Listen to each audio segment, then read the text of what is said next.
The winter 100,000 years ago. Hey guys, welcome back tonight. Tonight, we're going to take a journey unlike any journey we've ever taken before. We're going back approximately 100,000 years into the distant human past to a world before cities, before countries, before roads, before electricity, and before the modern comforts that surround us today.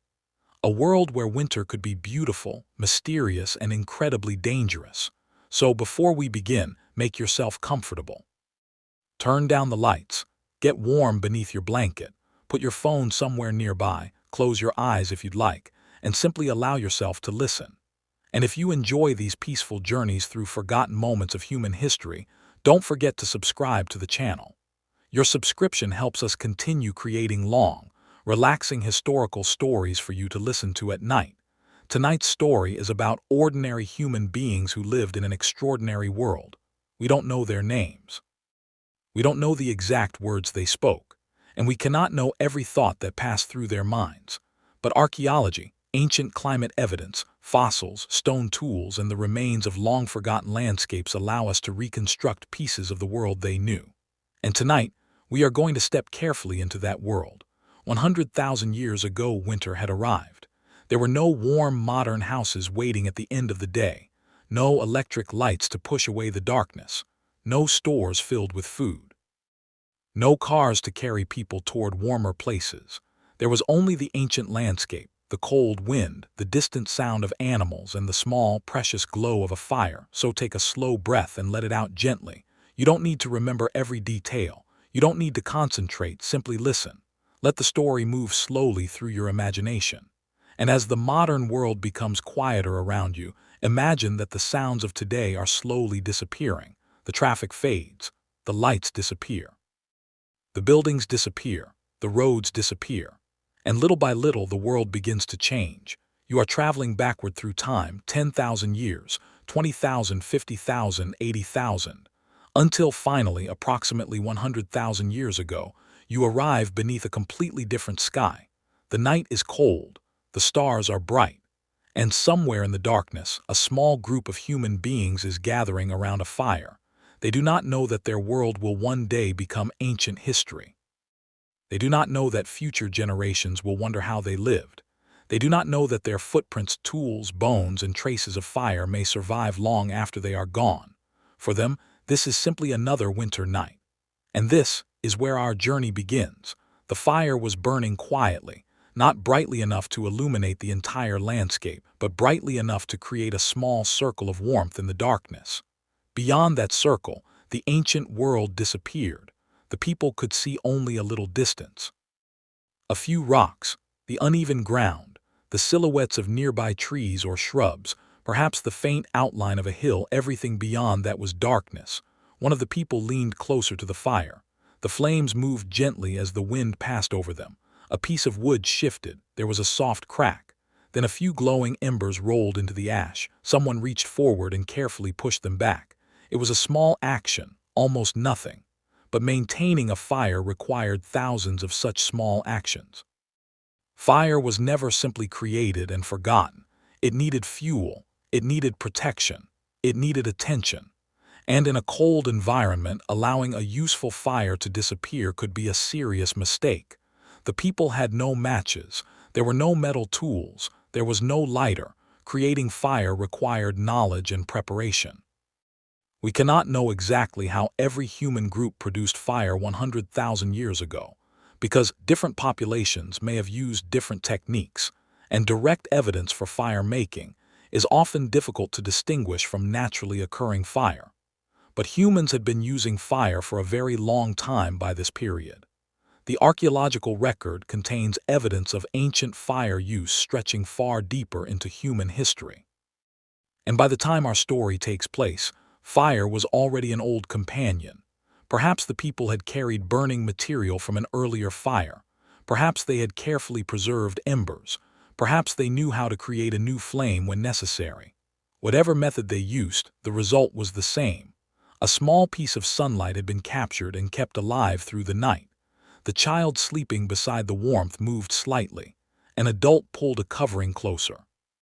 The covering may have been made from animal hide or another material available to the group. It would not have looked like the blankets people use today. It would have been rough, heavy, perhaps uneven, but it served a purpose. The body underneath it needed to retain heat. That simple need connected these ancient people with every human being who has ever searched for warmth on a cold night. The human body is remarkably capable of maintaining a stable internal temperature, but it requires energy to do so. When the surrounding environment becomes cold, the body works harder to protect its core temperature.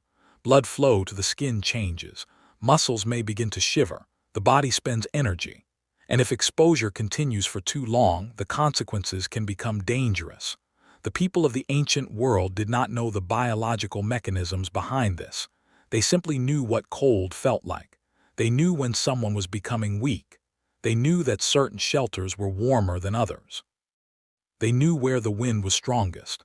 They knew which places offered protection. And this practical knowledge may have been passed from one generation to another. The shelter itself was part of their survival technology. It did not need to be a large structure. Sometimes a natural rock shelter, cave, overhang, or protected depression in the landscape could provide enormous advantages. A wall of stone could block wind. A shallow cave could reduce exposure. A sheltered position could make a fire easier to maintain. The difference between an exposed campsite and a protected one could be significant. Imagine standing outside on a winter night. The air is cold. Now imagine a strong wind moving across an open landscape. The cold no longer feels like simple cold. It becomes movement. It enters clothing. It removes warmth from exposed skin. It makes the fire harder to maintain. Now imagine finding a rock wall that blocks the wind. The temperature has not necessarily changed very much, but the experience has. This was the kind of environmental knowledge that could keep a group alive. The people learned the landscape by living in it. They knew which valleys were sheltered. They knew where animals passed. They knew where water could be found. They knew where certain plants grew. They knew which stones could be broken into useful tools. And they probably remembered these locations with remarkable detail. For thousands of years, humans had survived without maps. Their maps existed inside their memories. A ridge could mean shelter. A particular tree could mark a route. A bend in a river could indicate water. A distinctive rock formation could help someone find their way.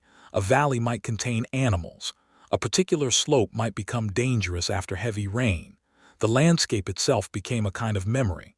And that memory could be shared. An older person could lead a younger person across familiar ground.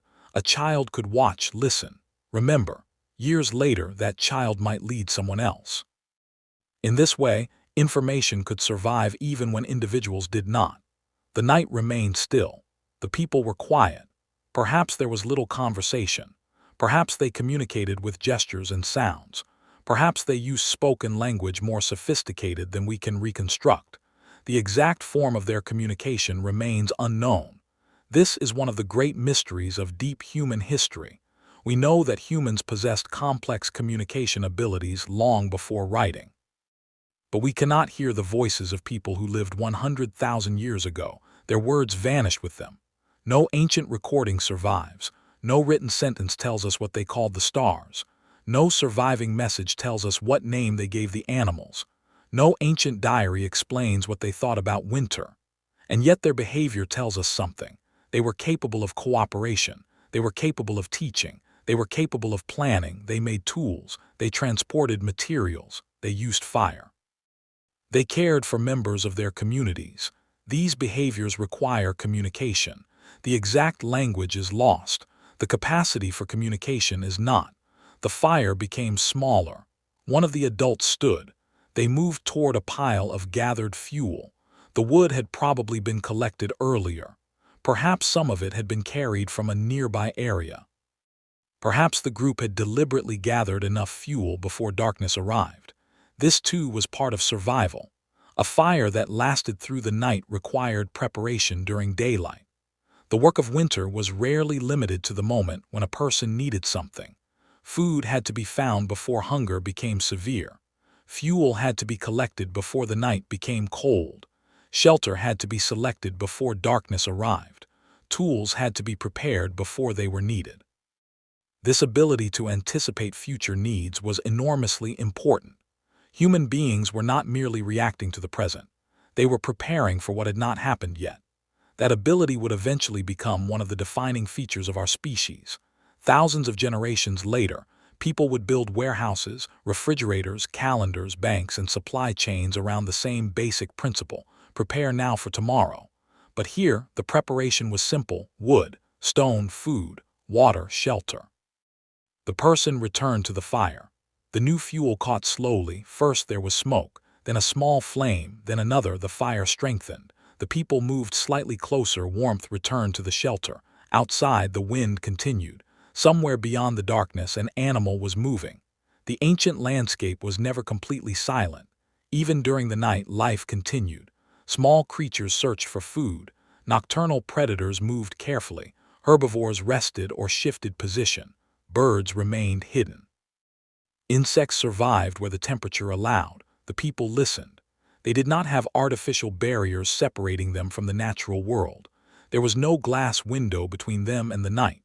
The sounds of animals were part of the environment. A distant call could provide information. A sudden silence could also provide information. The behavior of animals was something humans had learned to interpret. And sometimes the animals themselves became food. The next day, the group would need to search again. Perhaps they would find a carcass. Perhaps they would encounter a herd. Perhaps they would collect plants. Perhaps they would find shellfish or other resources if they lived near a coast or river. The exact diet depended greatly on location and season. There was no single prehistoric menu. Human beings were adaptable omnivores. They could exploit many different resources. That flexibility was one of their great advantages. If one food became scarce, another might be available. If the climate changed, populations could alter their movements. If an animal disappeared from an area, hunters could search elsewhere. This flexibility helped humans occupy a remarkable variety of environments. But flexibility did not mean life was easy. It meant humans had developed ways to respond to difficulty. And winter tested those abilities. The child woke. For a moment, the child's eyes opened toward the fire. The flames were reflected in them. Then the child moved closer to the warmth. An adult noticed. A hand gently rested nearby. No words were necessary. The gesture was enough. Care existed before written history, long before hospitals, long before schools, long before modern families lived in houses with separate rooms. Human beings had depended upon one another. The survival of a child required adults. The survival of injured people could require assistance. Older members of a group could contribute knowledge even when they were no longer capable of doing the most physically demanding tasks. Every member of a community could carry information. This made human groups different from simple collections of individuals. They were communities of memory. One person remembered where water could be found. Another remembered how to make a particular tool. Another recognized animal tracks. Another knew which plants were useful. Another knew where the group had previously found shelter. Knowledge was distributed. And because it was distributed, the group could survive the loss of one individual without losing everything. The night moved slowly. Hours passed. The fire remained. Eventually, the people slept more deeply. The older person who had been awake also rested. The darkness became quieter. Above them, the stars continued their ancient movement.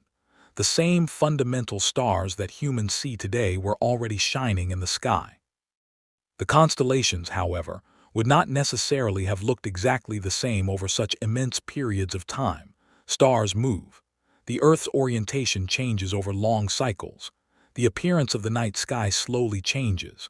But to the people below, the heavens were enormous and timeless. Perhaps they watched the moon. Perhaps they recognized seasonal patterns. Perhaps they noticed that certain stars appeared at particular times of year. We cannot know how much astronomical knowledge any particular group possessed. But human beings have been observing the sky for a very long time. The sky was impossible to ignore. It provided light. It marked the passage of night and day. The changing position of the sun helped establish direction. The changing appearance of the moon created a natural rhythm. And the seasons were written across the environment. Animals changed behavior. Plants appeared and disappeared. Weather shifted. Day length changed. The people lived inside these cycles. Their lives were connected to the Earth's movement in ways modern humans often forget.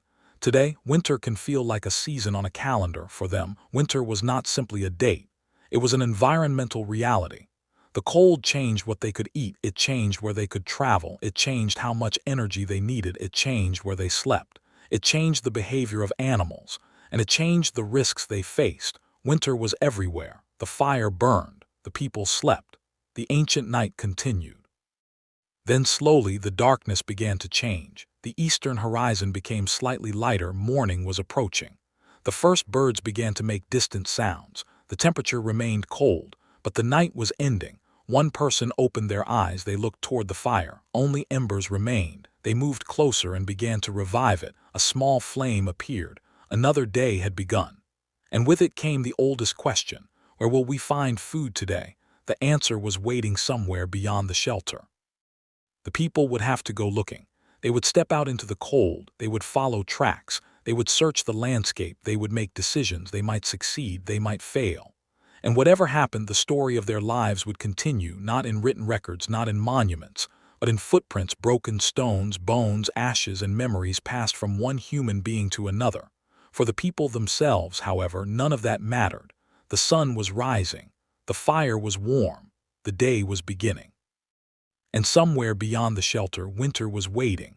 The sun had not yet risen above the horizon, but the darkness was already beginning to soften.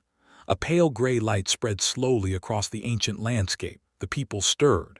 There was no alarm clock, no sound of traffic, no morning announcement. The changing light itself was enough. One person stepped outside the shelter. The air was cold against the face. For a moment, everything seemed still. The ground held the traces of the night. Somewhere nearby, an animal had passed. Its tracks crossed the softer earth and disappeared toward a low ridge. The person stopped and looked at them. The tracks were not merely marks. They were information, their size, their direction, their depth, the distance between them. All of these details could tell a knowledgeable observer something about the animal that had made them. Was it moving quickly? Was it traveling alone? Was it part of a group? Had it passed recently? Was it searching for food? Was it heading toward water? A modern person might see footprints. An experienced hunter could see a story. The rest of the group gradually emerged. The morning was quiet. The fire was rebuilt one last time before they left. Some food from the previous day was divided. There was not much. Food was too valuable to waste. The people ate slowly. They knew hunger. Perhaps not as an abstract concept, but as a physical reality. The human body sends powerful signals when it needs energy. The stomach contracts, attention changes, weakness can develop. In cold conditions, the need for calories becomes even more important because maintaining body temperature requires energy. The hunters therefore could not simply walk indefinitely. Every movement costs something. Every unsuccessful journey costs something. Every kilometer traveled represented energy that had to be recovered later. This was one reason knowledge of the landscape was so valuable. Knowing where to look could save enormous effort. The group prepared to leave. A few stone tools were checked. Some were sharp, some may have been newly made. Others had been used repeatedly. Stone tools were not disposable in the modern sense. A useful tool could be carried, reused, repaired, reshaped, and eventually abandoned when it was no longer practical. The stones themselves could tell archaeologists remarkable stories. A particular pattern of fractures can reveal how a stone was struck. The angle of a flake can reveal the technique used to detach it. Tiny marks along an edge can sometimes provide clues about what the tool was used to cut or scrape. Even after the person who made the tool disappeared, the stone could remain. And that is why archaeology can sometimes reach across enormous distances of time. A human being dies. A generation disappears. A landscape changes, but a stone can remain. The group began walking. Their footprints appeared in the soft ground. For a brief moment they created a record. Perhaps no one would ever see it. Perhaps rain would erase it. Perhaps wind would cover it. Perhaps animals would cross over it. Perhaps thousands of years later, sediments would bury it. And perhaps, under extraordinary circumstances, something like it could survive long enough to become evidence. This is one of the strange truths about archaeology. The traces that survive are not necessarily the most important things people did. They are simply the things that happen to be preserved. A beautiful conversation leaves no archaeological trace. A smile leaves no archaeological trace. A comforting gesture usually leaves no archaeological trace. But a stone tool can survive. A hearth can survive. A bone can survive. A footprint can sometimes survive. So the archaeological record is incomplete. It is a collection of fragments. And from those fragments, scientists try to reconstruct lives. The group moved through the winter landscape. The sun finally appeared. Its light touched the upper edges of the hills. The world became visible. The cold remained. But sunlight made the landscape easier to read. The hunters continued following the tracks. They moved slowly. There was no reason to waste energy. The animal had traveled toward a valley. The group followed. As they descended, the landscape changed. The wind became weaker. The ground was more sheltered. There were signs of vegetation. Even in winter, not every plant disappeared. Some remained available. Others left seeds or roots. Depending on the environment, humans could collect whatever resources remained accessible. This was not farming. There was no deliberate planting and harvesting of fields. Instead, people relied on what the landscape naturally produced. They knew the seasons. They knew where resources appeared. They knew when certain plants became available. And they knew when animals moved through particular areas. The world was a calendar. The landscape itself marked time. The group paused near a water source. Water was one of the first things humans needed wherever they traveled. The body can survive longer without food than without water. So reliable water sources were fundamental. A river, spring, lake, or seasonal pool could shape movement patterns. People might return repeatedly to the same locations. They might camp nearby. They might hunt animals attracted to the water. They might use the surrounding landscape for shelter. A single river could therefore become the center of an entire seasonal world. The group drank, then they continued. A sound came from the valley. Everyone stopped. The hunters listened. Nothing, then another sound. A distant movement. Something was nearby. They watched the vegetation. The group did not rush. Rushing could frighten an animal. Instead, they waited. Eventually, a large herbivore appeared. It moved cautiously through the landscape. The hunters watched its behavior. There was no certainty that they could bring it down. A large animal was dangerous. Even a wounded animal could be deadly. But large animals contained enormous amounts of food. The decision had to be made. The hunters moved. They did not run directly toward the animal. They adjusted their positions. They used the terrain. A ridge provided partial cover. A depression in the ground concealed movement. The wind mattered. If the wind carried their scent toward the animal, the opportunity could disappear. So the hunters waited for the wind to shift. This was not a battle in the modern sense. It was a contest of observation. The animal had its own defenses. The humans had their own abilities. The outcome depended on timing. The hunters moved again.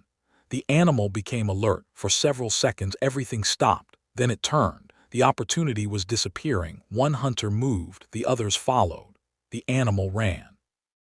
The ancient valley suddenly became loud. Feet struck the ground. Snow or soil scattered. The hunters pursued.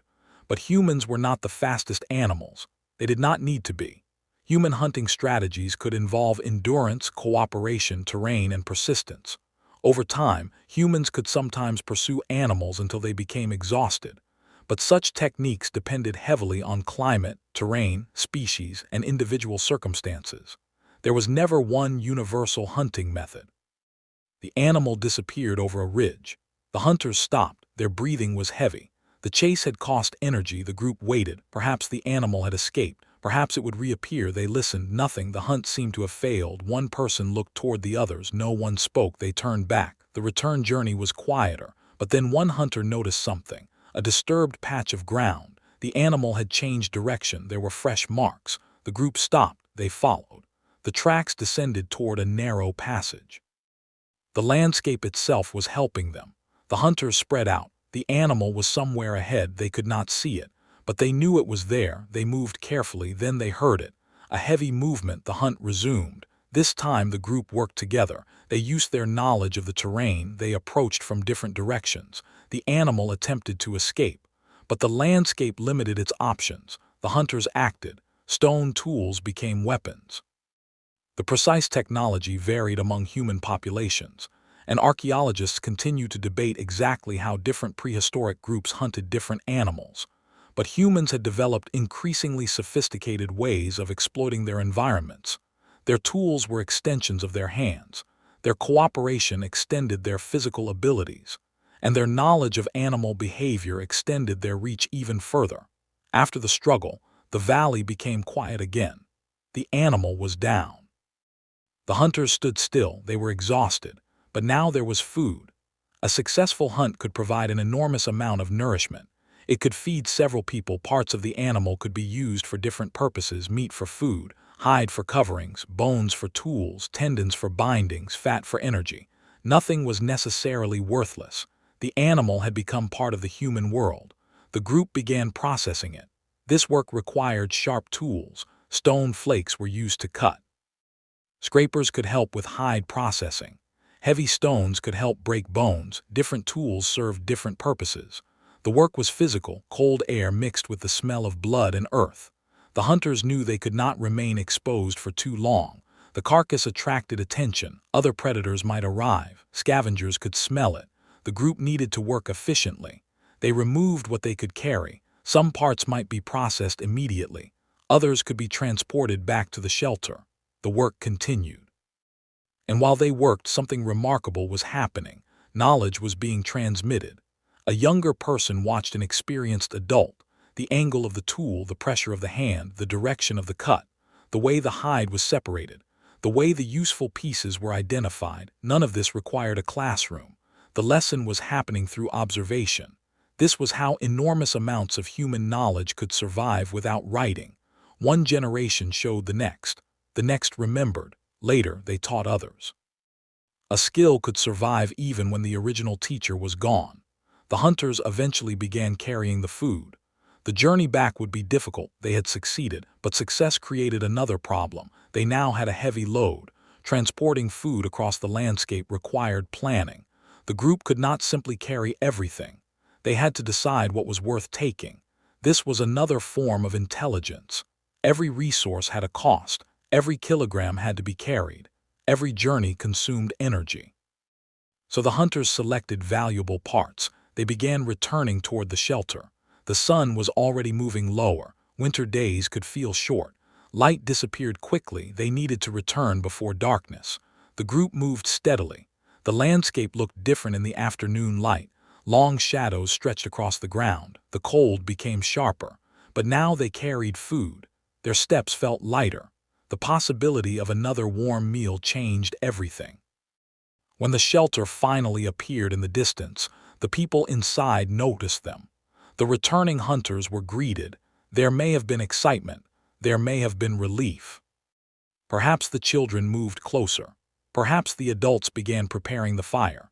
The successful hunt had changed the mood of the entire group. Food meant strength, strength meant survival, and survival meant another day.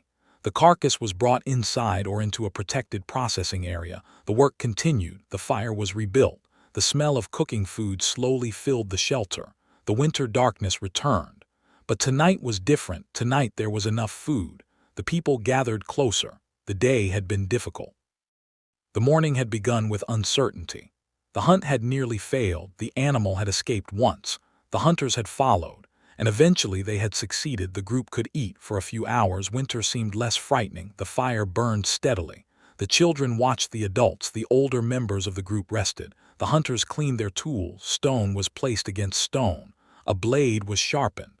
A hide was stretched. Food was divided. The ordinary work of survival continued. And perhaps this is what life really looked like most of the time. Not dramatic battles, not constant danger, but long stretches of ordinary work: walking, searching, collecting, cutting, carrying, cooking, waiting, sleeping, waking, and beginning again. History often remembers extraordinary moments, but human beings survive because of ordinary moments. Because someone gathered enough wood, because someone remembered where water was, because someone noticed animal tracks, because someone shared food, because someone protected a child, because someone knew how to make a useful tool, because someone stayed awake beside the fire. The world 100,000 years ago was harsh, but it was also a world filled with knowledge, and that knowledge was keeping these people alive. Outside, the temperature continued to fall. The stars returned. The fire glowed. The group settled down after the meal. Another winter night had arrived, and tomorrow the ancient world would ask them the same question again. What will you do to survive? For now, however, they had food, they had warmth, they had shelter, they had one another. And beneath the quiet winter sky, that was enough. The fire burned more steadily that evening. There was enough fuel beside the shelter, and there was food for everyone. For the people gathered around the flames, this small abundance may have felt almost luxurious. There was no guarantee that tomorrow would be as kind. That was one of the great uncertainties of life in the deep past. Modern people often imagine prehistoric survival as a constant struggle from one minute to the next, but reality was probably more complicated. There were moments of danger, there were periods of hunger, there were injuries and illness. But there were also quiet evenings. There was laughter, companionship, rest, curiosity, and the simple comfort of eating beside a fire after a long day. The ancient people were not merely surviving, they were living, and that distinction matters. The child who had slept beside the fire earlier was now awake. A small piece of bone or stone was being examined carefully. Perhaps the child was learning. Children in every human society learn by watching. They observe what adults do. They imitate movements. They experiment. They make mistakes. They try again. The process is so familiar that it is easy to forget how important it was to human evolution. A human child takes years to become physically independent.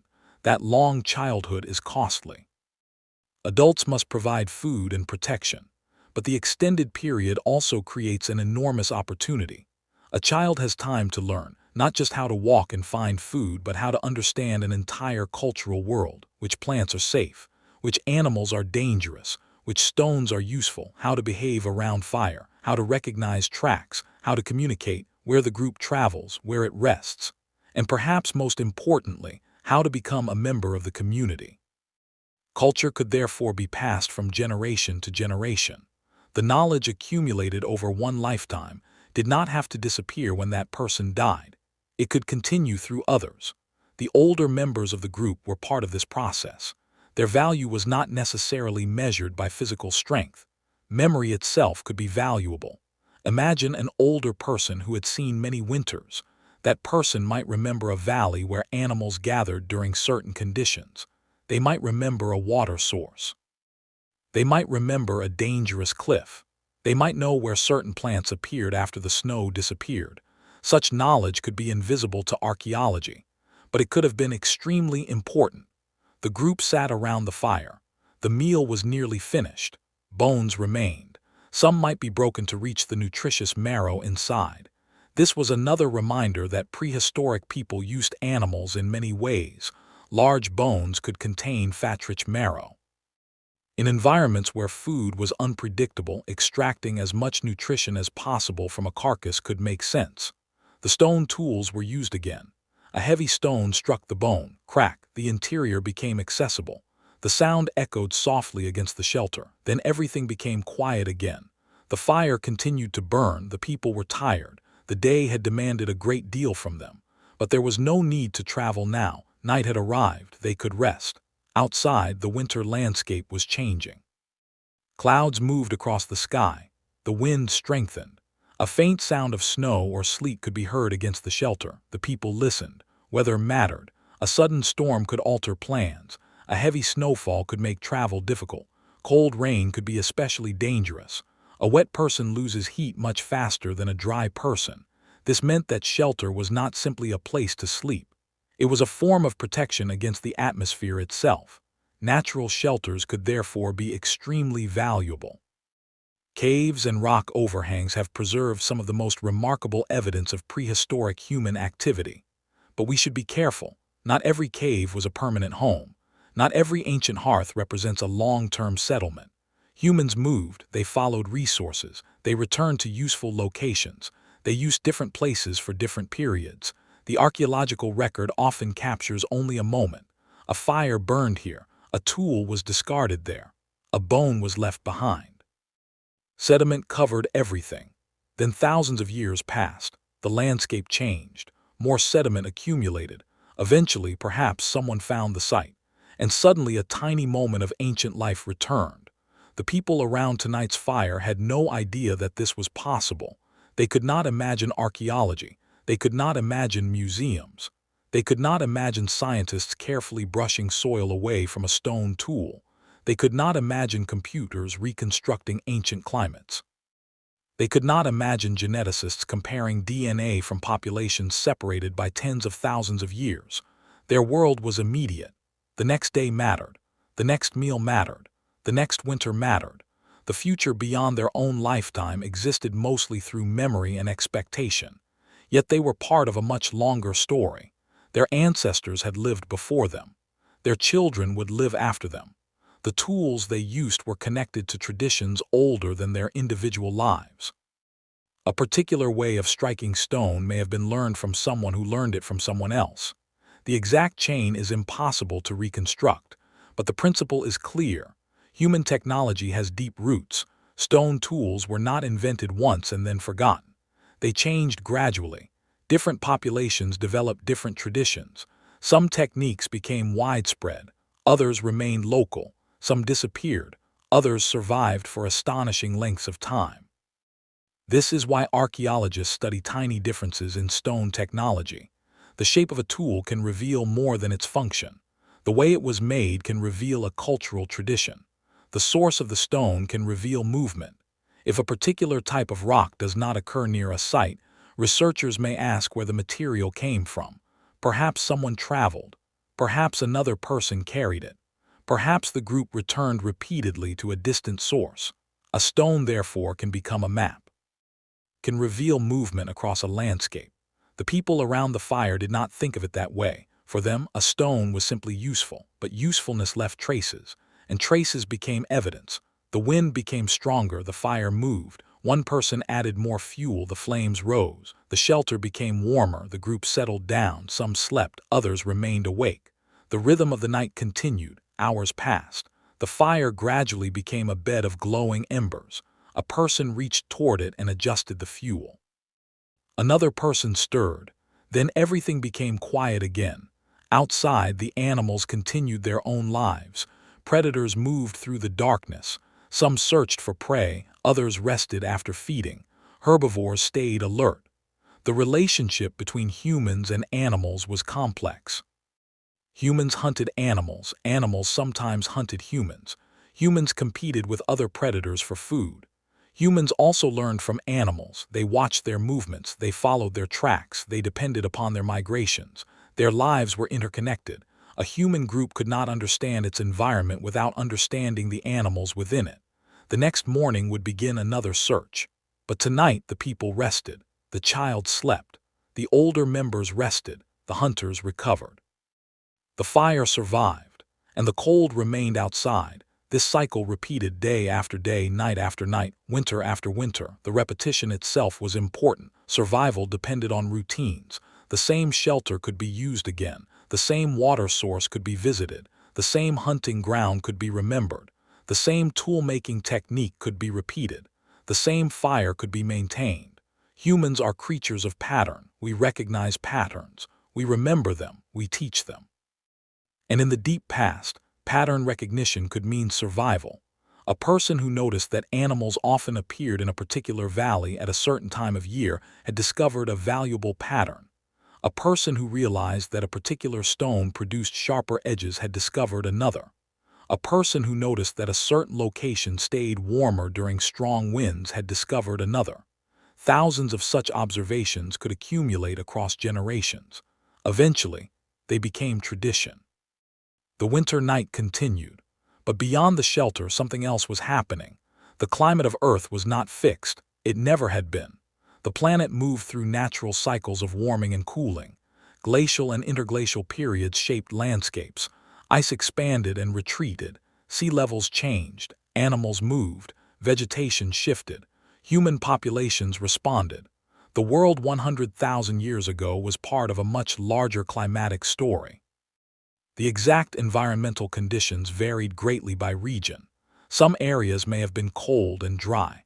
Others may have experienced relatively moderate conditions. Some landscapes were open. Others supported trees. The idea of one universal prehistoric winter is therefore misleading. There were many winters, many environments, many human experiences. Our reconstructed group represents one plausible human world rather than a single documented campsite. That distinction is important. The science can tell us what kinds of environments existed. It can tell us what tools humans used. It can tell us about animal species. It can reveal traces of fire. It can provide evidence for movement and adaptation.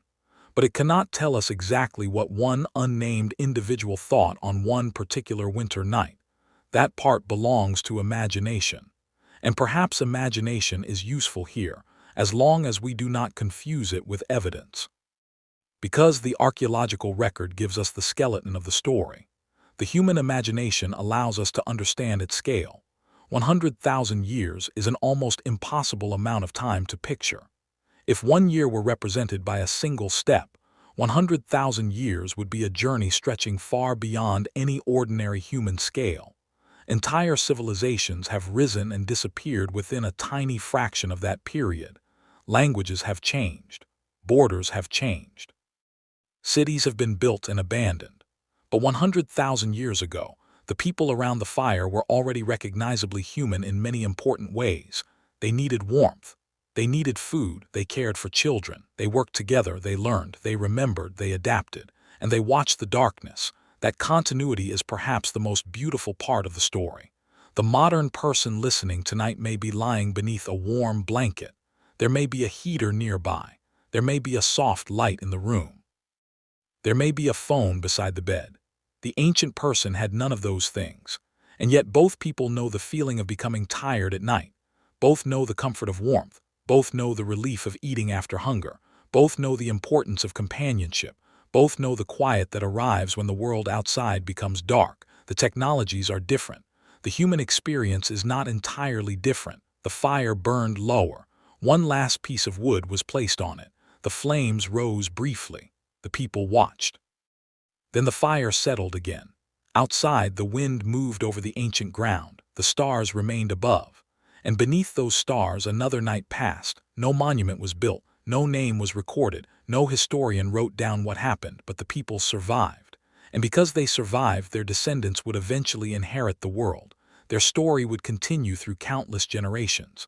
The winter would end, spring would return, animals would move, plants would grow. Children would become adults. Adults would grow old. New children would be born. The group would move again. Perhaps they would return to this shelter. Perhaps they would never see it again. One day the fire would go out.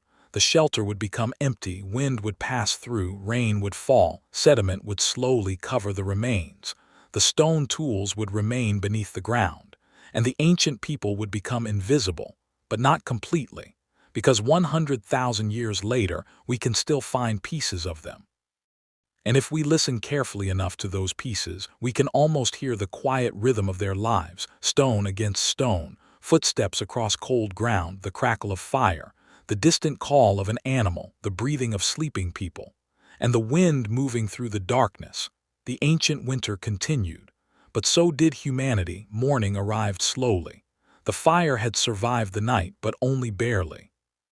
A thin layer of ash covered the glowing embers, and when the first person stirred them, a tiny orange light appeared beneath the gray surface. For a moment nothing happened. Then a small flame rose. It leaned toward the cold air. Another piece of dry fuel was placed beside it. The flame grew, warmth returned. Outside, the ancient landscape was quiet. The winter morning had covered everything in a pale, muted light. The people began another day. No one knew how long the cold would last. No one had a calendar hanging on a wall. They measured time differently, by the movement of the sun, by the changing moon, by the behavior of animals, by the appearance and disappearance of plants, by the length of the days, and by memory. An older member of the group might remember previous winters. Perhaps this winter was colder. Perhaps it was similar. Perhaps certain animals had appeared later than usual. These observations could become part of the group's collective knowledge. The natural world was their clock, their calendar, their warning system, their source of food, and sometimes their greatest danger. The people ate what remained from the previous day's hunt. The successful kill had given them something precious, time, With food available, they did not need to immediately leave in search of another large animal. They could work on tools, process hides, repair coverings, gather fuel, care for children, rest. This was another important advantage of a successful hunt. Food did not simply fill stomachs. It changed how people could use their time. A full group could invest energy in other activities. Someone picked up a hide. The skin was stretched carefully. The work required patience. Fresh hides contain moisture and biological material that can decay if not processed properly. People had developed ways of working animal skins long before modern tanning methods.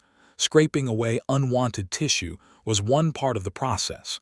Drying and treating the material could make it more useful. A hide could become a covering, a shelter material, a container, or another useful object. The exact methods used by prehistoric populations varied greatly, and many organic materials disappeared without leaving clear archaeological traces. That is one of the frustrating limitations of deep history. Stone survives. Bone sometimes survives. Organic materials often vanish. A wooden object might once have been used for years and then disappear completely. A hide could have protected someone through an entire winter and leave almost no trace after thousands of years. A cord could have tied important objects together. A woven container could have carried food. A wooden spear could have played a central role in hunting.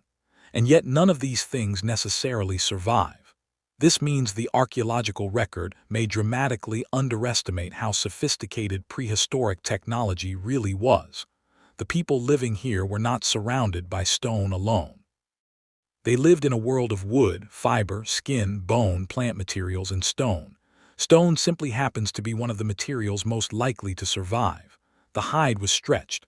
The scraper moved across its surface. A steady rhythm developed, scrape, pause, the sound was almost hypnotic. The child watched. Again, learning happened without a formal lesson. The child observed how the adult held the tool, how the wrist moved, how much pressure was needed, what happened when the tool slipped. These tiny details mattered. A skill was being transferred. The child might not understand everything, but memory was beginning. The morning continued. Another person began examining stones. The group needed tools. A suitable piece of rock was selected. It was held carefully. Another stone was raised. Then came the strike, crack, a flake separated. The new edge was examined. Another strike, crack, a second flake. The process required experience. Stone fracture is predictable in certain ways, but controlling it requires understanding. The person making the tool was manipulating the material. The stone was not simply being broken. It was being shaped. The difference is important. A random rock fragment is not necessarily a tool. A deliberately produced edge can become one. And that deliberate production reveals planning. The person had an idea of what the finished object should look like. They were working toward a goal. This ability to imagine a result before creating it is fundamental to technological behavior. It connects ancient stone workers with modern people designing machines. The tools are unimaginably different. The mental principle is surprisingly similar. Think about what you need. Choose material, shape it, test it, modify it, use it, discard, or repair it. Human technology began with such simple cycles. The morning sun climbed higher. The group gradually became active. Some people left to collect fuel. Others remained. The children moved around the shelter. They were learning the boundaries of safety. Fire was useful. Fire was also dangerous. A child needed to learn that. The flames could warm, they could also burn. The same environment that provided life could cause injury. This was true everywhere. Rivers provided water but could drown. Animals provided food but could attack. Cliffs provided shelter but could be dangerous. Cold preserved some resources but threatened exposed bodies. Human intelligence often involved learning these contradictions. The world was not divided into safe and unsafe things. Almost everything had both possibilities. The people had to understand when a thing was useful and when it became dangerous. The group eventually began preparing for another movement. They did not necessarily need to leave immediately. But humans living through seasonal cycles often had reasons to move. Animals migrated. Food availability changed. Weather changed. Water sources shifted. The group may have followed familiar routes. Perhaps they knew a valley where conditions were better. Perhaps another area offered more fuel. Perhaps a river remained accessible. Movement was part of life. Modern people often imagine prehistoric groups wandering randomly, but movement does not necessarily mean aimlessness. A mobile population can have deep knowledge of its territory. It can know hundreds of landmarks. It can know seasonal routes. It can know where resources appear at different times. It can return to familiar locations. Mobility can be highly organized. Imagine a person who has walked the same landscape for decades. They may know it better than a modern traveler knows a city. They may recognize subtle changes in vegetation. They may remember where a particular rock stands. They may know where a stream becomes dangerous after rain. They may recognize animal paths. They may know which direction the wind usually comes from. This knowledge could be passed to younger members. The landscape was not empty. It was full of meaning. The people prepared their belongings. Some tools were carried, some food was saved. The fire would need to be managed carefully if they moved. A flame could be transported through burning embers, but carrying fire was not always practical. The ability to create or preserve fire was therefore extremely valuable. Fire changed the rhythm of movement. A group could travel and establish a new camp, then create another small circle of warmth. The pattern repeated. Campfire. Food, sleep, move, camp again. Across thousands of years, countless landscapes may have carried this rhythm. A small group moving across a valley, a fire burning beside a rock shelter, a stone tool abandoned in the dirt, a bone left behind, then silence. The group continued preparing. The weather changed. Clouds gathered. The light became softer. A cold wind moved through the valley. One of the adults looked toward the sky. The weather could influence the decision to move. A storm might make travel dangerous. The group waited. This was another form of patience. Not all movement had to happen immediately. Sometimes the smartest decision was to stay. The wind strengthened, snow began to fall, at first only a few flakes. Then more. The landscape softened. The people returned closer to the shelter. The snow covered some of the tracks from the previous day. For modern observers, snow can be beautiful. For people depending on the landscape for food, it could be complicated. Fresh snow could hide tracks, but it could also preserve them. It could reveal recent animal movement. A new footprint standing sharply against the white surface might be easier to identify than a faint mark in dry soil. The group watched. A small animal had passed nearby, then another. The snow became heavier. The people stayed. The decision had been made for them by the weather. No one complained. There was nothing to complain about. The weather simply was. Humans could adapt to it, but they could not command it. The shelter became the center of their world again. The fire was fed. The people gathered close. The storm continued outside. Snow accumulated around the entrance. The wind pushed against the shelter. Inside, the temperature remained more manageable. The people had created a small human environment within the larger natural environment. This ability to create local comfort was one of the great achievements of humanity. The people could not change the climate, but they could change their immediate surroundings. They could make a fire. They could use shelter. They could create coverings. They could prepare food. They could use tools. They could work together. These small changes allowed humans to occupy environments that their bodies alone might not have tolerated comfortably. That is one reason humans eventually spread across so much of the planet. They did not evolve thick fur like some animals. Instead, they developed technology and culture. Their bodies remained relatively general purpose. Their tools and knowledge became specialized. A stone blade could replace sharp claws. A spear could extend reach. A hide could provide insulation. A fire could provide heat. A shelter could provide protection. Cooperation could provide security. The human body itself was only part of the survival system. Culture was another part. The snow continued. Hours passed. The people rested. Someone repaired a tool. Someone worked on the hide. Someone watched the entrance. The child slept. The fire crackled. Outside, the ancient world disappeared beneath white. The storm created a temporary silence. No animal tracks could be followed now. No long journey was possible. The group waited. Waiting was not inactivity. It was survival strategy. When conditions were unfavorable, conserving energy could be wiser than moving. The storm eventually began to weaken. The snow slowed. Light returned. The people looked outside. The landscape had changed. Everything was white. The old tracks were gone. New tracks would soon appear. The world had been reset. The group stepped carefully into the snow. Each footprint sank into the soft surface. For a moment the tracks were perfect. Human footprints, one after another. A temporary line through the snow. The people walked. They did not know that humans in the distant future would become fascinated by footprints from their ancient ancestors. They did not know that rare prehistoric footprints could become some of the most emotionally powerful archaeological evidence imaginable. A tool can tell us what someone made. A footprint can tell us that someone was there. For one brief moment the snow held their presence. Then the wind began to erase it. The group returned inside. The fire burned. Night approached. Another day was ending. Another winter day had passed. And beneath the ancient sky, the people continued their quiet work of survival. They did not know that their world was changing. They did not know that the climate would shift again. They did not know that future humans would migrate across continents. They did not know that their descendants would eventually live in places they could not imagine.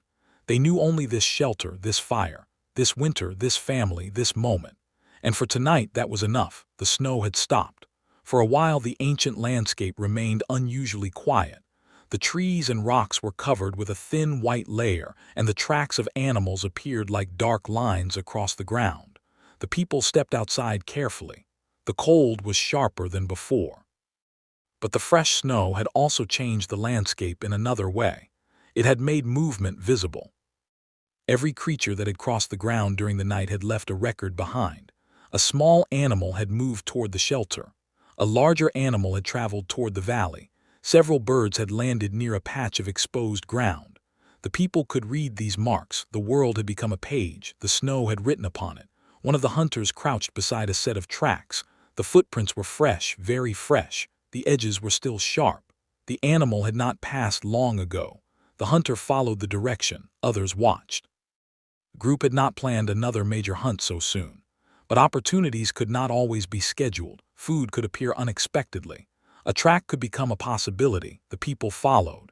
They moved slowly through the snow. Every step required effort. The cold air entered their lungs. The landscape was bright beneath the winter sun. After several minutes the tracks changed direction. The animal had moved toward a lower area. The hunters continued. They were not rushing. Patience remained one of their most useful skills. The tracks eventually led toward a sheltered valley. The valley contained vegetation. Some plants remained accessible despite the snow. The animal had probably been searching for food. The hunters stopped. They looked carefully. There were more tracks. The animal was not alone. A small group had moved through the area. The people watched from a distance. They had discovered something important. The valley was being used by animals. That meant the place could become valuable. Not necessarily today. Perhaps later. Perhaps during another season, knowledge of this location could be remembered. A place where animals gathered, a place where plants survived winter, a place sheltered from strong winds. The group did not need to kill an animal every time they found one. Sometimes discovering a reliable location was more valuable. The hunters turned back. Their footprints crossed the snow again. The journey home was peaceful. For a while there was no danger, no pursuit, no struggle, only walking. This kind of quiet movement may have occupied a large part of prehistoric life. Modern stories about ancient humans often focus on dramatic moments, but most days were probably made from ordinary activities: walking, searching, waiting, collecting, repairing, preparing, resting. Human history was built from repetition. The group returned to the shelter. The fire was still alive. One person had carefully protected it. That mattered. Fire was a resource that could be maintained through effort. The people added fuel. The flames rose. Then they began processing the food they had. The successful hunt from the previous day still provided meat. The group cooked. Heat changed food. It could make some foods easier to chew. It could alter texture. It could reduce certain biological risks. Cooking also made it possible to extract energy from food more effectively in many cases. The exact evolutionary history of cooking remains an area of scientific investigation. But fire and food processing have deep roots in human history. The meal was prepared slowly. The smell filled the shelter. The children moved closer. The older people watched. Then everyone ate. The scene was simple, and yet it represented one of the most important achievements of human life. A group had acquired food, they had transported it, they had processed it, they had shared it, the food had become energy. That energy would become movement, movement would become hunting. Hunting would become another successful hunt. The cycle continued. After the meal, the group became quieter. Some people rested, others worked. A tool was repaired. A hide was examined. The snow outside slowly melted in places where sunlight touched the ground, water appeared. The landscape began changing again. Even during winter, nothing remained completely still. Temperature shifted, snow accumulated and melted. Rivers changed, animals moved, plants responded. Humans watched all of it. The ancient world was dynamic. This mattered because humans did not simply adapt to one fixed environment. They adapted to changing conditions. Climate could shift gradually. Sometimes changes could occur over many generations. Other times, individual weather events could create immediate challenges. A particularly harsh winter could reduce food availability. A warm period could change vegetation. A dry period could alter water sources. Human populations had to remain flexible. This flexibility was one of their greatest strengths. But flexibility also had limits. A group could only travel so far. A person could only carry so much. A child could only endure so much cold. A wounded hunter could become a burden. A shortage of food could weaken everyone. Human survival was therefore a balance: enough food, enough warmth, enough movement, enough rest, enough cooperation. Too much movement could waste energy. Too little movement could lead to starvation. Too much hunting could reduce local animal populations. Too little hunting could leave the group hungry. The people were constantly making small decisions. Most of these decisions left no archaeological record, but collectively they shaped human history. The afternoon arrived, the sky became clear, the snow reflected sunlight, the cold remained, but the landscape was beautiful. The group stepped outside again. One of the children followed an adult. The child walked through the snow. Small footprints appeared beside larger ones. The adult stopped. The child stopped too. The adult looked back. Perhaps the child was learning how to follow tracks. Perhaps the adult was simply checking that the child remained close. Either way, the child was learning the landscape. Every generation had to learn it again. A place could be familiar to an adult and completely mysterious to a child. The child had to build a mental map. That map would slowly expand, first the shelter, then the nearby area, then the valley, then the water source, then the hunting grounds. Eventually, perhaps, the child would know a territory extending many kilometers in every direction. The human mind is extraordinarily capable of remembering landscapes. Even without modern maps, people can navigate using landmarks, direction, memory, and environmental cues. Prehistoric humans had plenty of reasons to develop these abilities. Getting lost could be dangerous. The group continued walking. The child followed. The adult pointed toward a distant ridge. Perhaps there was no formal gesture. Perhaps it was simply a movement. But the child looked. The ridge became part of memory. This is how knowledge travels, not always through words, sometimes through attention. The sun began to lower, the group returned, the fire was prepared, the evening meal was smaller, but there was enough. Night arrived, the people gathered. The wind became colder, the child slept, the adults spoke quietly. What did they talk about? We cannot know. Perhaps they discussed animals, perhaps the weather, perhaps the next movement, perhaps a person who was injured, perhaps something that had happened earlier. Maybe they told stories. This possibility is especially fascinating. Humans have used storytelling for an enormous portion of their history, but direct evidence from 100,000 years ago is impossible to recover. We cannot know exactly when particular forms of storytelling began, but humans possess an extraordinary ability to communicate information through narrative. A story can preserve knowledge. A story can explain danger. A story can teach a child where not to go. A story can remember an ancestor. A story can entertain. And a story can connect generations. Perhaps ancient humans told stories beside their fires. If they did, almost all of those stories are gone. No words remain, no recordings exist, only the possibility survives. And yet the image feels strangely familiar. Humans sitting around a fire, darkness outside, someone speaking, others listening. A child falling asleep, the fire becoming the center of attention. This pattern may be ancient beyond our ability to measure. Tonight, as you listen to this story from the modern world, there is something almost circular about it. You are also listening in darkness. Perhaps there is a warm room around you. Perhaps you are lying comfortably in bed. And somewhere far away in time, humans were doing something surprisingly similar. They were listening to voices beside a fire. The technology is different, the setting is different, but the basic human experience remains recognizable. Night deepened. The fire burned. One person added wood. Another adjusted a covering, someone yawned. The day was ending. The group had survived another winter day. But the winter was not finished. More cold would come, more snow might come, food would need to be found again. And eventually the group would have to move. Because the ancient landscape never remained exactly the same. Animals would shift their routes, water sources would change, the weather would change, and the people would follow. This was the rhythm of a mobile human life. The group did not own the landscape in the modern sense. They belonged to it. They moved through it. They depended upon it. They remembered it. They learned from it. And perhaps that relationship explains something important about prehistoric humans. Their environment was not background scenery. It was their entire world, the sky above them, the ground beneath them, the animals around them, the plants, the rivers, the mountains, the wind, the snow. Everything was connected. If one part changed, other parts changed with it. A river could move, animals could follow it, humans could follow the animals. A change in vegetation could change the animals. A change in animals could change human movement. The entire system was dynamic, and humans had to remain alert. The fire burned lower. The people settled down. Outside, snow glittered beneath the moonlight. A distant animal moved across the valley. Its tracks would remain until the next weather event. The people slept. The ancient world continued.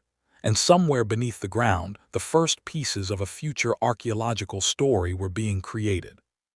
A tiny stone flake, a fragment of bone, a patch of ash, a footprint, small things, almost meaningless in the moment. But time would make them important. The people could not know that. They could not know that one day their forgotten traces would help scientists understand the deep history of humanity. They could not know that their ordinary lives would become extraordinary simply because they were so ancient. They could not know that the winter night they were experiencing would eventually become part of a story told to people living in a completely different world. For now, they only knew the fire, the warmth, the darkness, the breathing of the people beside them, and the cold waiting outside. The fire glowed softly. The wind moved through the valley. The stars remained above. And once again, humanity slept beneath the ancient winter sky. The morning came without hurry. The night had been cold, but the shelter had protected the people from the worst of it. When the first light entered the entrance, the fire was still alive. A faint red glow remained beneath the ash. One of the adults stirred it carefully. A thin thread of smoke rose, then a flame appeared. It was small at first, almost invisible, but it grew as dry material was placed around it. Within a few moments, the fire was breathing again. The people slowly woke. Outside, the snow had hardened during the night. The surface made a soft, brittle sound beneath their feet. The world looked different in the morning. The sunlight reflected from the frozen ground, making the landscape appear brighter than it had the previous evening. The people stepped outside. For a moment they simply stood. The cold was intense. Every breath became visible. The air smelled clean and sharp. There was little wind. That was good. A calm winter day could make travel easier. The group had been waiting for an opportunity to move. Their food supply was still adequate, but the animals they had been watching had begun moving farther from the shelter. The valley they knew was becoming less productive. Soon they would have to follow. The decision was not made dramatically. There was no meeting around a table. No map was unfolded. Instead, knowledge accumulated. The hunters noticed the tracks. The gatherers noticed the vegetation. The older members remembered previous movements. The group gradually reached the same conclusion. It was time to go. The children were gathered close. The tools were collected. Useful pieces of hide were folded. Food was divided into portions that could be carried. Stone tools were selected carefully. Anything unnecessary was left behind. This was important. Mobility required discipline. Every object carried had a cost. If a person carried a heavy stone that was rarely useful, that stone represented energy spent transporting it. If food could be found along the route, there was less reason to carry too much. If a particular tool could be easily made from local material, perhaps there was no reason to carry an extra one. Human beings had to make decisions about what deserved space in their lives. This principle has survived into the modern world. We simply have more things. The ancient people had fewer possessions, but each object could be important. A good cutting tool was valuable. A warm covering was valuable. A container was valuable. A useful piece of cord was valuable. A reliable source of fire was valuable. The group prepared carefully, then they left. The shelter remained behind. For a while, footprints crossed the snow, one after another, adults, children, perhaps an older person moving slowly, perhaps someone carrying food. The tracks moved away from the fire. The ancient campsite became empty. No one knew whether they would return. Maybe they would, maybe they would not. This uncertainty was part of mobile life. A shelter could be used repeatedly over generations, or it could be abandoned after a single occupation. Thousands of years later, archaeologists might discover the remains and wonder how long people had stayed. Sometimes the answer can be estimated from the density and distribution of artifacts. Sometimes the evidence remains ambiguous. A few tools might represent a brief visit. A thick layer of ash might suggest repeated occupation. Animal bones might reveal meals. The condition of the bones might reveal how they were processed. Tiny fragments of charcoal might reveal ancient fire. The earth can preserve surprisingly detailed evidence. But it does not preserve everything. The people walked. The sun climbed higher. The cold slowly became more tolerable. They followed a route that may have been familiar. The terrain changed gradually. The shelter disappeared behind them. The group crossed a shallow depression, then a ridge, then another open area.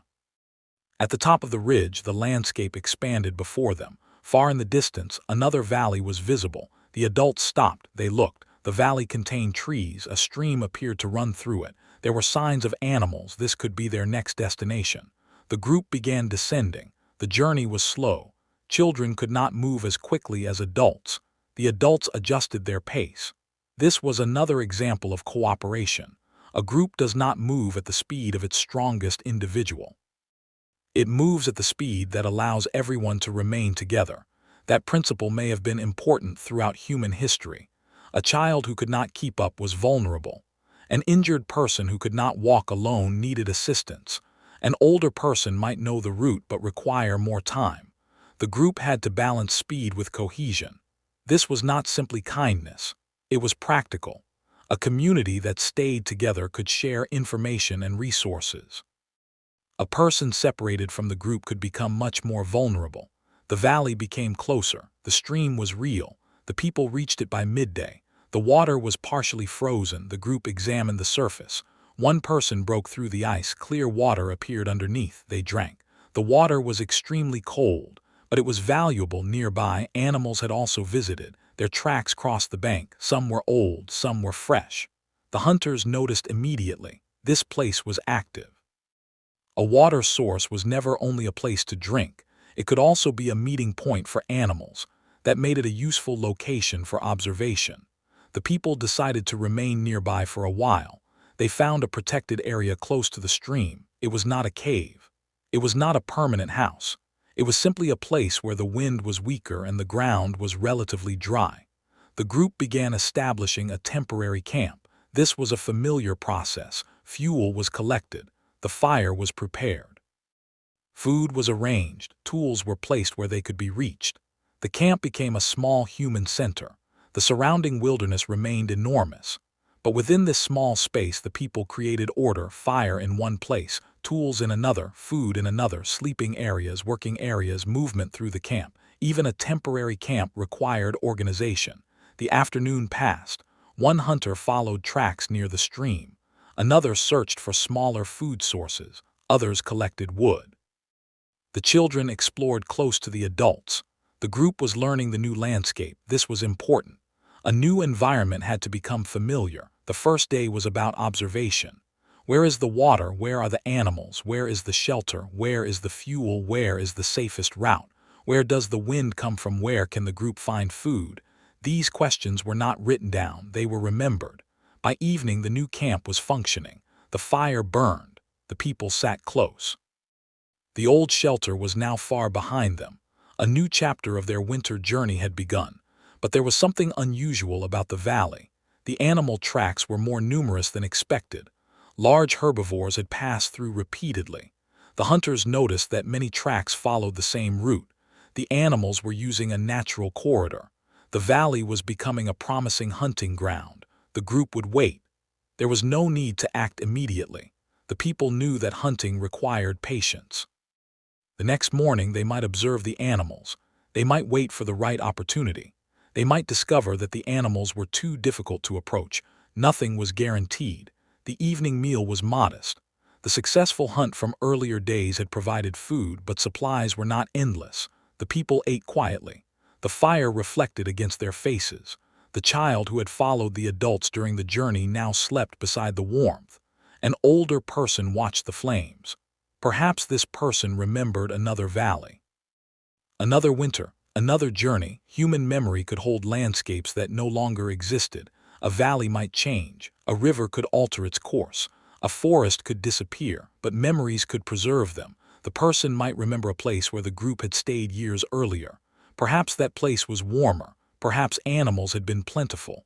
Perhaps someone had been born there. Perhaps someone had died there. We cannot know. The past of prehistoric people is mostly silent. But the silence does not mean their lives were empty. They had histories. Every person belonged to a chain of experiences. Every group had memories. Every landscape contained stories. Those stories simply disappeared when no one remained to tell them. The fire burned through the evening. The temperature fell. The group pulled their coverings closer. The new camp was not as sheltered as the old one. The wind could reach them more easily. So the fire became especially important. More fuel was added. The flames grew. The people moved closer. The cold outside seemed to retreat. For a moment the world was divided again. Warmth inside, cold outside, light inside, darkness outside, people inside, wilderness outside. That boundary was one of the oldest boundaries in human history. The fire created a temporary human world, and the people gathered inside it. The night became darker, the stars emerged. They were unfamiliar only in the sense that the people had never seen them from our modern perspective. The sky itself was ancient. The same universe surrounded them. The same moon moved above the horizon. The same basic laws of nature governed everything. And yet the human relationship with that sky was different. There were no satellites, no airplanes, no city lights. The stars were overwhelming.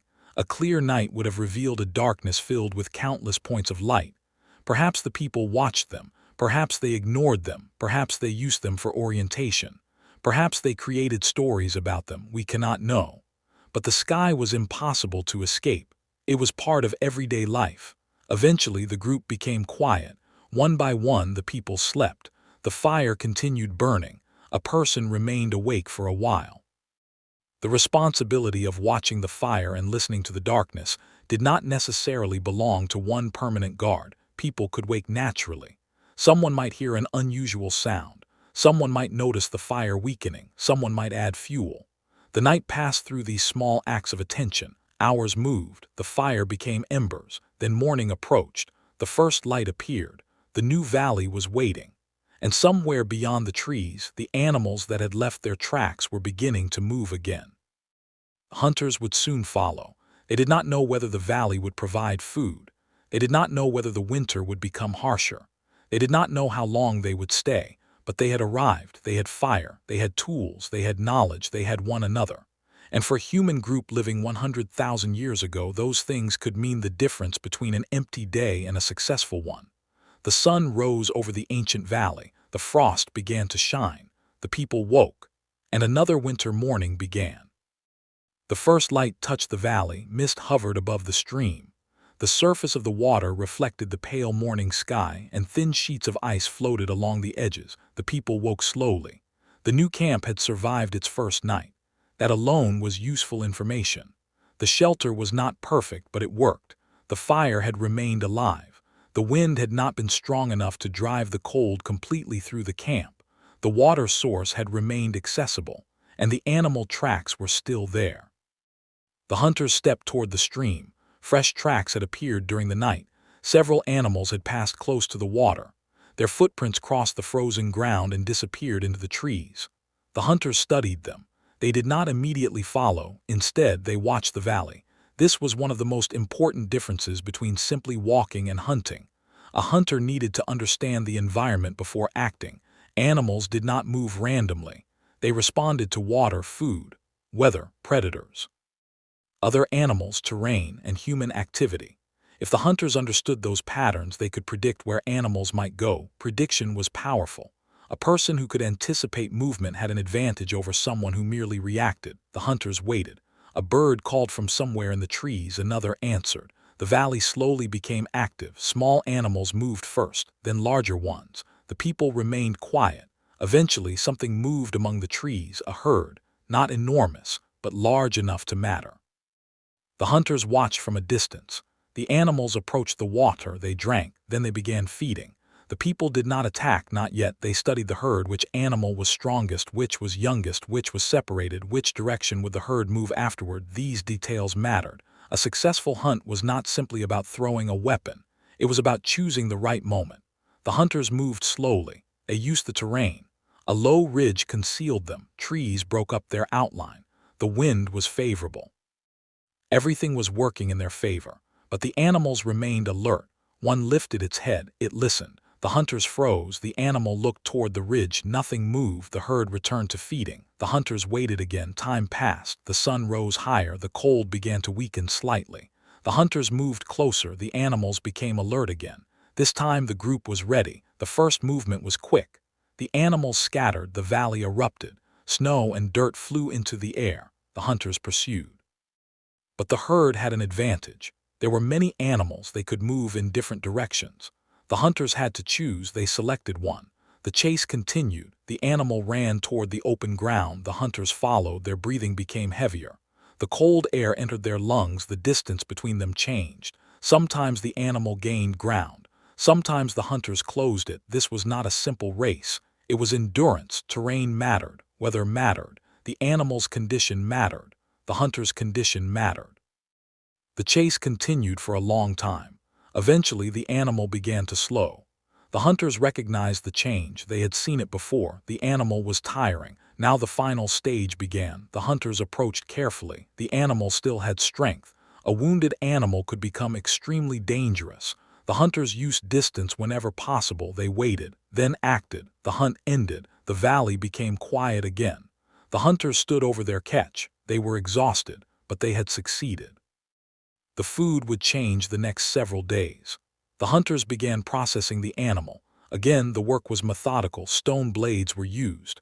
The hide was separated. Meat was cut. Bones were examined. The hunters knew which parts were valuable. They did not need written instructions. The knowledge was already in their hands. The animal was divided. Some portions were carried back. Others were processed immediately. The group at camp began preparing the fire. When the hunters returned, the entire camp became active. The children watched. The adults worked. Food was distributed. The atmosphere changed. Hunger had been replaced by preparation. The successful hunt created a temporary sense of security. But the people understood that it would not last forever. Food would eventually disappear. Another hunt would be needed. Another search. Another decision. This was the rhythm. There was no warehouse where meat could remain untouched for months. There was no refrigeration. There was no guarantee. The people lived with the natural limits of food. That reality influenced everything. They could not waste energy. They could not ignore weather. They could not forget water. They could not assume tomorrow would provide what today had provided. Yet there was another advantage. They knew how to share. A successful hunt did not necessarily belong only to the hunter who made the final strike. The food could be distributed across the group. This meant hunting could support people who were not physically capable of hunting. Children, older people, injured individuals, caregivers. The group functioned as a system. This cooperation may have been one of the reasons humans were able to survive despite lacking many of the physical advantages of other animals. Humans were not the strongest, not the fastest, not the most heavily armed. But humans could coordinate, they could communicate, they could remember, they could plan, they could share, and they could build technology. Together, these abilities transformed what humans could accomplish. The afternoon became calm. The people rested after the work. Some slept briefly, others continued processing hides. The children played near the camp. Their games may have looked simple, but play is important. Through play, children practice movement. They imitate adults. They experiment with objects. They learn social rules. They discover boundaries. A child pretending to hunt might be practicing coordination. A child copying toolmaking might be learning hand movements. A child following another child might be learning cooperation. The boundary between play and learning may have been very small. The afternoon light softened. The group began collecting more wood. They had learned from the previous night that the camp was more exposed to wind than their earlier shelter, so they needed more fuel. The work began again. One person carried branches. Another broke them into manageable pieces. A third arranged them near the fire. The supply grew, preparation. Again and again. This simple behavior had enormous consequences. A group that prepared for the night was more likely to remain comfortable. A group that ignored the approaching cold might pay a much higher price. Humans survived partly by anticipating future conditions.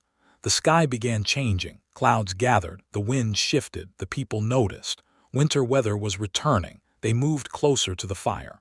The children were brought inside the sheltered area. The food was protected, tools were gathered, loose materials were secured. The group was preparing for another night. The first flakes began falling. At first they were sparse. Then the snowfall became steady, the valley softened again. The stream disappeared beneath white edges, the animal tracks began to fade, the hunters looked toward the forest. Their next opportunity might come after the storm. Fresh snow could reveal new movement. The storm might force animals into sheltered areas. It could change their behavior. The people would watch. They had no weather forecast, no prediction model, no radio. They had observation, and observation was enough to make a decision. Stay. The group remained. The fire grew. The snowfall continued. Inside the shelter, the people were warm enough. The storm created a strange kind of peace. Outside was cold, inside was fire, outside was wind, inside were human voices, outside was darkness, inside was light. The people settled down. The successful hunt meant that there was food. That made the storm less frightening. They could wait. The snow continued falling. One person told or demonstrated something to a child, perhaps how to hold a stone, perhaps how to recognize a track, perhaps how to feed the fire. Whatever the lesson, the child watched. The future of the group was being prepared without anyone saying so. Every generation had to learn. Every generation had to become capable. The knowledge of winter could not simply be inherited genetically. It had to be taught. This was the power of culture. A human being born into a cold environment did not automatically know how to survive it. The child needed information: how to make a shelter, how to use fire, how to dress, how to find food, how to read the environment, how to behave around predators, how to recognize danger. Culture allowed knowledge to move faster than biological evolution. A useful discovery made by one person could benefit many others immediately. A good hunting technique did not require thousands of years of genetic change. It could be copied. A new tool design could spread. A better shelter strategy could be taught. A new route could be remembered. This made human adaptation unusually flexible. The storm became stronger. The fire was fed again. The people gathered close. For several hours they did nothing except wait. And perhaps this was one of the most common activities of prehistoric life. Waiting for weather, waiting for animals, waiting for food, waiting for daylight, waiting for wounds to heal, waiting for winter to end. The human ability to wait for a future reward is another powerful form of adaptation. The group did not need to act constantly. Sometimes survival meant knowing when not to move. The storm eventually began to weaken. The snow slowed. The fire continued. The people looked outside. The landscape had been transformed once more. The valley was white. The trees were heavy with snow. The stream was partly hidden. New tracks would appear soon. The people were ready. Tomorrow they would search again. But tonight they had warmth. They had food, they had shelter, they had each other. The fire burned quietly. The snow reflected the moonlight. The ancient valley became still. And for a while nothing happened. No hunt, no journey, no danger. Just a group of human beings resting together in the winter darkness. 100,000 years ago, under the same moon that still rises today. And somewhere beyond the shelter, the cold world waited patiently for morning. Morning returned to the valley. The storm had passed during the night, leaving the landscape strangely bright. The snow reflected the first sunlight, and every tree seemed outlined against the pale sky. The people emerged slowly.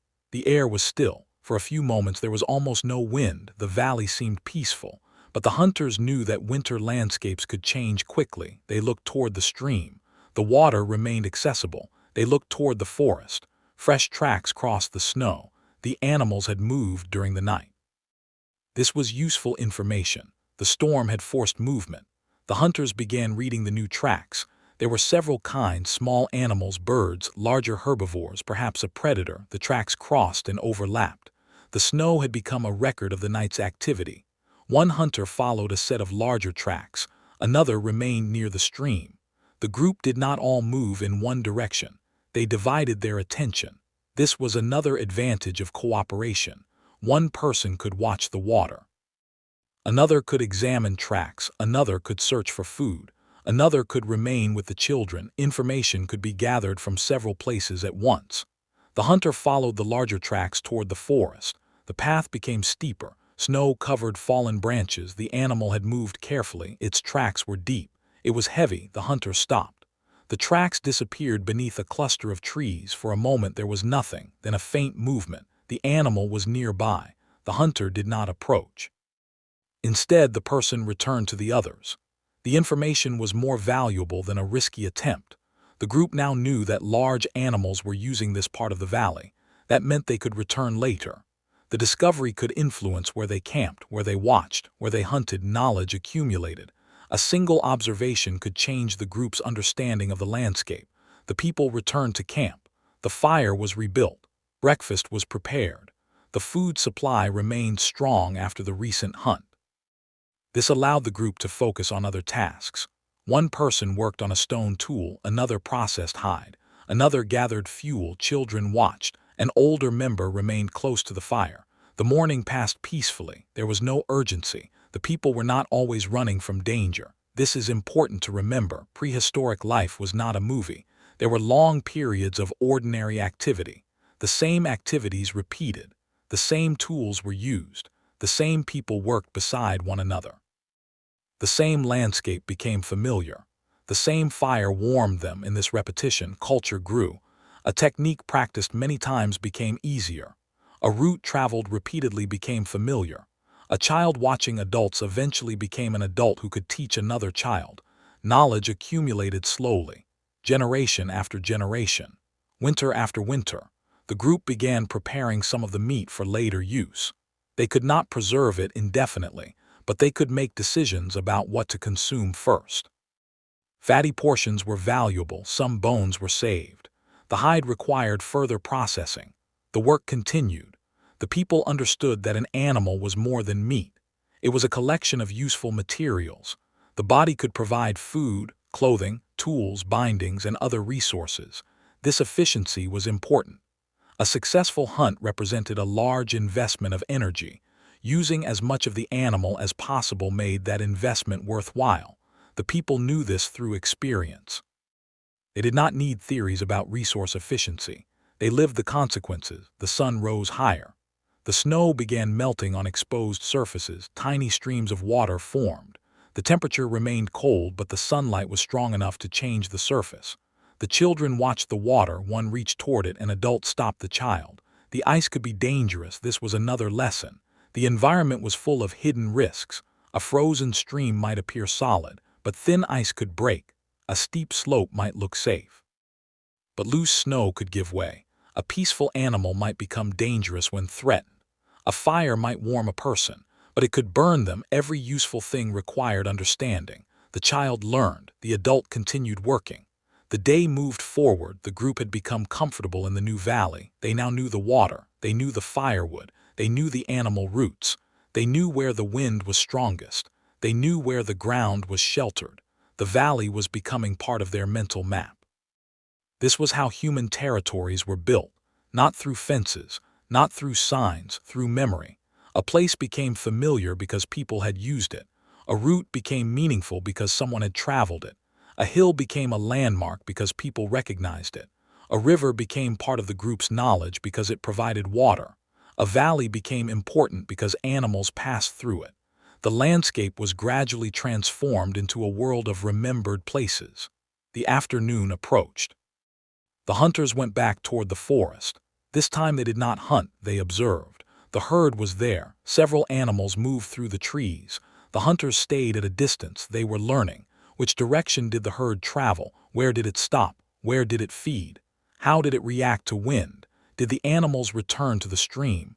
These observations could become useful later. A successful hunt might depend on information gathered days earlier. This is another reason prehistoric hunting should not be imagined as spontaneous. It could involve planning. The hunters returned. The group prepared the evening meal. The weather remained calm. For the first time in several days, the night looked clear. The stars appeared early. The people gathered around the fire. One of the older members looked toward the sky. The moon was bright. The landscape beyond the camp was visible. The group remained quiet. Perhaps someone spoke. Perhaps there was laughter. Perhaps a story was told. Again, we cannot know. But humans have probably spent countless nights talking around fires. The fire is an unusually effective social center. Everyone can sit around it. Everyone can see the others. The warmth is shared. Food can be prepared nearby. The darkness beyond the fire creates a natural boundary. The result is a small social world. Perhaps the ancient people had already discovered this. Perhaps fire had become more than a tool. Perhaps it had become a place where people belonged. The child sat close. An adult handed over a small piece of food. The child ate. Then silence. The fire crackled. The wind moved gently through the trees. A distant animal called. No one moved. The sound faded. The night returned to quiet. The group settled down. The successful hunt had given them several days of food. The valley had provided water. The shelter worked. The fire was strong. For a short time, everything seemed stable. But stability in the ancient world was always temporary. Weather could change. Animals could move. Food could disappear. A person could become injured. Another group could arrive. A predator could appear. The people could not control these events. They could only prepare. Preparation was their defense against uncertainty, and preparation continued. Fuel was stacked near the fire, tools were placed where they could be found, food was protected. The children slept close to adults. The group remained together. Night deepened. The stars moved. The moon traveled across the sky. The fire slowly became smaller. One person added wood. The flames rose, then settled. The ancient valley was quiet. But beneath the quiet surface, countless processes continued. Animals moved, plants waited, water froze, snow melted, the earth rotated. The climate continued its long cycles, and humans continued their own much smaller cycle: wake, find food, stay warm, teach, work, rest, sleep, repeat. It may sound simple, but inside this simplicity was the foundation of human civilization. Every complex society that would eventually exist grew from people who had first learned how to survive in environments like this. Before cities, there were camps. Before farms, there were hunters and gatherers. Before written history, there were memories. Before libraries, there were stories. Before buildings, there were shelters. Before electric light, there was fire. And before modern winter clothing, there were hides, shelter, and human ingenuity. The people around the fire could not imagine the future. But the future depended upon them.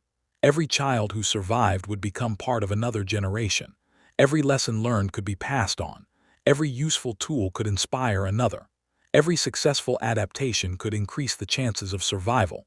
The process was slow, almost impossibly slow. But over tens of thousands of years, small changes accumulated. Human populations moved, technologies changed, cultures diversified. The human world became more complex. Yet the foundation remained: warmth, food, shelter, cooperation, knowledge. The fire burned. A final ember glowed beneath the ash. The people slept. Outside, frost covered the valley. The animals rested beneath the trees. The stream moved quietly beneath its thin layer of ice. And above everything, the stars continued shining. Another winter night had passed. Another day was waiting. And the ancient human journey continued. The winter 100,000 years ago, a calm historical story for sleep morning, arrived beneath a sky the color of pale silver. The valley was quiet. For several moments, nothing moved except a thin ribbon of smoke rising from the remains of the fire. The people woke slowly, one by one. They had become accustomed to the new camp now. The stream was familiar. The forest was familiar. The ridge beyond the trees had become a landmark. Even the places where the wind entered the shelter were beginning to feel predictable. That was one of the first signs that a temporary camp had become a home, at least for a little while. People knew where things were. They knew where to find water. They knew where the dry wood could be collected. They knew where animals had been passing. They knew which parts of the valley received sunlight first in the morning. Knowledge turned unfamiliar ground into familiar territory. Outside, frost covered the grass. The hunters walked toward the stream. They moved quietly. The recent snow had begun to harden, and footprints were now easier to recognize. There were many. Some belonged to small animals. Some belonged to birds. Others were much larger. The hunters followed the largest tracks for a short distance. Then they stopped. The tracks led toward a narrow passage between two rocky areas. The place was naturally sheltered. It was also a route animals could use when moving through the valley. The hunters remembered it. They did not need to say much. They simply looked at the place and understood its importance. A location like this could become part of the group's hunting knowledge, not necessarily a place where an animal would always be killed. Rather, a place worth watching. The hunters returned to camp. Breakfast was prepared. The group still had enough meat. That meant there was no immediate need for another dangerous hunt. The people could spend the day doing something else. One adult examined several stone flakes. Another worked on a hide. A third person collected wood. Children moved around the camp. An older member watched them. The children were becoming increasingly curious about everything. They touched stones. They picked up sticks. They watched adults work. They copied movements. Sometimes they were corrected. Sometimes they were allowed to experiment. This process may have looked ordinary, but it was one of the most important activities in the entire group. A human child was born with enormous potential but relatively little practical knowledge. The child had to learn almost everything: how to make a fire, how to recognize edible plants, how to understand animal behavior, how to hold a tool, how to move quietly, how to travel safely, how to cooperate, how to communicate, how to recognize danger. Knowledge had to be transferred, and the transfer could take years. The adults were therefore doing more than simply raising children. They were preparing the next generation to survive. A child watched as a stone was struck. The sound was sharp. The child looked closely. The adult repeated the movement. Another flake broke away. The child reached toward it. The adult allowed the child to hold it briefly. The edge was sharp. The lesson was immediate. Some stones could cut. That was useful. It could also be dangerous. The child learned both facts at once. The morning passed. The group decided to explore farther into the valley. The weather was calm. There was little wind. It was a good day for movement. They followed the stream. The water gradually became narrower. Trees grew thicker. The valley began to rise. The people walked slowly. They were not simply traveling. They were mapping the landscape through experience. A modern person might use a satellite image. The ancient people used memory. They remembered a large rock, a fallen tree, a bend in the stream, a ridge, a particular group of trees. Each landmark helped create a mental map. This ability would have been enormously useful. A person could remember where water was located, where animals gathered, where shelter existed, where dangerous terrain began, where useful stone could be found. The group eventually reached a rocky outcrop. The stone was different from the material they had been using.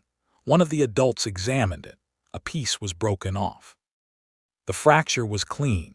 The material could be useful for tools. The group had found a potential source of stone. This discovery mattered. Stone was not equally useful everywhere. Different rocks fracture differently. Some produce sharp edges. Others break unpredictably. Experienced toolmakers could recognize suitable material. They might return to such locations repeatedly.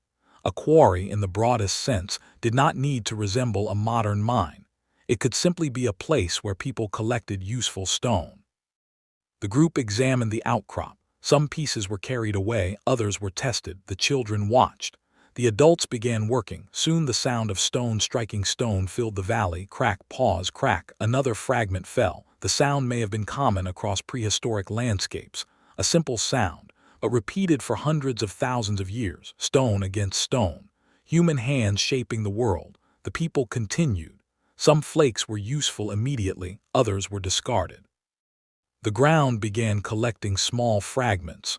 From an archaeological perspective, this kind of activity can be extremely valuable. A modern observer might see only broken rocks.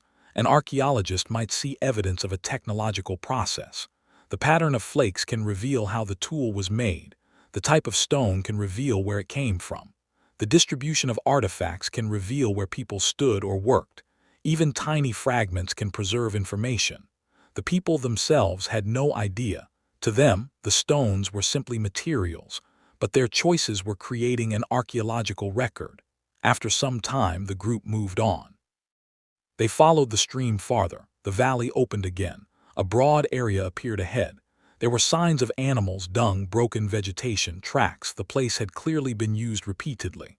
The hunters stopped. They watched. No animals were visible yet, but they could infer that animals passed through. This was another kind of knowledge. The landscape could speak without making a sound. Broken branches, footprints, chewed plants, scattered stones. All of these things carried information.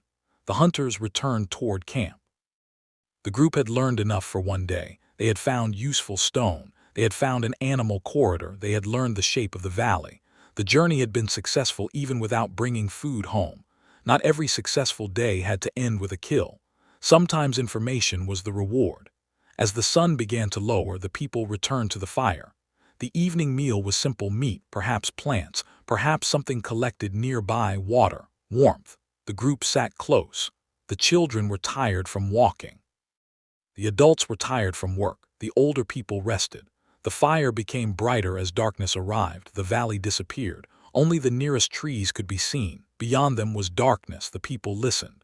A sound came from the forest, something moving. Everyone became quiet. The sound stopped. A few moments passed, then it continued. The animal was approaching the stream. The hunters remained still. There was no reason to act. Not every animal needed to become prey.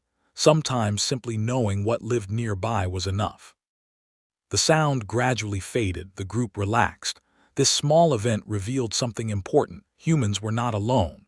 Their camps existed inside larger ecological communities. Predators moved through the same landscapes. Herbivores fed nearby. Birds crossed overhead. Small mammals lived beneath the ground. Insects occupied the vegetation. The people were one part of the system. They could influence it. They could hunt. They could move animals. They could alter vegetation around a camp. But they could not control the entire environment. The wilderness remained much larger than the human group. That reality shaped human thinking. The people had to remain observant. They could not afford to ignore their surroundings. The fire burned. Someone added another piece of wood. The flames rose. The warmth spread. The child leaned closer. An adult pulled the child back slightly, too close. Again, a lesson. Fire was friend and danger at the same time. The child understood. Night deepened. The stars emerged. The sky was extraordinarily dark. There were no artificial lights anywhere on the horizon. No distant cities, no roads, no buildings, only the natural world. The people might have been able to see the Milky Way as a broad band of light across the sky. They might have noticed patterns among the stars. Perhaps these patterns later became part of stories and traditions, but we cannot know. The night sky was ancient even then. The same stars existed, the same moon, the same planets. Only the human interpretation was different. The people slept beneath it. The fire gradually became embers. A person woke and added fuel, then slept again. The cycle repeated. The next morning would bring another search, another meal, another decision, another small movement through the landscape. The people did not know that tens of thousands of years later, humans would study the climate of their time. Scientists would examine sediments. They would analyze pollen. They would study animal bones. They would reconstruct ancient temperatures. They would investigate stone tools. They would examine ancient DNA where preservation allowed. Piece by piece, researchers would attempt to understand what the world had been like. The people around this fire would remain anonymous. No names, no portraits, no written records. But anonymity does not make a life insignificant. Most humans who have ever lived are anonymous. Their names were never written. Their faces were never painted. Their voices were never recorded. And yet they lived. They loved, they feared, they worked, they learned, they protected children, they grew old, they died. The story of humanity is therefore largely a story of unnamed people whose lives left only faint traces, a stone flake, a piece of charcoal, a fragment of bone, a footprint, and sometimes, if we are fortunate, the shape of an ancient shelter. The fire burned lower, the people were asleep. Outside, the cold returned. Frost slowly formed on the ground. The stream moved beneath the darkness. The animals continued their nightly movements. The valley was quiet again. 100,000 years ago, there were no cities in this landscape, no roads, no farms, no machines, no electricity. Yet there was something here that would eventually transform the planet: human cooperation, human curiosity, human memory, human imagination. These qualities were already present. The people did not know where they would lead. They could not imagine cities rising from stone. They could not imagine ships crossing oceans. They could not imagine machines flying through the sky. They could not imagine humans walking on the moon. But the foundation was already there. A person looking at a stone and wondering what could be done with it. A child watching an adult and learning. A group sharing food. Someone remembering where water could be found. Someone noticing that animals followed the same route. Someone deciding to try a new way of making a tool. These small moments were the seeds of everything that came later. And for now, the seeds remained quiet. The people slept, the fire glowed. The winter night stretched across the valley, and the ancient world waited for another morning. The fire had almost disappeared by the time the last person fell asleep. Only a faint red glow remained beneath the ash. Outside, the winter night stretched across the valley. The wind moved softly through the trees, carrying the scent of snow and cold earth. For several hours, nothing disturbed the camp. Then, sometime before dawn, one of the adults woke. The person did not immediately move. There was a sound, very faint, almost impossible to hear. A distant call from somewhere beyond the stream. The person listened. The sound came again, then silence. The fire was still alive. The children were sleeping, the others were resting. There was no immediate danger. The person slowly returned to sleep. Morning eventually arrived. The first light entered the shelter. The fire was almost gone. Cold air filled the space. The adults woke quickly. More fuel was added. The flames returned. The children gathered close. Another winter morning had begun. The food supply was still sufficient, but the group knew that another successful hunt would soon be necessary. The hunters prepared. They examined their tools. One stone blade had become dull. It was sharpened again. Another tool had a damaged edge. It was repaired. A wooden shaft was checked. The bindings were examined. Everything had to be reliable. A hunting weapon could not be trusted simply because it had worked yesterday. A small weakness could become a serious problem in the middle of a hunt. The hunters left the camp. This time they moved toward the animal corridor they had discovered earlier.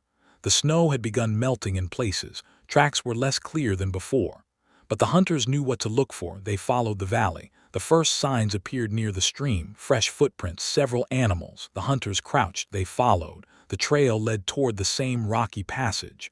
The hunters stopped before entering. They waited. Nothing moved.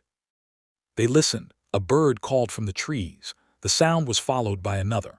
Then a branch moved. An animal emerged. The hunters remained still. It crossed the opening. Then another animal followed. The herd was nearby. The hunters waited. They did not attack immediately. Instead, they watched the animal's behavior. The herd moved toward the open valley. The hunters followed from a distance. The terrain provided cover: trees, rocks, small rises in the ground. The hunters used them naturally. They had learned the landscape. The animals moved slowly. They were not aware of the humans. Then one animal suddenly stopped. Its head rose. It had sensed something. The hunters froze. The animal looked toward them for several long moments. Nothing happened. Then the animal returned to feeding. The hunters waited again. This patience could be exhausting, but rushing could ruin everything. The herd eventually moved toward a narrow section of the valley. The hunters recognized the opportunity. The terrain limited the animals' movement. They began positioning themselves. The hunt was about to begin. But then the weather changed. A sudden gust of wind crossed the valley. Snow lifted from the ground. The animals reacted immediately. The herd scattered. The hunters were forced to move. They followed one animal. The chase began. The animal ran downhill. The hunters followed. Snow made every step difficult. The animal was faster. But the hunters were persistent. They continued. The chase moved through the trees. Branches struck their bodies, the ground became uneven, the animal stumbled briefly. The hunters gained distance, it recovered, they continued. The chase lasted longer than expected, the hunters were becoming tired. But they understood that stopping now could waste everything. One hunter moved toward the animal from another direction. The second hunter followed, they were coordinating. The animal turned, it tried to escape between two rocks. The hunters were ready. A weapon was thrown. The animal was struck. But it did not fall, it continued running. The hunters followed. Another opportunity came, the second weapon struck. The animal slowed. The hunters approached carefully. Even an injured animal could be dangerous. They waited. The animal tried to rise. The hunters remained at a safe distance. Eventually the struggle ended. The valley became quiet. The hunters stood still. Their breathing was heavy. They had succeeded. But now the real work began. They had to process the animal. The body was heavy. They could not carry everything at once. The hunters began cutting. Stone tools moved through hide and tissue. The work required concentration. The valuable parts were separated: meat, fat, hide, bone. Everything had potential value. Some pieces were consumed or processed immediately. Others were prepared for transport. The hunters returned toward camp. The journey was slower now. They were carrying food. The group at the shelter saw them approaching. People came out to help. The children watched from a distance. The successful hunt changed the mood of the camp. Food meant security. For several days the group could relax slightly. The meat was brought inside, the fire was prepared. The work continued. No one wasted time. The animal had provided an enormous amount of material. The hide was stretched, bones were separated, meat was divided, fat was carefully preserved. The people knew that some parts of the animal were especially valuable. Fat contained energy. In cold environments, energy was extremely important. The body needed fuel to maintain warmth. A person who was hungry could become weak. A weak hunter could become less effective. A less effective hunter could make the next hunt more difficult. Everything was connected. The meal that evening was generous. The fire burned brightly. The people ate. The children were given food. The older members received portions. The group rested. For a while, there was no need to worry about tomorrow's meal. That feeling may have been one of the deepest forms of comfort in prehistoric life. Knowing there was enough food, knowing there was warmth, knowing there was shelter, knowing that the group had succeeded. The people sat quietly around the fire. Perhaps they talked about the hunt. Perhaps they discussed the animal. Perhaps they remembered the moment when it first appeared. Perhaps someone explained how the chase had unfolded. We cannot know the exact words, but communication almost certainly continued. The hunters had experiences to share. The others had questions. Children listened. Knowledge moved through the group. The evening became peaceful. Outside, the snow began falling again. Soft flakes drifted through the darkness. The firelight reflected from the snow near the entrance. The people watched. No one needed to leave. The food was safe. The camp was secure. The storm could be ignored for one night at least. The child who had been learning to shape stones earlier sat beside an adult.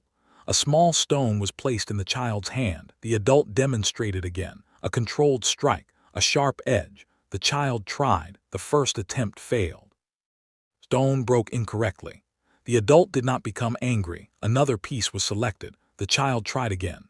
This time a small flake separated. The child looked at it. The adult looked too. Perhaps there was a small moment of satisfaction. A new skill had begun. The process would take years. But every skilled toolmaker had once been a beginner. Every hunter had once been a child. Every adult had once watched someone else. The knowledge of the group existed because people were willing to teach. The night continued. The snow became heavier. The fire remained strong. The people were warm. Outside, the valley disappeared beneath white. The trees became dark shapes. The stream became almost invisible. The animals moved somewhere beyond the camp. The world was quiet. Inside, the people rested. For a little while, they had everything they needed: food, fire, shelter, company, and time. Time to sleep. Time to recover. Time to dream. Perhaps the people dreamed of the places they had traveled. Perhaps they dreamed of animals. Perhaps they dreamed of family. Perhaps their dreams were as strange and vivid as ours. We will never know. But while they slept, the snow continued falling. And beneath that snow, the ground slowly covered tiny traces of their lives: a fragment of stone, a piece of bone, a little charcoal from the fire, a broken tool, small remains of an ordinary evening. The people did not know that the earth was beginning to preserve their story. They simply slept. The fire slowly became quieter. The snow continued. And another peaceful winter night passed beneath the ancient sky. The snow continued falling through the early hours of the morning. By sunrise, the valley had become almost unrecognizable. The rocks were covered. The fallen branches were hidden. The tracks from the previous day had disappeared beneath a fresh layer of white. Even the stream seemed quieter. Only a narrow, dark line of moving water remained visible between patches of ice. Inside the shelter, the fire was still glowing. The people woke slowly. There was no reason to rush. They had food, they had fuel. The weather outside was not suitable for a long journey, so they stayed. One of the adults pushed aside the ash and brought the fire back to life. Another prepared pieces of meat from the recent hunt. The smell of warm food filled the shelter. The children moved closer. The group ate together. For a while, the storm outside became almost irrelevant. This was one of the strange comforts of winter. A storm could make the outside world dangerous while making the inside of a shelter feel safer. The sound of wind and snow became almost like a distant curtain. Inside that curtain was warmth. The people had created a small world for themselves. A human world, fire in the center. People gathered around it, food being prepared, tools nearby, children sleeping, adults talking, an older person watching. The arrangement may have been simple, but it represented a remarkable achievement. People had taken a natural material, wood, and transformed it into controlled heat. They had taken stone and transformed it into cutting edges. They had taken animal skin and transformed it into protection. They had taken a dangerous environment and made a small portion of it more comfortable. This ability to modify surroundings was becoming one of humanity's defining characteristics. The people were not simply adapting their bodies to the environment. They were adapting the environment to themselves. That difference would eventually change the entire planet.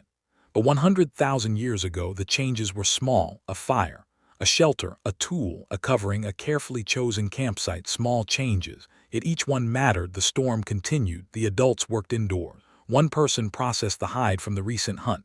Another prepared bones. The stone workers continued shaping tools. The children watched. The repetitive sound of stone against stone filled the shelter. Crack, pause, crack, pause. A flake fell. Another was produced. The toolmaker examined the edge. It was not good enough. Another strike. This time the edge became sharper. The tool was ready. The child looked carefully.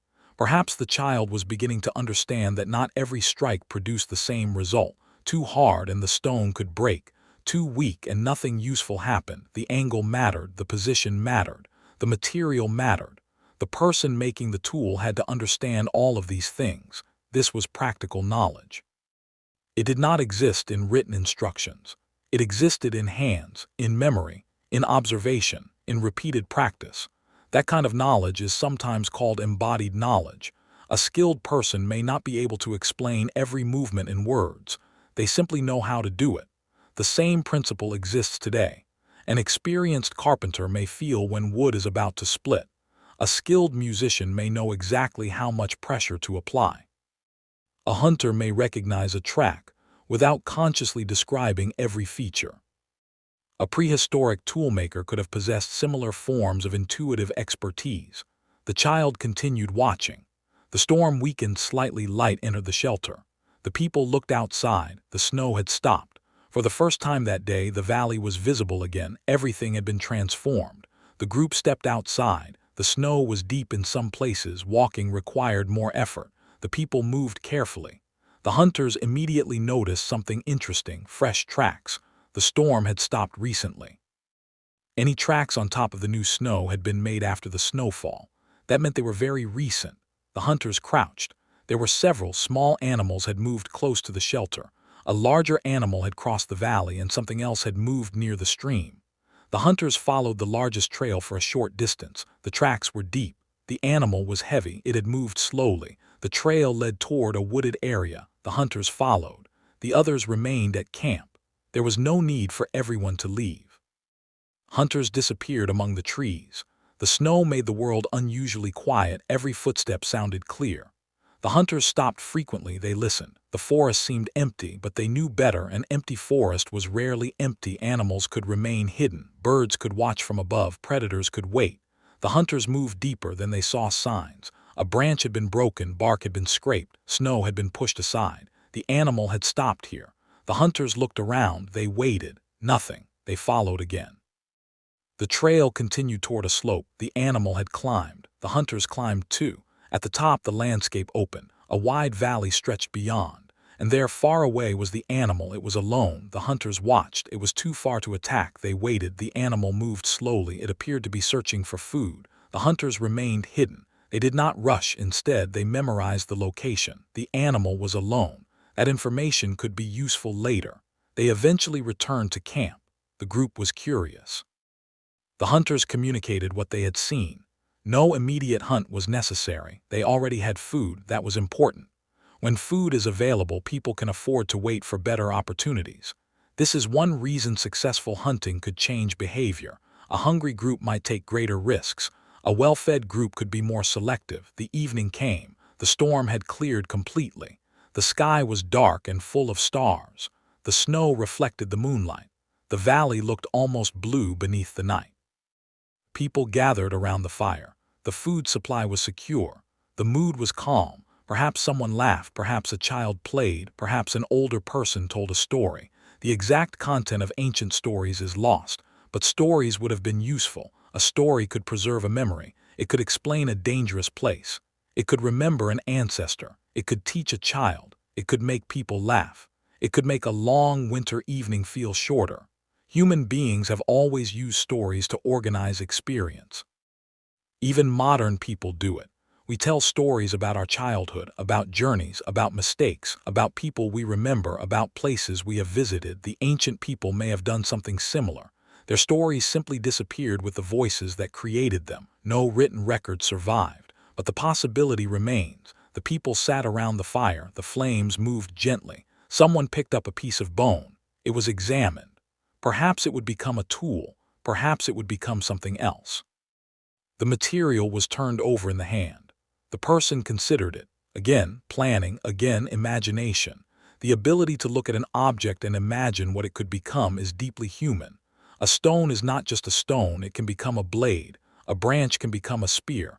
A hide can become a covering. A bone can become a tool. A landscape can become a route. A cave can become a shelter. A fire can become a center of social life. The human mind constantly transforms possibilities into objects. That process had already been happening for an extraordinarily long time. The people were part of a technological tradition much older than their own lives. Their tools were not invented from nothing. They inherited techniques, they modified them, they taught them. And perhaps they invented small improvements of their own, a slightly different angle, a different shape, a better material, a more efficient movement. Most innovations are small, but small innovations can accumulate. One generation improves something. The next generation improves it again. Over thousands of generations, the difference can become enormous. The people around this fire could not see that future, but they were contributing to it. Every tool they made was part of the long experiment of humanity. Every successful technique had the possibility of being remembered. The fire began to weaken. More wood was added. The flames rose. The children were becoming sleepy. One child leaned against an adult. The adult remained still. The child fell asleep. The moment was quiet. Perhaps the adult looked down. Perhaps there was a feeling of affection. We cannot know exactly how prehistoric people expressed love. But humans are social animals. Parents invest enormously in children. Children depend upon adults. Families and groups are built around relationships. Whatever the exact social structure of this particular group, care must have existed. A helpless child could not survive alone. Someone had to feed the child, protect the child, carry the child. Teach the child, keep the child warm. This investment was costly, but it was essential. The survival of humanity depended upon generations of children becoming capable adults. The fire burned, the child slept. The adult watched outside. The valley remained silent. The moon moved higher. The stars slowly changed position. The night continued. Eventually, everyone slept. The fire remained. The cold returned. And beneath the snow, another layer of evidence was added to the ancient ground: ash, charcoal, stone, bone. Tiny fragments, the physical remains of an ordinary human evening.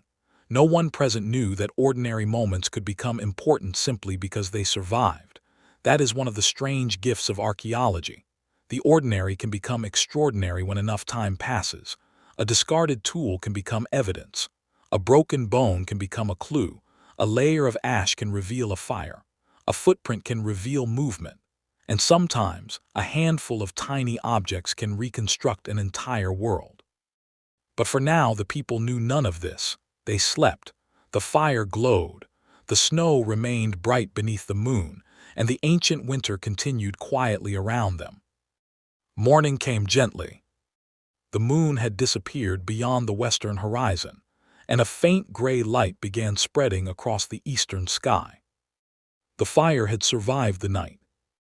Only a small bed of embers remained, glowing beneath the ash. One of the adults stirred them. A little dry material was placed over the embers. Then another piece. A breath of air. A tiny flame appeared. It grew slowly. The people began waking. Outside, the snow was hard and bright. The cold was intense again, but the sky was clear.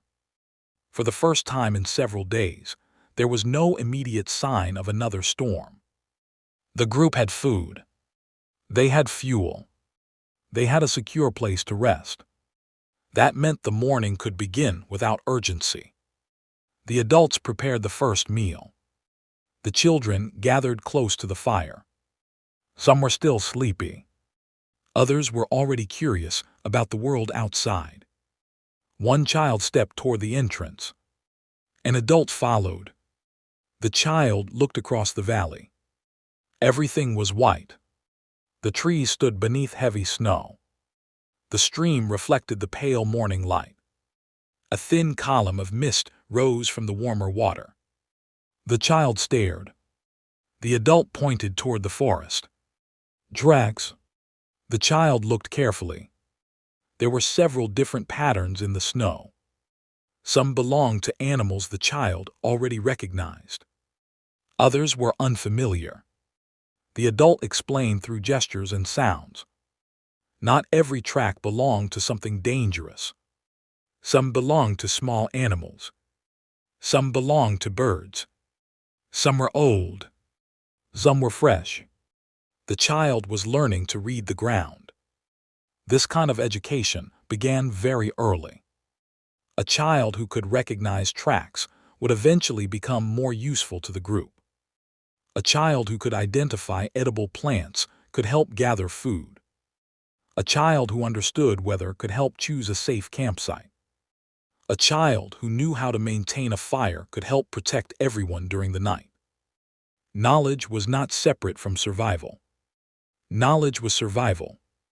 The hunters prepared to explore again. They did not need to hunt immediately. Instead, they wanted to visit the open valley they had discovered the previous day. The recent snowfall had changed the landscape. Fresh tracks would be easier to see. The hunters moved away from the camp. They followed the stream. The snow was deep in places, and walking required effort. They moved one behind another. The person in front created a path. The others followed. After some distance, the terrain began to rise. The hunters reached the ridge. From there, they could see the entire valley. The view was enormous.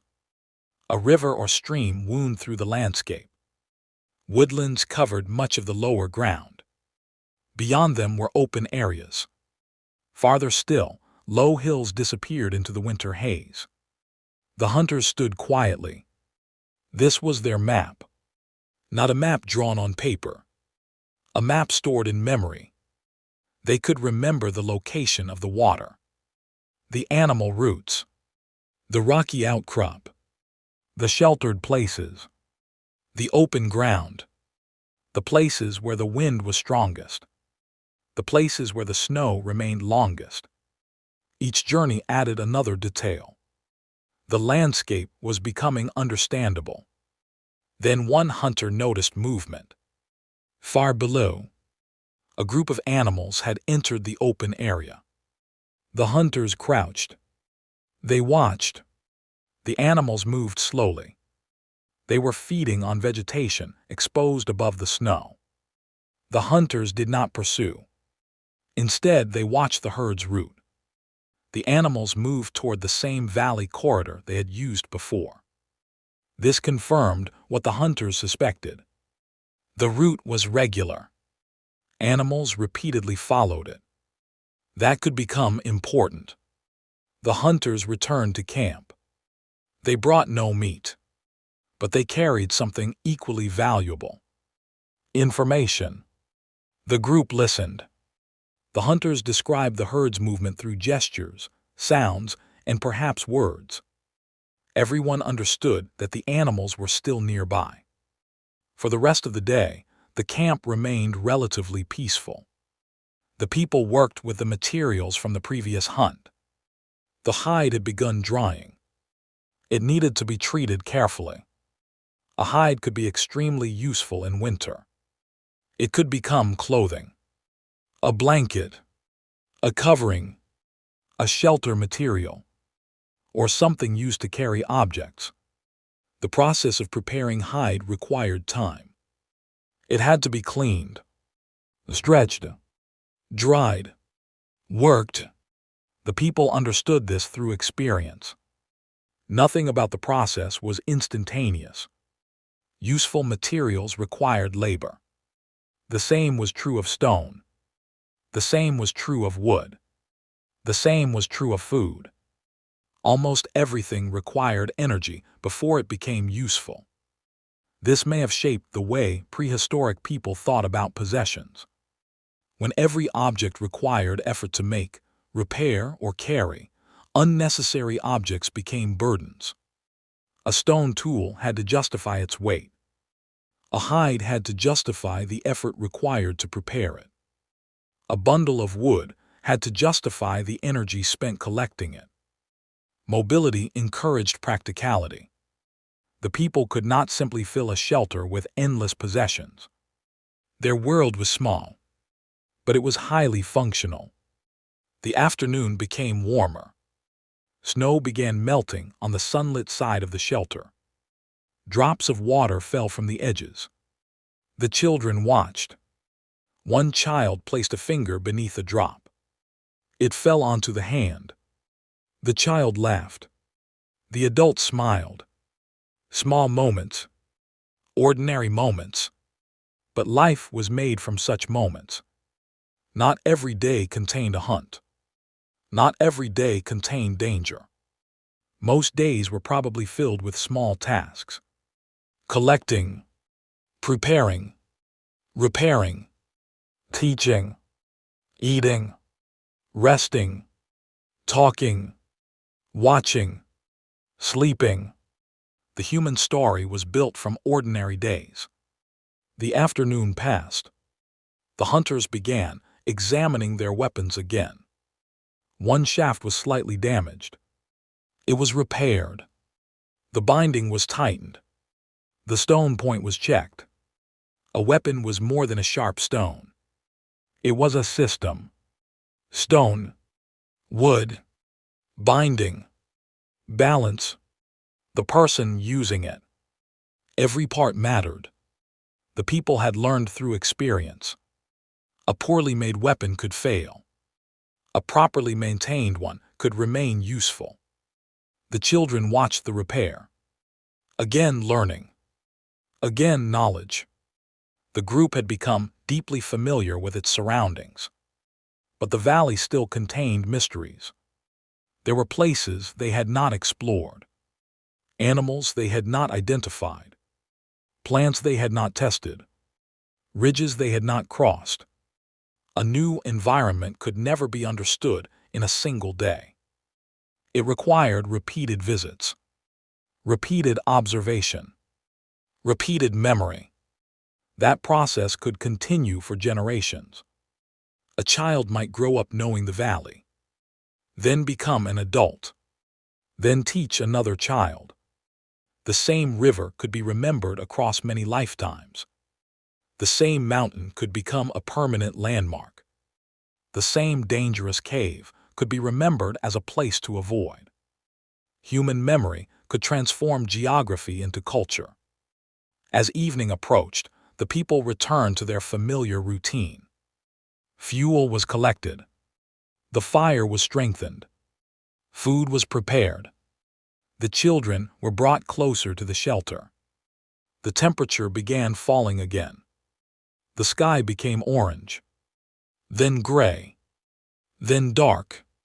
The first stars appeared. The firelight became brighter in comparison. The people gathered. One adult held a piece of stone. The child who had been learning to shape tools earlier sat nearby. The adult demonstrated again. This time, the child was allowed to try. The child struck the stone. A fragment fell. The edge was not perfect, but it was recognizable. The adult picked it up, examined it, then handed it back. The child held it carefully. The first successful attempt. It was only a tiny stone fragment, but it represented something larger. The beginning of skill. The beginning of independence. The beginning of another generation entering the technological tradition of humanity. The child might forget this exact evening. The child might not. But the movement could be repeated. Tomorrow, next week, next year. Eventually, the child might become skilled. Perhaps one day that child would teach another child. The process would continue. The fire crackled. The group became quieter. Outside, the cold deepened. The stream moved beneath the darkness. Somewhere in the valley, animals were beginning their nighttime movements. A distant call echoed. The people listened. Then silence returned. No one panicked. They knew the sound, or at least they knew it was far away. The camp remained safe. The night continued. One person added another piece of wood to the fire. The flames rose. Warmth spread across the shelter. The children fell asleep. The adults remained awake for a little longer. They talked quietly. Perhaps about the animals. Perhaps about tomorrow. Perhaps about places they had once visited. Perhaps about nothing important at all. There is no reason to imagine that every conversation of prehistoric people concerned survival. Human beings talk about ordinary things. They joke. They complain. They remember. They comfort. They tease. They tell stories. They share experiences. Those social interactions may have been just as important as food and shelter. A group that trusted one another could cooperate more effectively. A child who felt protected could learn. An injured person could recover. An older person could continue contributing knowledge. The group was more than a collection of individuals. It was a network of relationships. The fire slowly became lower. One person added fuel. Then another. Eventually, everyone settled down. The last sounds of conversation disappeared. The shelter became quiet. Outside, frost began forming again. The temperature fell. The valley slept. And for another night, the small human community remained protected by the simplest technologies they possessed. A shelter, a fire, tools, food, and one another. Far above them, the stars crossed the ancient sky. The same sky that would later shine over farms, villages, cities, highways, and enormous modern landscapes. But on this night, there were no cities. There were only trees, snow, water, animals, darkness, and a small fire glowing beside a group of human beings. They slept peacefully. And the winter night continued. By morning, the cold had settled deeply into the valley. The fire was little more than glowing charcoal, and the people were slow to leave the warmth of the shelter. Outside, the snow had hardened again. The night frost had turned its surface almost smooth, except where small animals had crossed it. The first person awake added fuel to the embers. A flame appeared, then another. Soon the fire was burning steadily. The people gathered around it. They had become accustomed to the rhythm of this place. Wake, warm, eat, work, watch, rest, sleep, and begin again. But this morning the hunters noticed something unusual. The air was almost completely still. There was no wind moving through the trees, no branches were swaying, no loose snow was drifting. The silence was extraordinary. One hunter stepped outside and looked toward the eastern ridge. The sky was clear. The sun was beginning to rise. It was a good day for travel. The group had remained in the valley long enough to learn its immediate surroundings. Now they could consider going farther, not permanently, just farther than before. The hunters prepared. Several adults would travel together. The children would remain near the camp. The older members would stay close to the fire. The group did not need everyone to participate in every journey. Different people had different roles. This division of activity allowed the group to function efficiently. The hunters left. They followed the stream upstream. The water became narrower as they moved. Eventually, the stream passed through a rocky section. The rocks were dark and smooth, some were covered in ice. The hunters moved carefully. A fall here could cause serious injury. One of them stopped. There were marks on the snow. A large animal had crossed recently. The hunters followed. The trail led away from the water. They climbed a gentle slope. At the top, they found an open area. The snow was thinner here. Dry grass remained visible. This was valuable. Animals could feed here. The hunters looked around. They noticed several old resting places, depressions in the snow, broken vegetation, dung. The area had clearly been used repeatedly. The hunters memorized it. They did not need to kill an animal today. The discovery itself was useful. They continued. Beyond the open area was a shallow valley.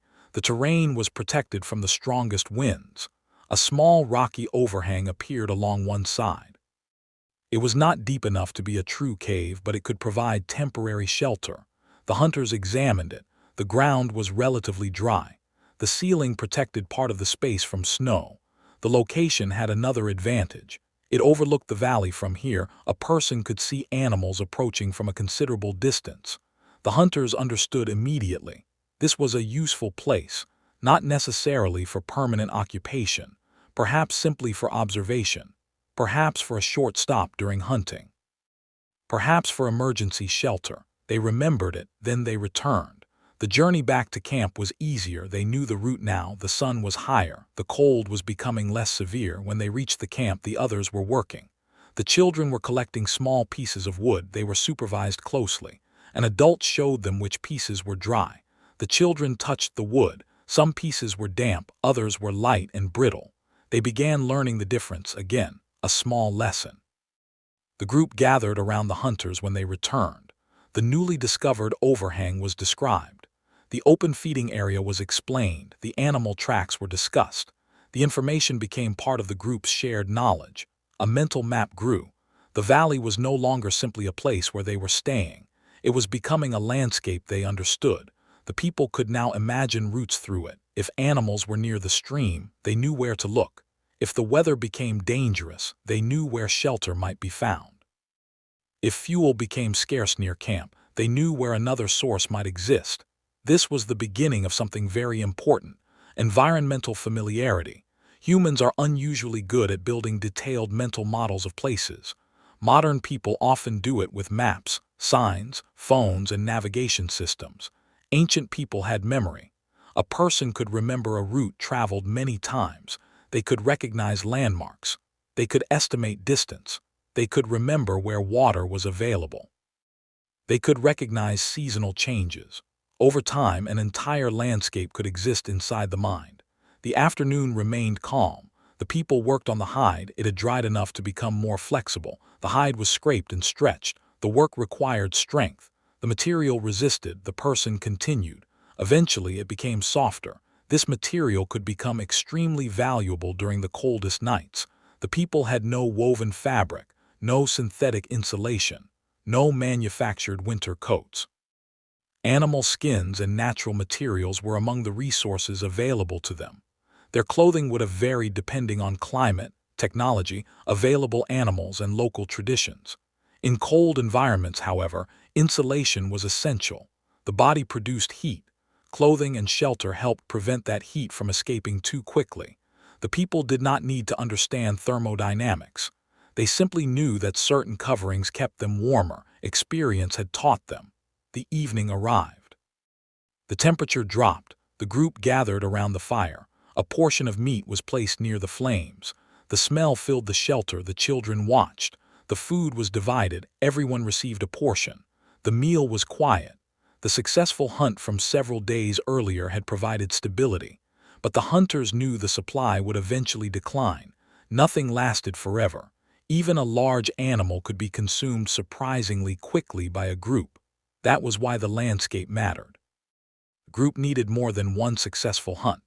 They needed a reliable pattern of survival: food, water, fuel, shelter, movement, rest. The ancient winter demanded constant attention. But it did not demand panic. The people had experience. They knew how to wait. They knew when to move. They knew when to stay. This ability to judge timing was one of the most valuable survival skills. Too early could be dangerous. Too late could be worse. A storm could make travel impossible. A herd could move away. A river could freeze. A food source could disappear. A person had to recognize the right moment. The group had been learning that rhythm for generations. The fire burned quietly.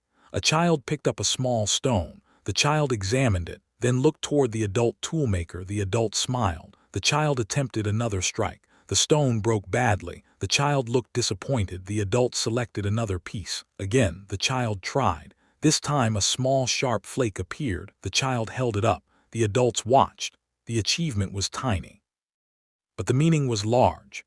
The child was beginning to participate. One day, perhaps many years later, this child would no longer need an adult beside them. They would make tools independently. They might hunt. They might gather. They might teach someone else. That was how knowledge traveled, not through books, not through schools, through people, through observation, through imitation, through correction, through patience. The firelight moved across the faces around it. For a moment, the ancient shelter felt almost timeless. The same basic scene could have occurred countless times before, and countless times afterward. A family or small group gathered around a fire, someone working, someone eating, someone teaching, someone resting, children watching, outside winter, inside warmth. This pattern may have been repeated across enormous stretches of human history. The exact people changed, the tools changed, the landscapes changed, but the basic scene remained. Night deepened, the children slept, the adults became quieter, one person stepped outside. The sky was exceptionally clear, stars filled the darkness. The Milky Way stretched across the sky like a faint river of light. There was no artificial glow anywhere. Darkness was complete. The person looked upward. Perhaps the stars meant something. Perhaps they were simply beautiful. Perhaps the person was checking the position of the moon. Perhaps they were thinking about tomorrow. We cannot know. But looking at the night sky is an experience that humans have shared for an enormous amount of time. The same curiosity that makes a modern person look upward may have existed then. The difference was that the ancient person saw a completely natural night. No airplanes, no satellites, no city glow, only the universe. The person returned to the shelter. The fire was still burning. A final piece of wood was added. The group settled down. The cold became stronger. But inside, the people were warm enough. The night passed. Hours moved quietly. The fire became embers. The valley remained still. And somewhere beyond the camp, an animal moved across the snow. Its tracks would remain until morning. Another small piece of information. Another message written by nature. And when the people woke again, they would have another chance to read it. Morning arrived with a thin layer of mist resting above the stream. The new tracks were still visible. The animal had passed during the night. One of the hunters noticed them almost immediately. They were large, fresh, and heading toward the same open valley the group had discovered earlier. The hunter crouched beside the tracks. A finger touched the edge of one footprint. The snow inside was still soft. The track had been made only a short time ago. The hunter looked toward the forest. The others understood something large was nearby. But no one rushed. The group had learned patience. They knew that an animal could be followed without immediately being attacked. They knew that a fresh track could provide more information than a sudden pursuit. The hunters ate a small amount of food. Then they prepared their equipment. This time they decided to follow. The morning was clear, the air was cold but calm. The sun was low, long shadows crossed the snow. The hunters moved through the valley. The tracks continued. They passed the stream, they crossed the open area, they climbed the gentle slope. The animal was moving slowly, perhaps it was searching for food, perhaps it had been disturbed during the night, perhaps it was simply following its usual route. The hunters could not know, they could only observe. The trail eventually entered thicker woodland. The hunters stopped. The tracks became harder to see. They searched the ground, a broken branch, a patch of disturbed snow, a scrape on the bark. They continued. The forest became quieter. No birds were calling nearby. That made the hunters cautious. Silence did not necessarily mean danger, but it could mean that animals had noticed something. The hunters slowed. They moved carefully between the trees. Then one of them saw movement. A large animal stood ahead. It was much closer than expected. The hunters froze. The animal had not yet noticed them. For several moments, nobody moved. The animal lowered its head. It began feeding. The hunters remained hidden. They watched. This was not simply a potential meal.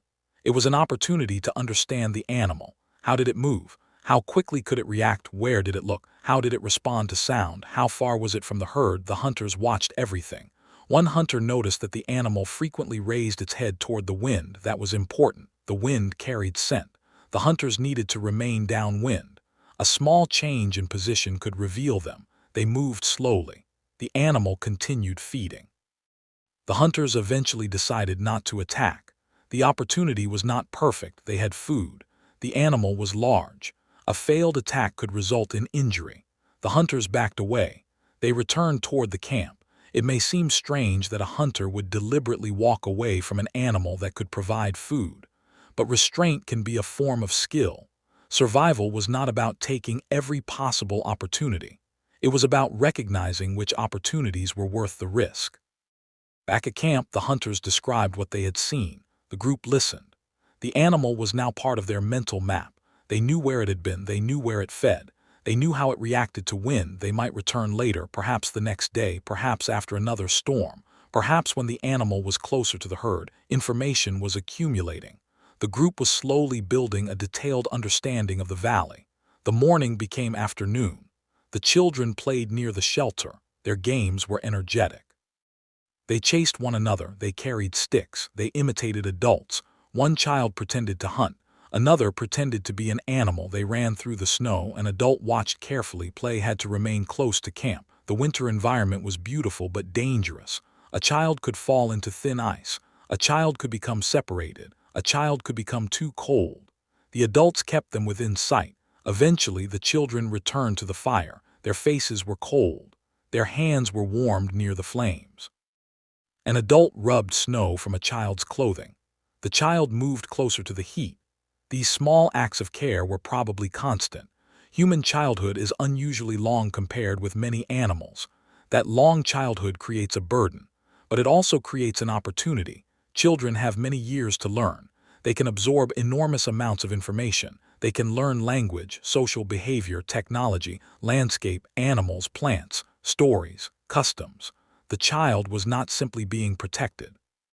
The child was being prepared. The afternoon continued quietly. The people repaired their shelter. One section had become loose. The covering was adjusted. The opening was narrowed. The fire was repositioned. The shelter became warmer. Again, a small technological improvement. No grand invention, just a better arrangement. But survival is often built from small improvements. A slightly warmer shelter, a sharper tool, a better route, a more efficient hunting technique, a stronger binding. Each improvement reduces difficulty. And when a group preserves these improvements across generations, the effect can become enormous. The sun began to disappear behind the ridge. The temperature dropped quickly.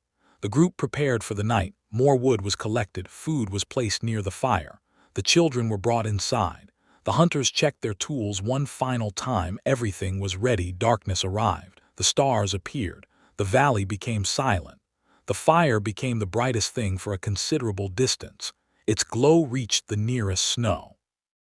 Beyond that darkness, the people sat together. For a while they talked. The hunters described the animal again. The children listened. Perhaps one child asked a question, perhaps the adults laughed. The conversation eventually faded, the fire crackled. Someone placed a piece of meat closer to the heat. The smell was comforting, the people ate, then they rested. Outside, the temperature continued falling, but the shelter remained warm. The fire had been built carefully. The fuel was dry. The people had prepared. Preparation had become routine, and routine could be comforting. The same actions repeated every evening, the same place around the fire, the same faces, the same voices, the same night sky. Perhaps this repetition gave prehistoric life a sense of stability despite the uncertainty of the environment. The people could not control winter, they could not control animals, they could not control storms, but they could control some things. They could gather wood, they could protect food, they could maintain tools. They could strengthen the shelter, they could stay together, they could teach children, they could choose when to move. These small areas of control mattered. They gave humans the ability to survive conditions that were often beyond their physical strength. The night became deeper. One adult stepped outside to check the firewood. The air was bitterly cold. The person looked toward the forest. Nothing moved. Then far away came a sound, a low call. The person listened. Another call answered. Perhaps a large animal, perhaps something else. The sound faded. The person returned to the shelter. The entrance was covered again. Warmth returned. The people slept. Hours passed. The fire slowly became embers. A hand reached out in darkness and added another piece of wood. The flames returned, then quiet again. This was the rhythm of the winter night. Wake briefly, feed the fire, return to sleep. Outside, the snow reflected the moon. The valley remained unchanged.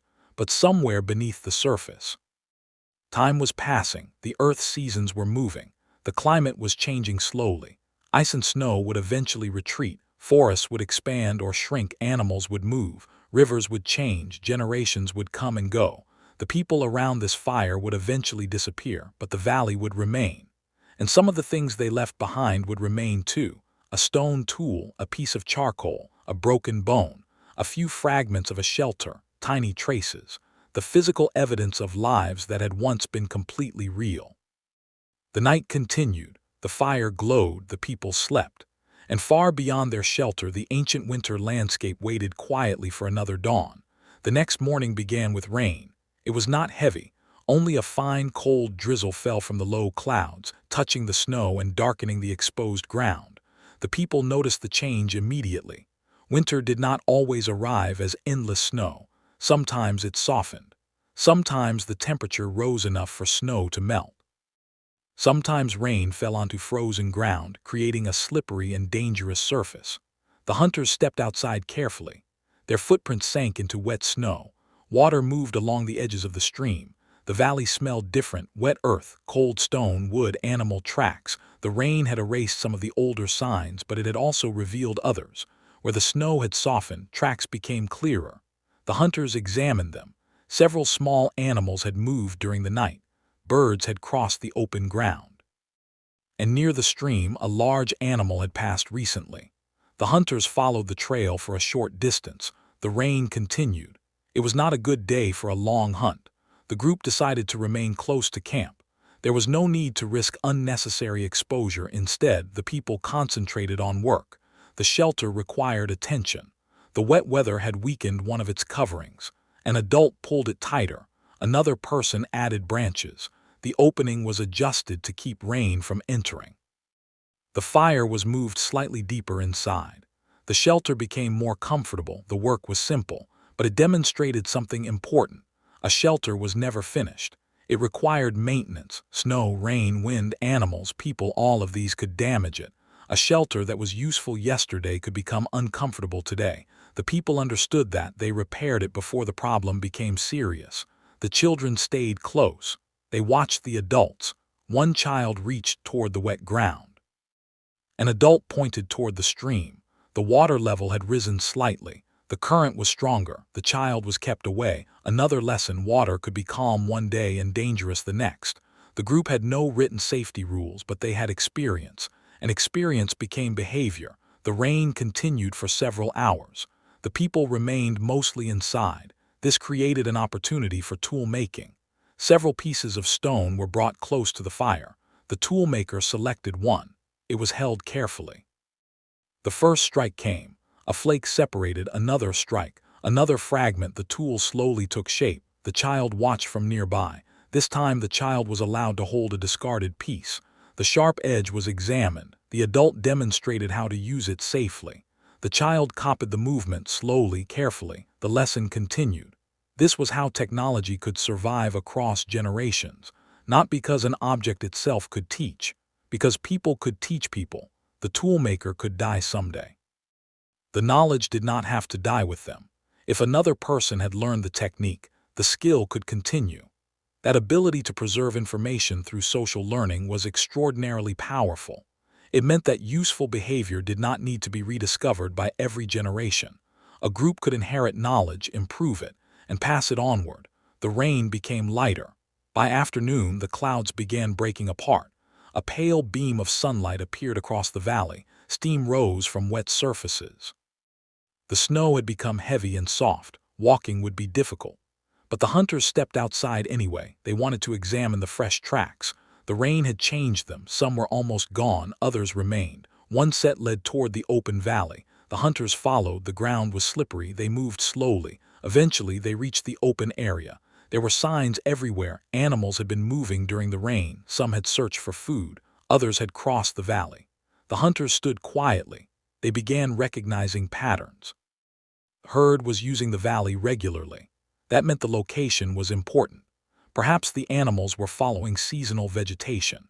Perhaps the valley offered protection from wind.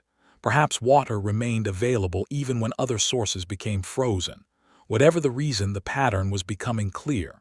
The hunters returned to camp. The information was shared. The group had now spent enough time in the valley to understand that it was not simply a temporary stop. It was a useful place: water, food, fuel. Shelter, animal roots, useful stones. Several important resources were located within reasonable distance. That combination could support a group through part of the winter. The people might remain, they might move later. But for now, the valley was working. As evening approached, the clouds disappeared. The temperature dropped quickly. Wet snow froze. The ground became hard. The people returned close to the fire. The evening meal was prepared. The meat from the recent hunt was still available. The group ate. The children were tired. One fell asleep beside an adult before finishing the meal. The adult gently moved the child closer to the warmth. The others continued eating. The fire burned steadily. Outside, ice was forming again. The transition from rain to frost could be dangerous. The people knew they would need to be careful the following morning. The shelter was warm. The food was sufficient. The night was calm. For a while, the group simply rested. No journey, no hunt, no immediate threat, only warmth and quiet conversation. An older member of the group began making sounds that seemed to hold everyone's attention. Perhaps it was a story. Perhaps it was an explanation. Perhaps it was a memory. The younger people listened. The story may have concerned another place, another winter, another animal, another group. Maybe it described a journey from long ago. If so, the story represented something more than entertainment. It preserved information. A dangerous route could be remembered through a story. A distant water source could be described. A particular animal behavior could become part of collective knowledge. A lesson could be wrapped inside an event. Humans have always used stories this way. Stories make information easier to remember because they connect facts with people, places, and emotions. 100,000 years ago, a spoken story could have been one of the most powerful information storage systems available. There was no writing, no paper, no library, no recording. Memory had to carry knowledge, and memory works best when information has meaning. The fire crackled, the story continued, the children listened. Perhaps one child became sleepy, another remained awake. The adults occasionally responded, the speaker continued. The exact language has vanished forever, but the act itself may have been ancient. A human being speaking, others listening, knowledge moving through the darkness. Eventually, the story ended. Silence returned. The fire became the only sound. The night sky was completely clear now. The stars appeared brighter after the rain. The snow reflected their light. One adult stepped outside. The person looked toward the ridge. Everything was still. Then a faint movement appeared. Something crossed the distant snow. The person watched. It was an animal. It moved slowly. The person did not call the others. There was no need. The animal continued into the darkness. The person returned to the shelter. The entrance was covered. Warmth surrounded them again. The group settled down. One by one, the people fell asleep. The fire remained alive. Outside, frost hardened the ground. The stream continued moving. The animals continued traveling. The stars crossed the sky, and beneath the cold earth, the remains of countless earlier seasons were waiting. Layers of soil, old plants, ancient bones, stone fragments. Each layer represented a different moment in the long history of the landscape. The people living there knew none of this. They only knew the present, this evening, this fire, this meal, this shelter. Tomorrow would bring whatever tomorrow brought. Perhaps the herd would move closer. Perhaps another storm would arrive. Perhaps the group would discover a new source of food. Perhaps they would decide to leave the valley. The future was uncertain. But uncertainty did not prevent them from sleeping. They had learned to live with it. And that may have been one of the greatest skills humanity ever developed. The ability to act without knowing exactly what would happen next, to prepare, to remember, to cooperate, to hope. And then, when the day was finished, to close one's eyes beneath the winter sky. The fire slowly became smaller. A final flame rose above the glowing wood. Then it settled. The shelter became dark. The people slept. And the ancient valley remained quiet until morning. Morning returned beneath a completely different sky. The rain had gone. The clouds had disappeared during the night, leaving the air exceptionally clear. The ground had frozen hard. The wet snow from the previous evening had become a thin crust that broke softly beneath the feet. The first person outside the shelter noticed something immediately. There were tracks everywhere. The rain had erased much of the older evidence. But after the rain stopped, animals had begun moving again. The fresh tracks were clear. Small footprints crossed the edge of the camp. Birds had searched around the stream. A larger animal had passed along the opposite bank. And farther away, several heavy tracks crossed the open ground. The hunters stood quietly. They had learned to read these signs. The valley had been busy during the night. The animals had returned. One hunter followed the larger tracks for a short distance. The trail led toward the wooded slope. Another hunter examined a different trail. It went toward the stream. The two groups eventually returned. The information was shared. There were several animals moving through the valley. The winter landscape was not empty. It was simply quieter than the world humans knew today. Everywhere, life continued. Under the snow, small animals moved through tunnels. Birds searched for seeds and insects. Herbivores searched for exposed vegetation. Predators followed them. The people were part of this web. They were both hunters and potential prey. They had to remain alert. The morning meal was prepared. The people still had meat from the recent hunt. That meant they could afford another day of observation. The hunters decided to visit the open feeding area. This time, they would bring several people, not for an immediate hunt, for learning. The group left after the sun had risen. The children remained behind with the adults who were not traveling. The hunters crossed the stream. The water was colder now. Thin ice had formed along the edges. They moved carefully. One person tested the ground with a stick before stepping forward. The group continued. The open area appeared ahead. There were fresh signs. The animals had been feeding there. The snow had been pushed aside. Vegetation had been exposed. The hunters examined the ground. They could tell that several animals had remained there for some time. They followed the trail toward the ridge. Then they stopped. The herd was visible much closer than before. The animals were moving slowly through the snow. The hunters crouched. No one spoke. They watched. One adult animal stood apart from the others. It appeared healthy. A younger animal stayed close to another adult. The herd slowly moved toward the stream. The hunters followed at a distance. The animals stopped to drink. The hunters watched how they approached the water. Some stepped onto the frozen edge. Others remained on the bank. The group learned another detail. The animals preferred one particular section of the stream. That meant they could predict where the herd might return. The hunters did not attack. They returned to camp. The journey back was quiet. They had gained information. And information could sometimes be more valuable than meat. Back at the shelter, the rest of the group had been busy. A section of hide had been repaired. Wood had been gathered. The fire had been strengthened. Food had been prepared. The camp was functioning smoothly. Children were beginning to recognize routines. They knew when food was prepared. They knew where the firewood was stored. They knew where they were allowed to go. They knew which objects were dangerous. They knew that the adults sometimes disappeared for a while and then returned. This familiarity created a sense of order. For a child, the world was becoming understandable. The afternoon was mild. The sun remained visible. Snow melted on the southern side of the shelter. The children played there. They built small shapes from snow.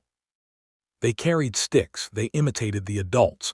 One child pretended to follow animal tracks. Another pretended to hunt. The adults watched. The children were practicing the skills of their world without necessarily realizing it. Play may have been one of humanity's oldest forms of education. A child could rehearse dangerous behaviors safely. They could practice movement. They could learn cooperation. They could learn imitation. They could experiment with objects. The same principle exists in modern children. A child playing with a toy vehicle is exploring movement. A child pretending to cook is imitating adults. A child playing a game with others is learning social rules. The ancient children were doing the same thing, but their environment provided different lessons. Their toys might have been sticks, stones, bones, leaves, or scraps of hide. Their games might have reflected hunting, gathering, carrying, hiding, or caring for younger children. The afternoon slowly passed. The adults continued working. One person began preparing a new stone tool. Another examined the previous day's tools. A few were still sharp, others needed repair. The stoneworker selected a piece of raw material discovered near the rocky outcrop. The stone was held carefully. The first strike was controlled. A flake separated. Another strike. A larger fragment fell. The person turned the stone. The next strike came from a different angle. The shape began changing. The process was deliberate. Each strike was based on an understanding of how the stone would fracture. A skilled toolmaker could predict where a flake might travel. This was not random smashing. It was controlled fracture. The finished tool was examined. Its edge was sharp. The toolmaker handed it to another adult. The second person tested it against a piece of hide. It cut easily. The tool was accepted. Another useful object had been created. The stoneworker placed the remaining fragments aside. Some could still be useful. Others were discarded. The ground around the working area slowly accumulated flakes. To the people, they were waste. To archaeologists many thousands of years later, such fragments could become important evidence. The smallest pieces might reveal how the tool was made. The distribution could show where the person sat. The raw material could reveal where the stone came from. A seemingly insignificant pile could preserve a moment of human activity. But no one present thought of archaeology. They were simply making tools. The evening approached. The sky began turning pale orange. The temperature started falling. The people collected additional wood. The fire was prepared. The meal was cooked. The group gathered. The successful hunt from earlier still provided enough food. There was laughter among the younger members. An adult made a gesture that caused several people to smile. A child tried to imitate it. The group laughed again. For a moment, the shelter was filled with warmth that had nothing to do with the fire. Human beings have always found ways to create joy in difficult circumstances, even in cold landscapes, even when food is uncertain, even when life is physically demanding. There can still be laughter, there can still be affection, there can still be play, there can still be moments when people simply enjoy being together. The fire burned brighter.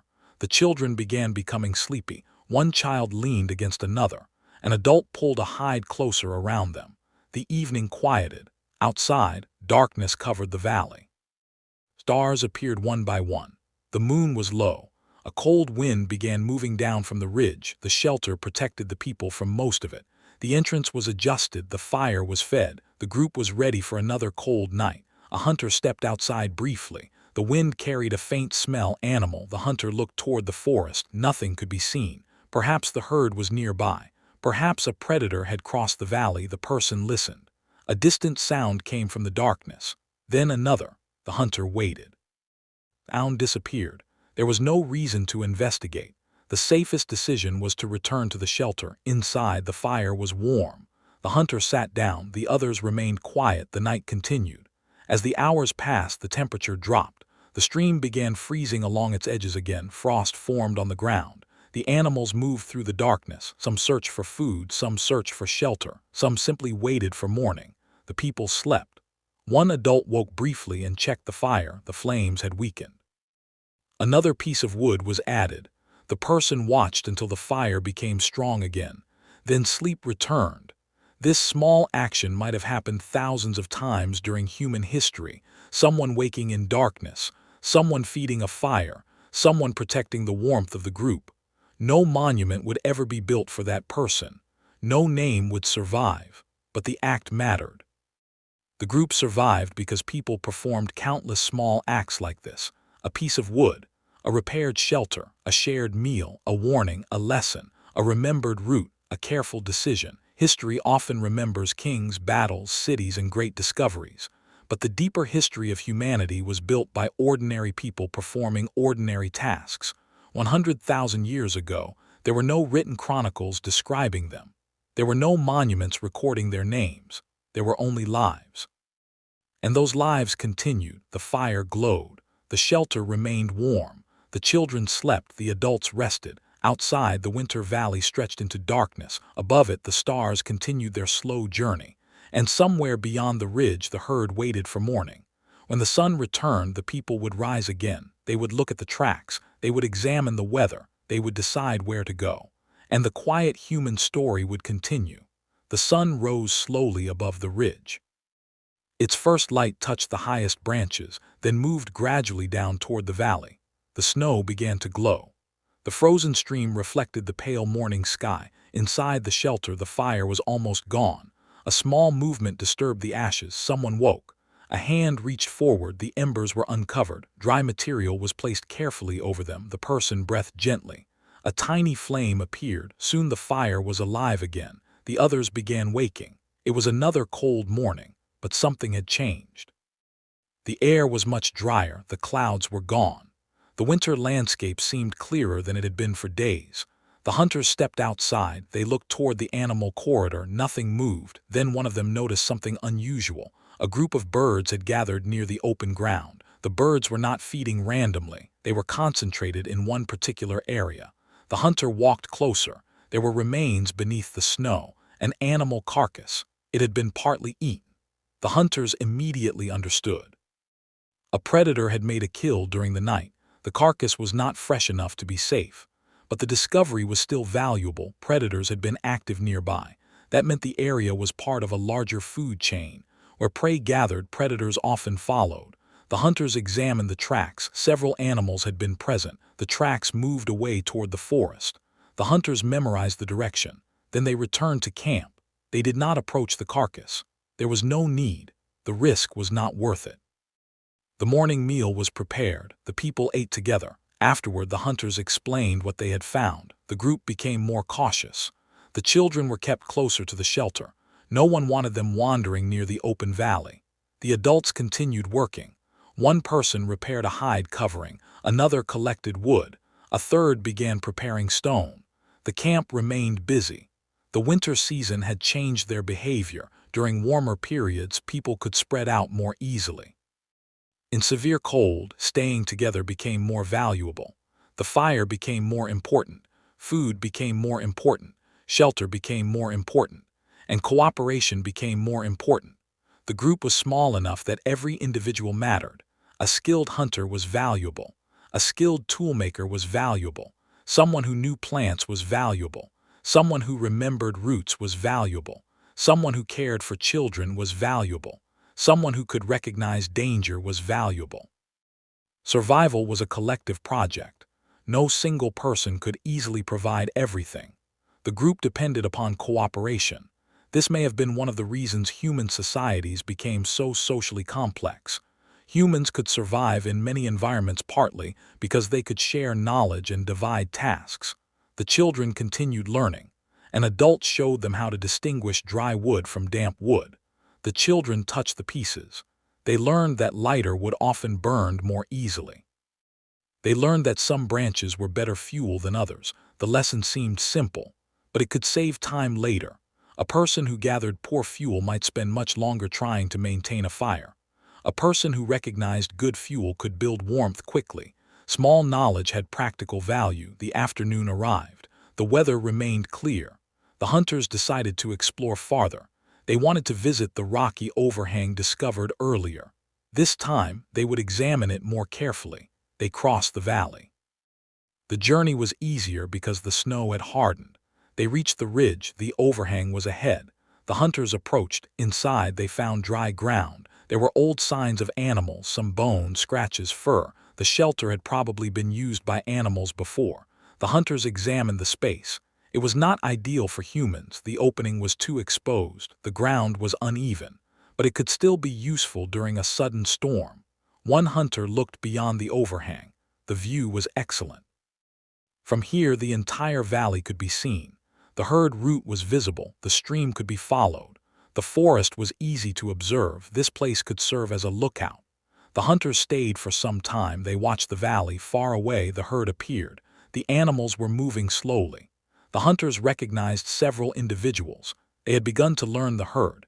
They could identify its general size. They could recognize where it tended to move. They could see which animals remained close together. This knowledge could eventually make hunting more successful, but there was another important lesson. The herd was moving toward a narrower section of the valley. If the animals continued along that route, they would eventually pass near the rocky corridor. The hunters remembered this, then they returned. When they reached camp, they explained the discovery. The group considered it carefully, perhaps tomorrow, perhaps later. A hunting opportunity might appear. The evening came. The sky remained clear. The sunset was beautiful. Orange light spread across the snow. The mountains turned dark. The valley became blue. The people stopped working for a moment. They watched. Even in prehistoric life, beauty existed. There was no need for art to create it. The natural world provided it. Snow beneath sunlight, smoke rising from a fire, stars over a dark ridge, a river reflecting the sky, a forest covered in frost. These scenes required no explanation. The people simply experienced them. The sun disappeared. The temperature fell rapidly. The group returned to the shelter. The fire was lit. The evening meal was prepared. The food was shared. The children were tired from the day's activities. One child fell asleep near the fire. An adult carried the child farther inside. Another child watched. The adults continued talking. The conversation became quiet. The hunters discussed the herd. The next hunt might be different. The animals were moving predictably. The landscape offered natural advantages. But hunting always involved uncertainty. A weapon could miss. An animal could escape.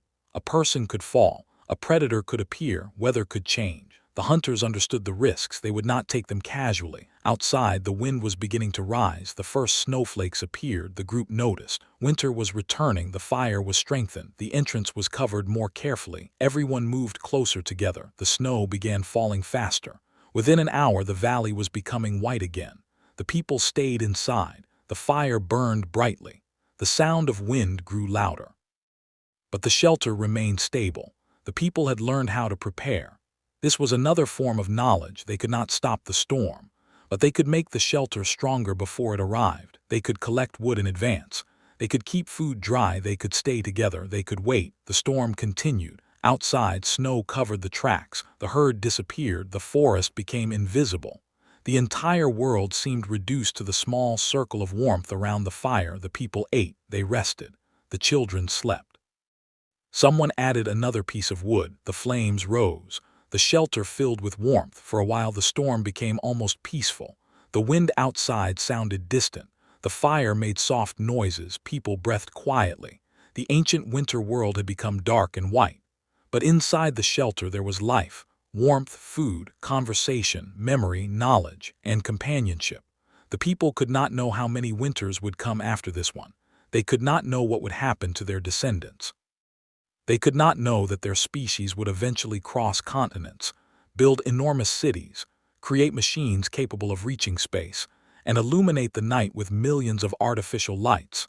Their world was much smaller, but the foundations of that distant future were already present. Curiosity, cooperation, imagination, tool-making, communication, memory, adaptation. The qualities that allowed a small group to survive one winter would eventually help humans transform the entire planet. But on this night, none of that mattered. The people only needed to stay warm. They fed the fire, they stayed close, they waited, and slowly, one by one, they fell asleep. The storm continued outside. Snow covered the valley. The fire glowed beneath the shelter. And the ancient winter night passed quietly over them. The storm lasted through most of the night. By morning, the valley was covered in a fresh blanket of snow. The wind had finally weakened. The people woke to a world that looked almost untouched. The tracks from the previous evening had disappeared. The open valley was smooth again. The trees carried thick layers of snow on their branches. The stream was narrower now, with more ice along its edges. For a few moments, nobody left the shelter. The cold outside was obvious. The fire was warm. It was tempting to remain close to it. But winter did not allow people to remain idle for too long. Fuel had to be collected. Water had to be found. Food had to be protected. The hunters needed to know what had happened to the animals during the storm. Eventually, one of the adults stepped outside. The snow reached well above the ankles. Each step made a soft, heavy sound. The person looked across the valley, then stopped. There were tracks, fresh ones. Something had crossed the camp during the night. The tracks came from the forest. They passed close to the shelter, then continued toward the stream. The hunter crouched. The pattern was familiar. It belonged to a large animal. But something about the tracks was different. The animal had moved quickly. Perhaps it had been frightened. Perhaps it had been chased. The hunter followed the trail for a short distance, then returned. The other adults listened. The group became more alert. The storm had changed the landscape. Animals might be moving differently now. Predators might be following prey. Food sources might have shifted. The people decided to remain close to camp for the morning. There was no reason to take unnecessary risks. The children were kept inside. The adults collected wood from nearby fallen branches. The snow made the work difficult. Every piece had to be uncovered. Some wood was wet, some was dry beneath the snow. The people learned to recognize which was useful. The dry material was brought inside. The wet branches were placed where they could eventually dry. The fire remained strong. The morning meal was prepared. There was still enough food. The group ate slowly. The storm had reminded them that winter could change suddenly. A few hours of weather could alter the entire landscape. The hunters discussed the herd. Would the animals remain in the valley? Would they move away? Would the snow make feeding more difficult? Nobody knew. But the group had learned enough to make predictions. They understood that animals followed food. They understood that animals needed water. They understood that certain paths were easier to travel. They understood that sheltered places were valuable during storms. This knowledge helped them anticipate movement. The afternoon arrived. The storm had completely passed. The sky became bright. The sunlight reflected from the snow so strongly that the valley almost seemed to glow. The hunters decided to make a short journey. They followed the stream. The fresh snow made every track visible. There were hundreds of tiny marks: birds, small mammals, larger animals. The hunters could almost read the previous night's events from the ground. One set of tracks belonged to a small creature that had moved from one tree to another. Another set crossed the stream. A larger animal had stopped beside a patch of exposed vegetation. The hunters followed its trail. It led toward the open valley. When they reached the edge, they stopped. The herd was there. The storm had not driven them away. Instead, the animals had gathered together. They were standing close. The snow made movement difficult. The hunters watched. The herd was conserving energy. They were not traveling unnecessarily. That was another lesson. In winter, movement itself had a cost. Every step required energy. For animals living on limited food, unnecessary movement could be dangerous. The same was true for humans. The hunters did not approach. They simply watched. One animal began moving away from the herd. It climbed toward a sheltered section of the valley. Another followed. The hunters remembered the direction. This might become useful later. They returned to camp before evening. The group had spent another day learning. No animal had been killed. No dramatic event had occurred. Yet the people had gained something: knowledge. And knowledge accumulated. The valley was slowly becoming familiar. The people knew where the snow was deepest, where the ground remained dry, where the stream could be crossed, where animals fed, where predators had appeared, where useful stone could be found, where wood was abundant, where the wind was strongest, where shelter could be found. Every detail mattered. The landscape was becoming a kind of living memory. The people did not need a map. They carried the map in their minds. As evening approached, the group prepared food. Fire was bright. The shelter was warm. The children were tired. One child played quietly with a small piece of wood. Another watched an adult working on a hide. The hide had become softer. It could now be folded. The adult wrapped it around the shoulders for a moment. The child watched. Perhaps the child understood that the hide was not simply an animal's skin anymore. It had become something useful, something that could help keep a human body warm. The transformation was remarkable. An animal lived, it was hunted. Body became food. Its hide became clothing or shelter, its bones became tools, its tendons could become bindings, almost nothing useful needed to be wasted. The people depended upon the animals, but they also depended upon their ability to use what the animals provided. This relationship between humans and the natural world was intimate. There was no supermarket, no manufactured material, no distant supply chain. The landscape itself was the source of nearly everything. The evening grew darker. Temperature fell again.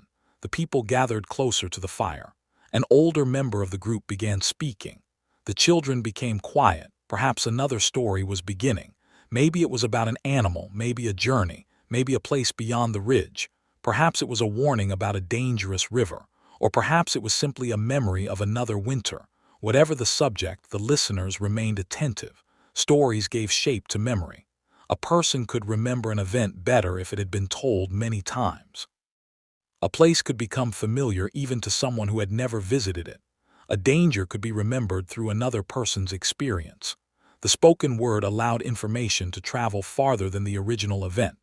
A hunter could see an animal once, tell another person. That person could remember, later they could tell someone else. Through communication, knowledge could move across generations. It did not always remain perfectly accurate. Details could change, but important patterns could survive. Where to find water, where animals gather, which plants should be avoided, which mountains are difficult to cross, which seasons are dangerous. These lessons could save lives. The story eventually ended. The children were sleepy. The fire burned softly. Someone placed another hide around a sleeping child. Outside, the snow reflected the moon. The world was silent again. The people settled down. The hunters checked the firewood one final time. Enough remained for the night. They were prepared.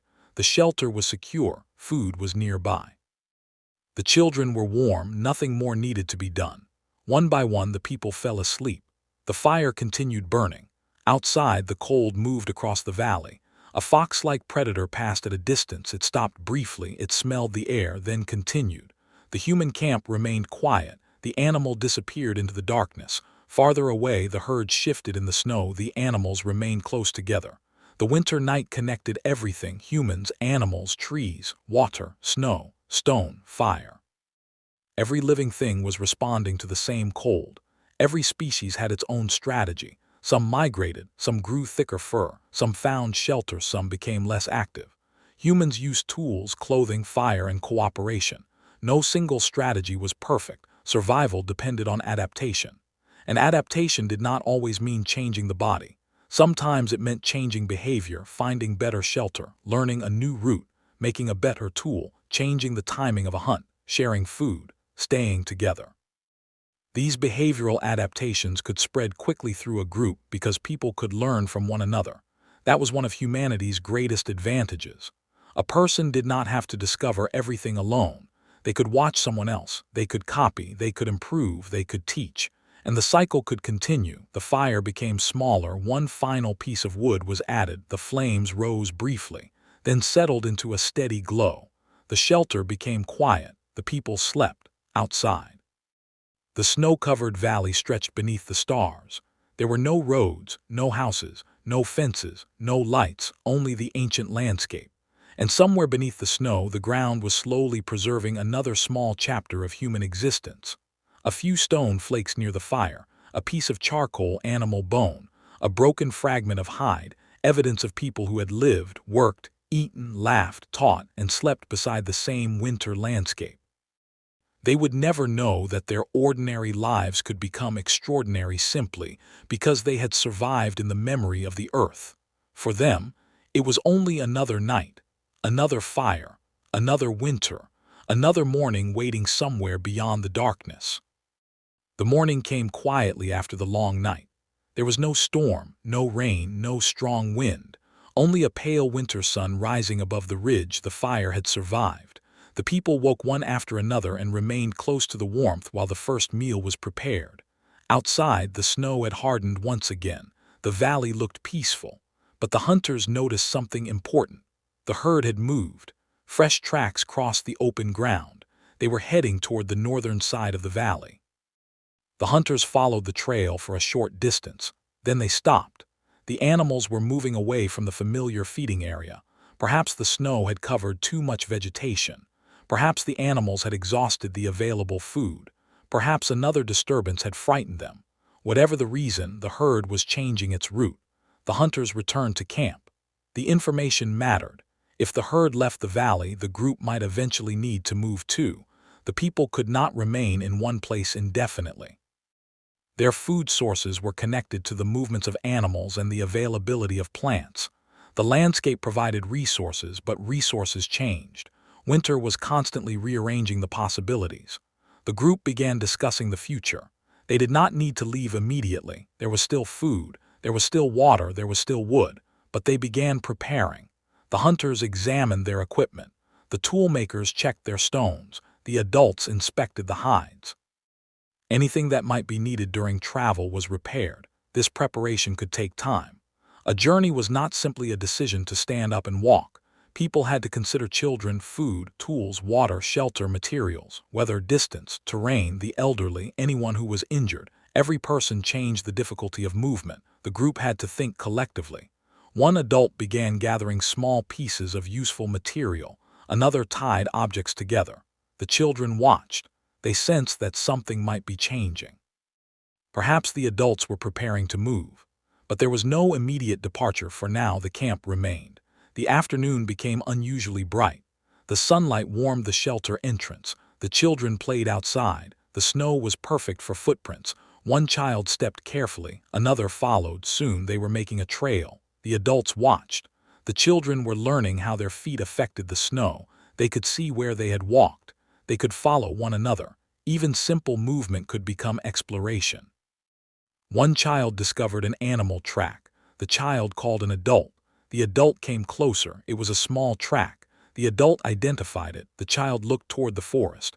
Perhaps the child was beginning to understand that the landscape was filled with invisible lives. Animals were constantly moving beyond human attention. The winter world was full of hidden activity. Beneath snow, behind trees, under rocks, inside small shelters, the people saw only a fraction, yet they learned to infer the rest. Afternoon passed. The group began preparing the evening meal. The remaining meat was smaller now. The food supply had declined. That made the hunters more attentive. They would need another successful hunt soon. The herd was still somewhere nearby. Perhaps tomorrow would provide an opportunity. The hunters discussed the route, the narrow passage, the open feeding area, the stream, the ridge, the rocky overhang. Each feature was considered. A hunting plan began forming. They would not simply chase the animals. They would use the landscape. The hunters knew that terrain could help. A narrow passage could restrict movement. A slope could slow an animal. A hidden position could allow a closer approach. A riverbank could become a natural boundary. Human hunting often depended not only on strength but on planning. The ability to anticipate movement could compensate for physical differences. An animal might be faster, stronger, better adapted to cold. But humans could cooperate. They could use tools. They could plan. They could remember. They could wait. These abilities could turn a difficult hunt into a successful one. The evening arrived. The sky was clear. The moon was not yet visible. The stars appeared early. The people gathered around the fire. The children were quieter. Perhaps they sensed the adults' concentration. The hunters remained thoughtful. Tomorrow might be important. But tonight there was nothing more to do. The fire burned. The food was shared. The group ate slowly. After the meal, the toolmaker began preparing a new point. The stone was excellent. It fractured cleanly. Each strike produced a controlled flake. The tool gradually became symmetrical. The edge was sharp. The point was examined under firelight. It would be useful. The toolmaker attached it carefully to a shaft. The binding was secured. The finished weapon was tested. It was ready. Another hunter checked a second weapon. Both were prepared. The group now had tools capable of being used during the next hunt. The children watched silently. They were learning even when no one was directly teaching them. Observation itself was education. A child could learn simply by watching adults repeat familiar tasks: how to hold a tool, how to carry wood, how to prepare food, how to recognize danger, how to approach an animal, how to care for a younger child, how to sit near the fire without getting burned. The lessons never stopped. The fire crackled. The evening became colder. One adult added more wood. Another adjusted the shelter covering. The people were ready for the night. Before sleeping, the hunters stepped outside. They looked toward the northern valley. The stars were bright. A faint mist hung over the stream. The hunters could see nothing moving. But they knew the herd was somewhere nearby. Tomorrow they would search. The hunters returned inside. The children were already asleep. The adults settled down. The fire remained strong. The shelter was warm outside. Winter covered the landscape. The night became deeper. The group slept. Hours passed. Then something changed. A sound came from far away. A low, repeated call. One hunter woke. The person listened. The sound came again. This time it was closer. Another adult woke. Both remained silent. The sound was not an animal they had heard frequently. It seemed to come from the northern side of the valley. The hunters listened for several minutes. Then the sound stopped. Silence returned. They did not leave the shelter. There was no reason to investigate in darkness. They waited. Eventually the others remained asleep.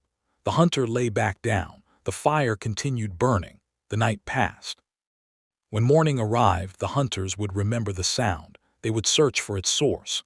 Perhaps it would reveal another animal, perhaps another group of humans, perhaps something completely unexpected. The ancient valley still held mysteries, and the people had only begun to discover them. The sound from the previous night remained in the hunters' memories when morning came. They had heard it clearly. It had come from the northern side of the valley. It was not close enough to identify. But it had been repeated several times. The hunters wanted to know what had made it. After the morning meal, two of them prepared to investigate. The others remained at the camp. The weather was calm. The sky was pale blue. The snow reflected the sunlight. They moved north. At first, the trail was easy. Then the terrain became rougher. The hunters crossed a shallow depression. They climbed over rocks. They moved between trees. The sound did not return, but they continued. Eventually, they reached the edge of a wider valley. There were tracks everywhere. Animals had been moving through this area frequently. The hunters examined them. Some were old, others were fresh. Then they found something unexpected. A footprint, not an animal footprint, a human footprint. The hunters stopped. They stared at it. It was partly covered by snow, but the shape was unmistakable. Another footprint appeared nearby. Then another. Someone had passed through this area. The hunters looked at each other. They did not know who, but they understood the significance. Their group was not necessarily alone in this landscape. Other humans could be living nearby. They followed the tracks carefully. The footprints were heading north. The hunters moved slowly. They were cautious. A meeting with another human group could be peaceful. It could also be dangerous. Humans were social. But humans could also compete. Different groups might seek the same animals, the same water, the same shelter, the same useful stone. Cooperation was possible. Conflict was possible. The hunters did not know what to expect. They followed the tracks for some distance. Then they found a small area where someone had made a fire. The fire was old. The ash was cold. The snow had fallen over it, but the remains were clear. Someone had sat here, someone had burned wood, someone had cooked food. The hunters crouched beside the ash. They examined the stone fragments. Some were unfamiliar. The raw material was slightly different from the stone their own group commonly used. This was another clue. Another group had been here. The hunters remained silent. They looked around. No people were visible. The tracks continued north. The hunters decided not to follow farther. They had learned enough. They returned toward camp. The journey back was quick. When they arrived, the group gathered around them. The hunters explained what they had found.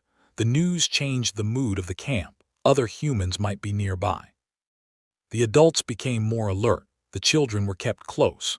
The hunters checked the surrounding area.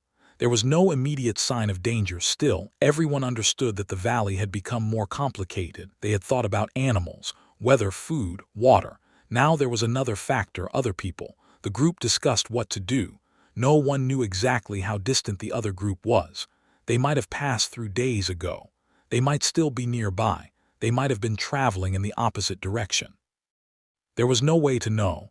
The hunters decided to watch rather than pursue. That evening they stayed close to camp. The fire was larger than usual. The people remained together. The children sensed the change. They were quieter. The adults spoke softly. The unknown group became a subject of conversation. Perhaps the other people were related to them. Perhaps they came from another region. Perhaps they spoke differently. Perhaps they had different tools. Perhaps they were simply another small group trying to survive the same winter. The possibility was fascinating. Humans had been living across parts of Eurasia for an extraordinarily long time. Groups could become separated by rivers, mountains, climate, and distance. They could encounter one another occasionally.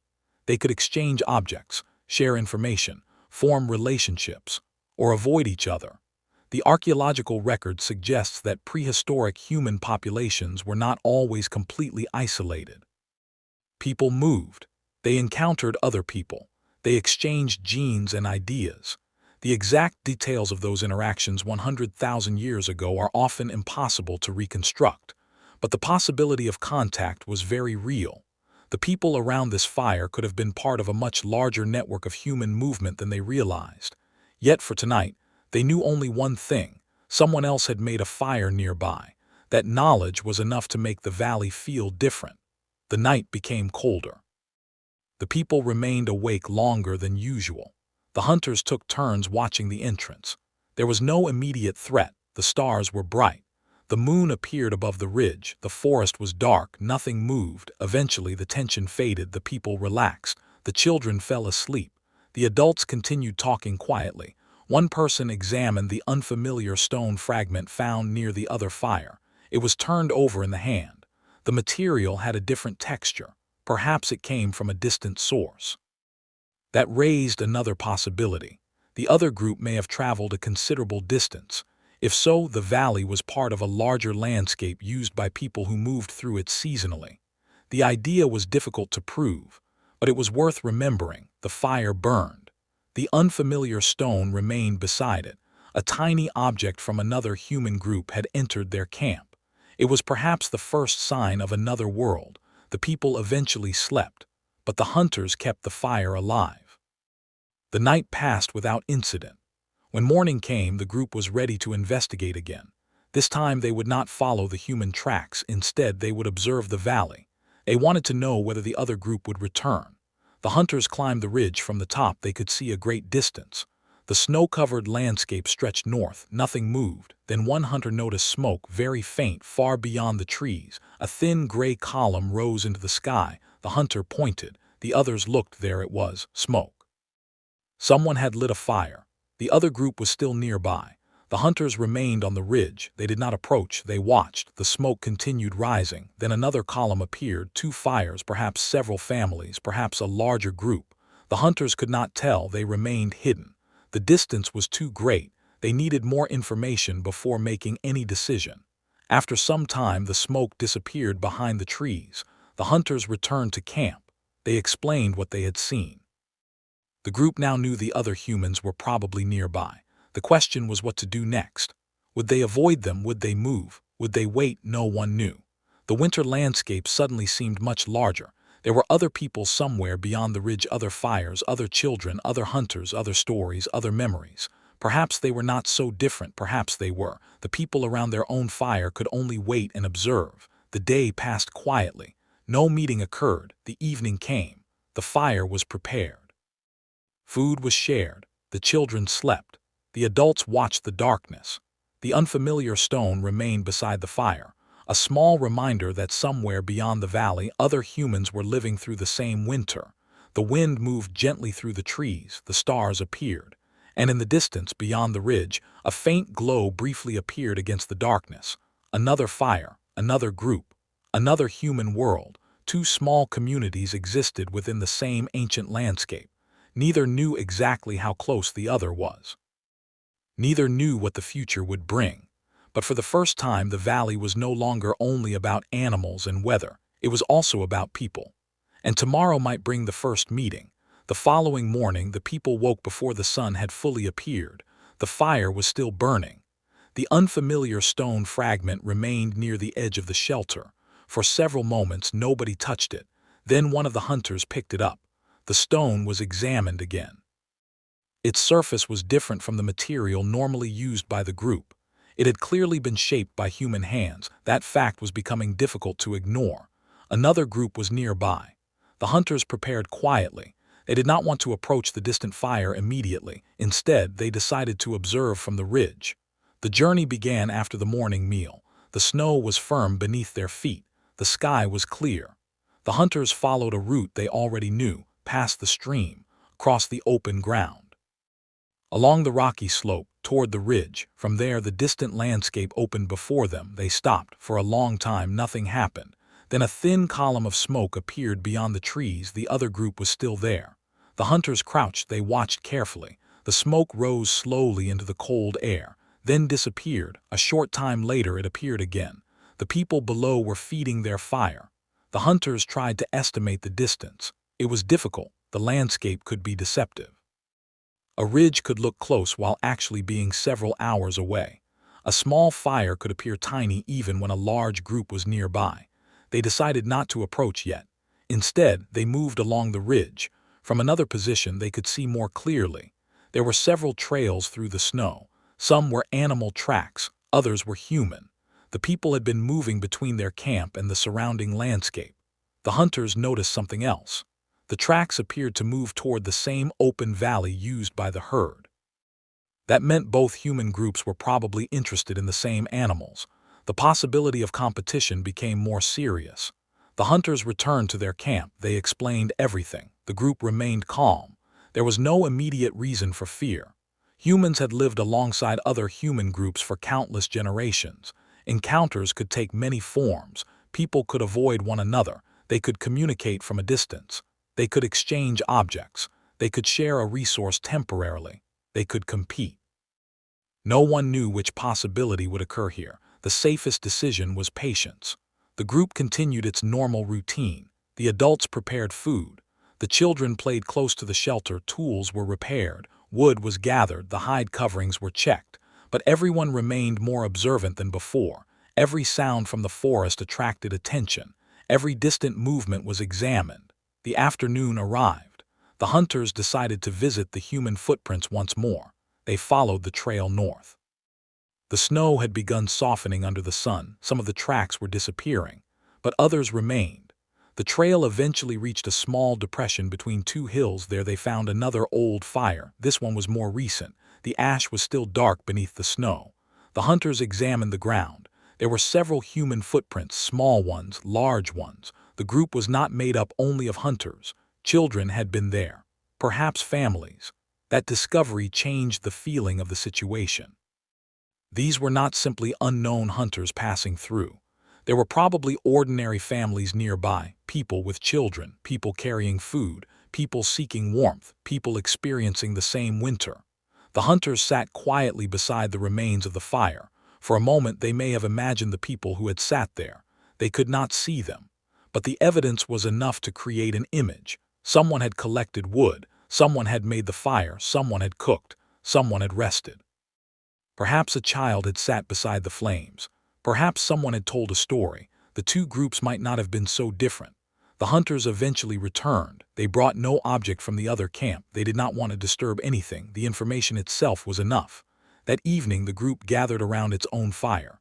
The unfamiliar stone was placed beside the flames again. The children looked at it. One reached toward it. An adult allowed the child to touch it. The stone was cold. The child turned it over. A sharp edge caught the firelight. The child looked toward the adult. The adult pointed toward the distant ridge. The child looked outside. Perhaps the connection was understood. Other people had made this. Other people had sat beside another fire. The child was seeing evidence of another human world. The adults continued talking. Eventually, one person suggested something through gestures. A small group would travel toward the other camp the next day, not to hunt, not to attack, simply to observe. The decision was accepted. The night passed quietly. The fire burned. The children slept. The adults rested. At dawn, the hunters prepared again. This time they carried no weapons in their hands. Their tools remained nearby, but they did not carry them openly. Their goal was observation. They walked slowly toward the northern ridge. As they approached the area where the smoke had appeared, they became more cautious. The forest was quiet. The snow absorbed much of the sound. The hunters moved between the trees. Then they heard voices. They stopped immediately. Human voices. The sound was faint, but unmistakable. Someone was speaking beyond the trees. The hunters looked at one another. They had finally reached the other group. They did not move closer. They waited. The voices continued. Then a child laughed. The hunters remained still. There was no sound of alarm, no shouting, no running. The distant group seemed unaware of their presence. The hunters carefully stepped backward. They did not want to surprise anyone. They returned toward the ridge. The journey back was quiet. When they reached their own camp, they told the others. Now the situation was clear. The other people were close enough to hear, close enough to meet. But the group still did not know what kind of relationship would develop. The evening arrived. The fire was larger than usual. The people sat close together. The children were curious. The adults were thoughtful. Tomorrow they might meet strangers. Perhaps those strangers would become friends. Perhaps they would simply pass one another. Perhaps the encounter would never happen. The future remained uncertain. But something remarkable had already occurred. Two separate groups of humans had occupied the same winter landscape. Both had made fires. Both had followed animals. Both had searched for food. Both had protected their children. Both had made tools. Both had slept beneath the same cold sky. And now they knew, at least indirectly, that the other existed. The firelight moved across the shelter. The unfamiliar stone rested beside the flames. The children slowly became sleepy. The adults lowered their voices. Outside, snow began falling once more. Soft flakes drifted through the darkness. The ridge disappeared behind the curtain of snow. The distant camp could no longer be seen. But somewhere beyond that white darkness, another fire was burning. Another group was gathering around it. Another family was preparing food. Another child was falling asleep. And for one quiet winter night, two small human worlds remained separated by a snowy forest. Tomorrow, the distance between them might finally disappear. The snow continued through the night, but by morning it had stopped. A pale light spread across the valley. The forest stood perfectly still. The hunters woke early. Today was different. They had decided to approach the other group, not with weapons raised, not with the intention of hunting, simply to discover who lived beyond the ridge. The decision had not been made casually. The adults had discussed it for a long time. A meeting with strangers could be dangerous. But remaining completely ignorant could also be dangerous. If the two groups were using the same valley, eventually their paths might cross. Better to understand one another before that happened. The hunters prepared. They carried only the tools necessary for survival. The group did not send everyone. Only a few adults would go. The children remained behind. The journey began after sunrise. The snow was deep. The hunters followed the familiar trail toward the northern ridge. They moved slowly. Every sound was noticeable. A bird flew from a tree. Snow fell from a branch. The hunters stopped several times to listen. Eventually, they reached the area where they had heard voices. Nothing moved. Then came a sound, a cough, human. The hunters stopped. They looked toward the trees. Smoke appeared beyond them. The other camp was close. The hunters did not hide completely. Instead, they remained visible at a distance. They waited. Several long moments passed. Then a figure appeared between the trees. The stranger stopped. The two sides looked at one another. Neither moved. The distance between them was perhaps several dozen steps. For a moment, the entire forest seemed silent. The first hunter lowered the hand holding the tool. The other followed. The stranger did the same. No one attacked. No one ran. The silence continued. Then another person appeared behind the first. Then another. The hunters could see that there were several people. Children were nearby. The situation immediately seemed less threatening. Both groups were simply watching. One hunter made a slow gesture. An open hand. The gesture was simple. Perhaps it meant peace. Perhaps the other group interpreted it differently. But no hostile response followed. The strangers remained where they were. One of them pointed toward the valley, then toward the hunters. The gesture seemed to ask where they had come from. The hunters pointed back toward their own camp. The strangers understood. Communication had begun without words. For several minutes, the two groups exchanged simple gestures, pointing, looking, waiting. The languages were unknown to one another. But communication did not require words for everything. Humans could use movement, facial expression, direction, objects, tone, distance. The hunters slowly placed one small piece of food on the snow, then stepped backward. The strangers watched. One of them approached cautiously. They picked up the food. Then they placed something of their own on the ground. A small stone. The hunter approached, picked it up, examined it. It was made from a different type of rock. The exchange was simple. But it was significant. An object had moved from one group to another. No one knew what it meant. Perhaps it was a gift, perhaps a sign of trust, perhaps merely curiosity, but the exchange reduced the tension. The two groups remained at a distance. Children from the other group watched the strangers. One child stepped forward. An adult gently held the child back. The hunters understood. Their own children would probably behave the same way. Curiosity was universal.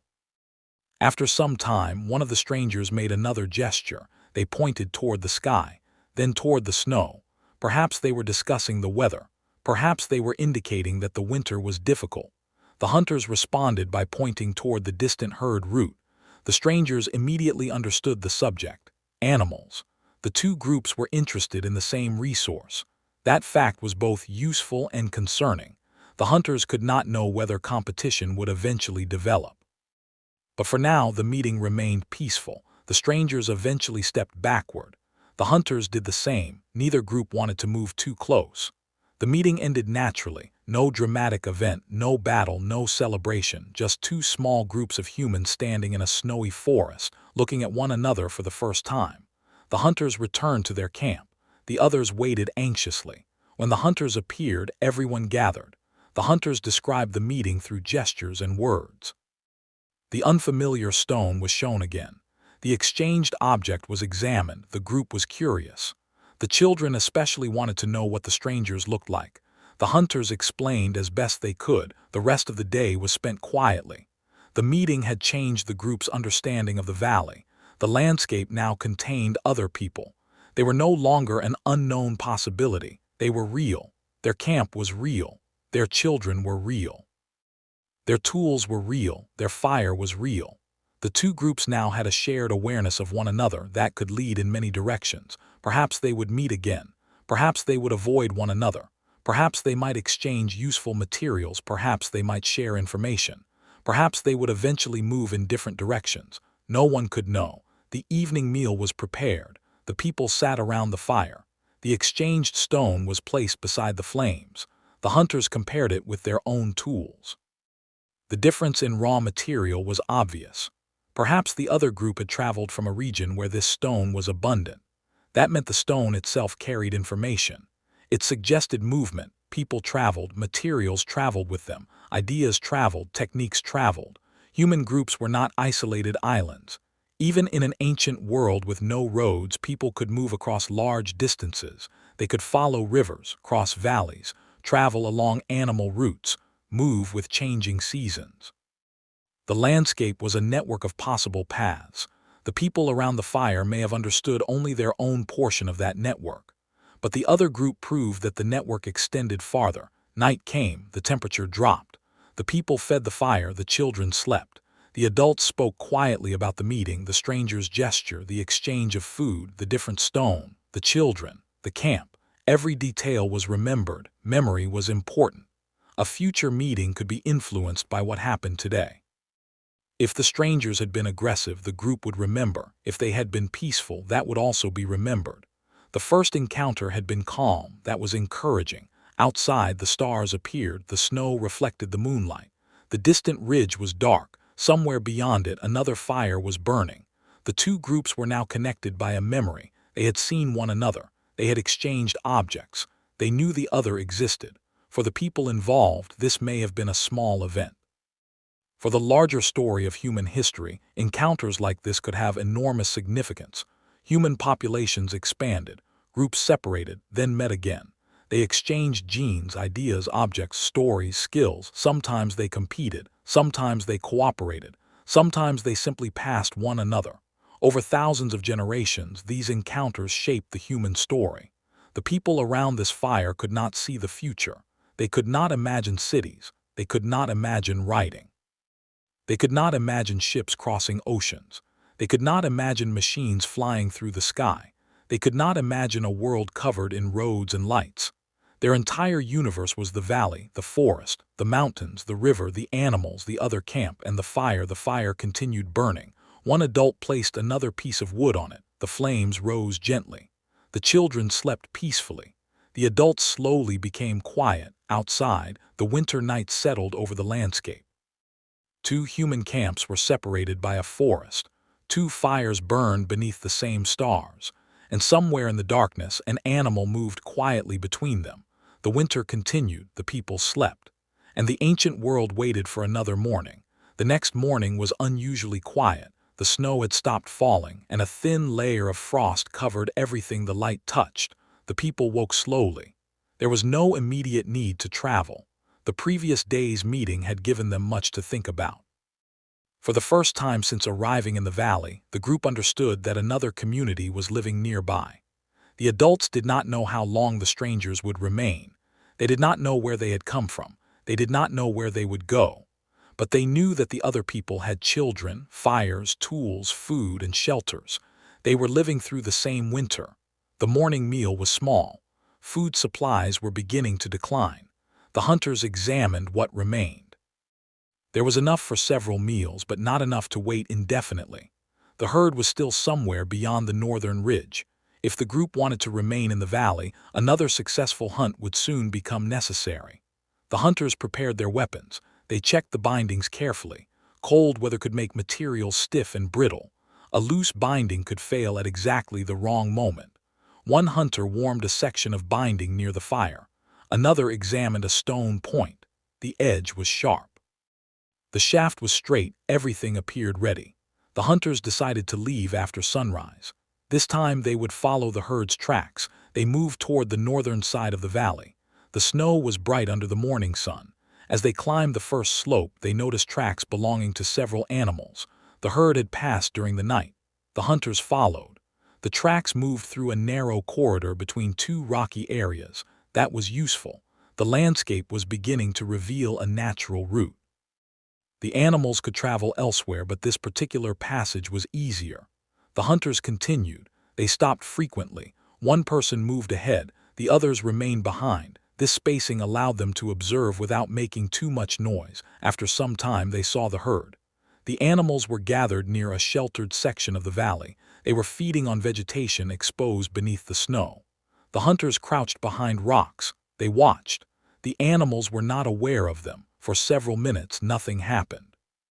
Then one animal lifted its head. The wind had changed. The hunter froze. The animal looked toward the ridge, but it did not run. The hunters waited. The animal returned to feeding. The wind shifted again. The hunters slowly moved. Their goal was not to rush. They needed to get into a better position. One hunter moved toward the narrow passage. Another moved around the opposite side. The plan depended on patience.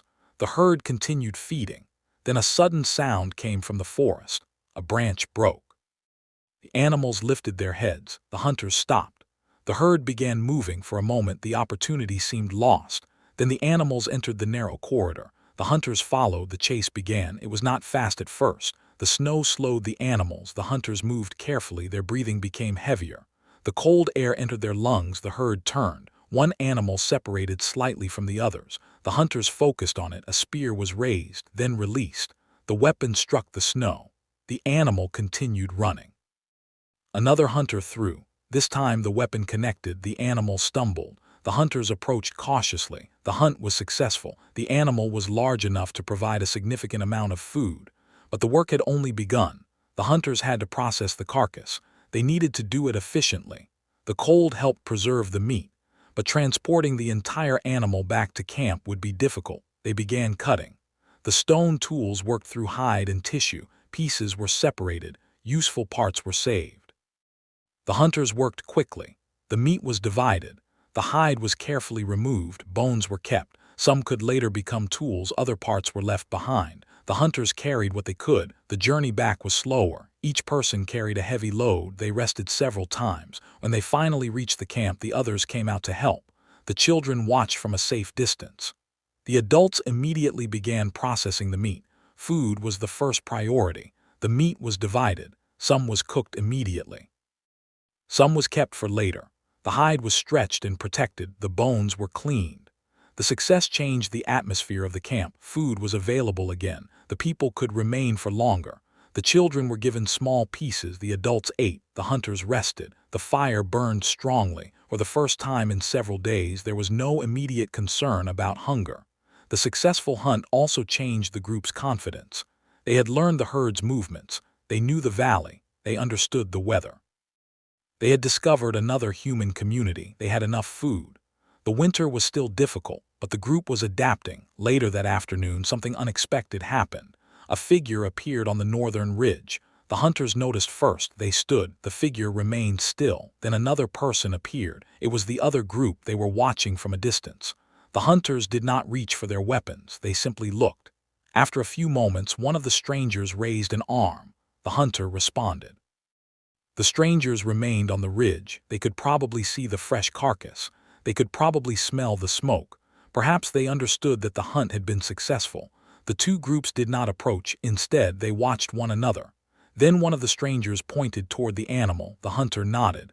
The gesture seemed to establish something. The herd was shared knowledge. The valley was shared knowledge. Both groups understood that the animals were important. The strangers eventually disappeared behind the ridge. The hunters returned to the fire.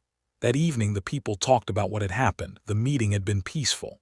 The other group had not approached aggressively.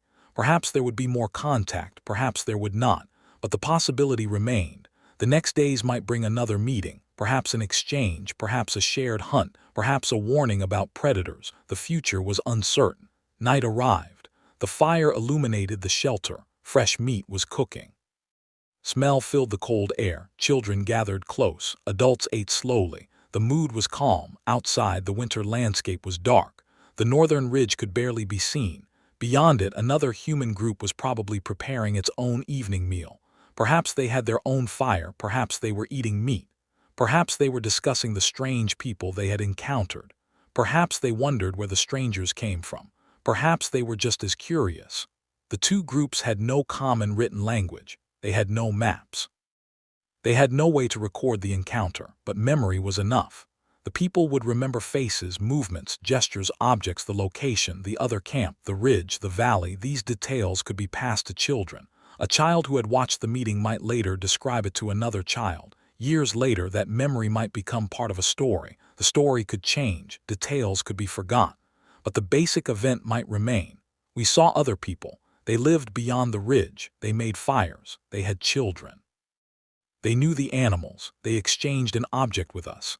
This was how human memory could preserve events long before writing existed. The fire burned lower. The hunters placed more wood on it. The children gradually became sleepy. One adult wrapped a hide around a child. Another adjusted the shelter. The people settled down. Outside, the stars appeared. The Milky Way stretched across the dark sky. There were no artificial lights anywhere on Earth to compete with it. The night sky would have been extraordinarily dark. The stars would have been visible from horizon to horizon. For modern people living in cities, such darkness is rare. But for these ancient humans, darkness was normal. The sky was their natural clock. The moon changed, the stars moved, the seasons returned. The people lived beneath this enormous celestial landscape without knowing the science behind it. Yet they observed it, they noticed changes, they remembered seasons. They knew when certain animals appeared. They understood that weather followed patterns. Their knowledge of nature did not require modern scientific instruments. It came from attention, from repetition, from memory, from generations of observation. The fire continued to burn. A cold wind moved through the trees. The people slept. The successful hunt had bought them time. The meeting had given them new information. The valley had become familiar. But winter was not finished. Far beyond the mountains, colder air was moving toward them. Another change in weather was approaching. The people could not see it yet. They only knew that the sky would change again. And when it did, they would respond as they always had, together, quietly, carefully, one day at a time. The following morning began with a strange stillness. The air was so quiet that even the forest seemed to be waiting. There was no wind, no falling snow, no distant animal calls. The people noticed the silence, but they did not understand what it meant. The fire was fed. The morning meal was prepared. The hunters stepped outside. The sky to the west was darker than the sky above the valley. A broad wall of cloud was slowly moving across the horizon. Another winter storm was approaching. The hunters returned to the shelter. They pointed toward the western sky. The adults understood. There was work to do. Before the storm arrived, wood needed to be collected. The shelter needed strengthening, food needed protection. The people moved quickly. The children were kept close to the fire. The hunters gathered branches from nearby trees. Others cleared snow from around the shelter. One adult inspected the roof. Another tightened the hide covering. The entrance was narrowed. Every opening that allowed cold air inside was checked. The work continued for hours. The storm slowly approached. The light became weaker. The forest turned gray. Then the first snow began to fall. At first it was gentle. Soft flakes drifted through the air. The people continued working. Then the wind arrived. It came suddenly. The trees moved. Snow blew across the ground. The temperature dropped. The people hurried inside. The shelter became crowded. Everyone stayed close together. The fire was strengthened. The children were wrapped in hides. Food was placed near the warmest part of the shelter. Outside, the storm intensified. Snow struck the shelter covering. The hide moved with each strong gust. The adults listened carefully. If the covering failed, the shelter would become dangerously cold. One person remained awake near the entrance. Another watched the roof. The fire was kept alive. The storm continued. Hours passed. The world outside disappeared. There was nothing to see beyond the entrance, only white. The people remained together. They spoke quietly. The children slept. The adults waited. The storm was not merely an inconvenience. In severe winter conditions, exposure could become fatal. The people understood this through experience. They knew that staying warm required constant attention. A weak fire could mean danger. Wet clothing could mean danger. A damaged shelter could mean danger. Being separated from the group could mean danger. Group therefore stayed together. Their survival depended partly on their ability to cooperate during difficult periods. The fire burned steadily. The storm continued through the afternoon. Then sometime near evening the wind became even stronger. A loud crack came from outside. Everyone stopped. A tree had fallen. The sound was enormous. The children woke. One began crying. An adult immediately pulled the child close. The shelter remained intact. Another gust struck. The covering shook. The people held it from inside. For several minutes everyone worked together. Then the wind weakened slightly. The danger passed. The people remained silent. They had survived another difficult moment. As darkness arrived, the storm began to fade. Snow still fell, but the wind was weaker. The fire remained strong.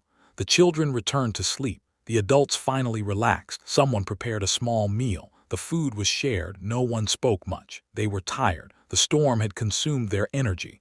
Eventually, the shelter became quiet. The people slept. Outside, snow continued accumulating. The fallen tree lay across the forest floor.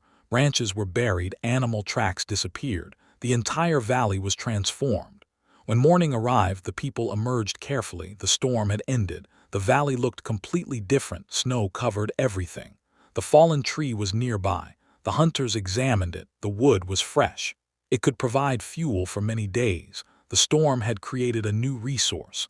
The people began cutting branches. The work was difficult, but the wood was useful. They carried pieces back to camp. The children helped with small branches. The group was slowly rebuilding its supply of firewood. Then a hunter noticed something. There were human tracks near the edge of the forest, fresh. They came from the northern direction. The other group had been moving during or after the storm. The hunters followed the tracks for a short distance. Then they saw something else. A small bundle of food had been placed beside a tree. The hunters stopped. The bundle had been left deliberately. Inside were several pieces of meat. Not much, but enough to be recognized as an offering. The hunters looked toward the ridge. No one was visible.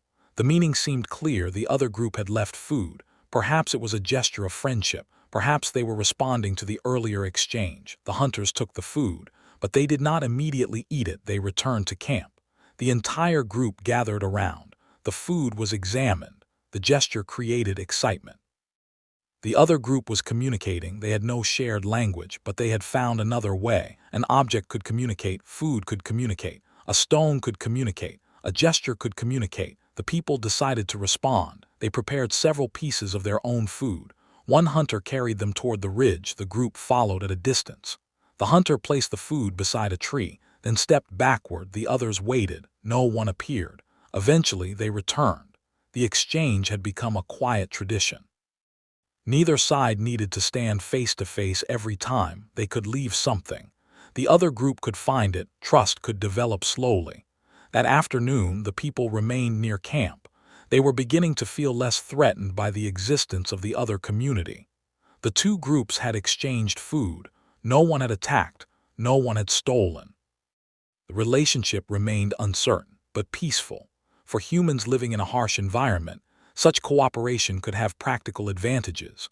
One group might know where animals were moving. Another might know where useful stone could be found. One group might have better access to wood. Another might have knowledge of a sheltered route. Sharing information could benefit both. The people around the fire could not know how widespread such exchanges were, but human societies have repeatedly used cooperation to reduce risk. A relationship could provide access to resources that were difficult for one group to obtain alone. The afternoon faded. The children played near the shelter. The snow was deep. They made tracks. One child found the place where the exchanged food had been left. The child looked toward the ridge. The adult explained through gestures that another group had been there. The child seemed fascinated. The world was expanding. There were people beyond the familiar valley, people with different stones, different fires, different stories. Yet they were still human. The evening meal was prepared. The fire burned brightly. The people ate. The mood was peaceful. Outside, the sky cleared. Stars appeared over the fresh snow. The fallen tree cast a long shadow beneath the moon. The forest was quiet. Somewhere beyond the ridge, the other group was probably also settling down. Perhaps they were watching the same stars. Perhaps they were discussing the same strange encounter. Perhaps they were wondering whether another exchange would happen tomorrow. The two camps remained separated. But the distance between them had changed. It was no longer the distance between complete strangers. It was the distance between two communities that had begun to recognize one another. The fire became smaller. The children fell asleep. The adults rested. And under the cold, brilliant winter sky, the ancient valley held two separate fires, two small circles of warmth, two groups of humans, and the beginning of a relationship that neither group could yet understand. The next morning began with sunlight. After several days of storms, the clear sky felt almost unusual. The snow was brilliant beneath the rising sun. Every branch carried a thick white covering. The fallen tree from the previous storm lay across the forest floor, its exposed wood pale against the darker trunks around it. The people woke slowly. The fire had burned low during the night, but enough embers remained to restart it. A small flame appeared. Then another. Soon the shelter was warm again. The morning meal was simple. The group still had meat, but the supply was no longer abundant. The hunters knew another hunt would eventually be necessary. For now, however, there was something else to consider. The food exchange. One adult carried the unfamiliar stone that had been received from the other group. Another carried a small piece of prepared meat. They walked toward the northern edge of the valley. The others watched from a distance. The hunter reached the same place where the previous exchange had occurred. A tree stood there. The hunter placed the stone on the ground, then placed the food beside it. After stepping back, the hunter waited. Nothing happened. Snow moved gently through the branches. The forest remained silent. Then a faint sound came from beyond the trees. The hunter looked up. A person appeared, one of the strangers. The person stopped for several moments. Neither moved. Then the stranger approached. The hunter remained where they were. The stranger looked at the stone, then at the food, then back toward the hunter. A slow gesture followed. The stranger pointed toward the stone, then toward the distant ridge. The hunter nodded. The meaning was uncertain, but the exchange continued. The stranger picked up the stone, then placed another object on the snow, a small, carefully shaped tool. The hunter looked at it. It was different from the tools used by their own group. The shape was unfamiliar. The stone was also different. The hunter picked it up carefully. The edge was sharp. The craftsmanship was good. The stranger stepped backward. The hunter did the same. Neither wanted to approach too closely. The meeting ended. The stranger disappeared into the trees. The hunter returned to camp. The new tool became the center of attention. Everyone examined it. The tool was not dramatically different, but it revealed something important. The other group had its own techniques, its own knowledge, its own traditions. Perhaps they had learned the technique from their parents. Perhaps their parents had learned it from others. Perhaps the method had traveled across generations. A small stone object could therefore represent an enormous chain of human knowledge. One person shaped it. Another had taught that person. Someone had taught the teacher. And so on. The history of a single tool could stretch far beyond the individual who made it. The group compared the new tool with their own. They noticed differences in angle, differences in edge shape, differences in how the stone had been struck. One of the local toolmakers became especially interested. The toolmaker held it near the fire. The edge was examined. Then the toolmaker picked up a familiar stone. Perhaps the new technique could be copied. This was one of the most important features of human culture. People could observe something new and experiment with it. They did not have to accept every foreign technique, but they could test it. If it worked, they could adopt it. If it did not, they could abandon it. Culture could therefore change through contact. An idea could cross from one person to another. A tool design could spread. A hunting method could spread.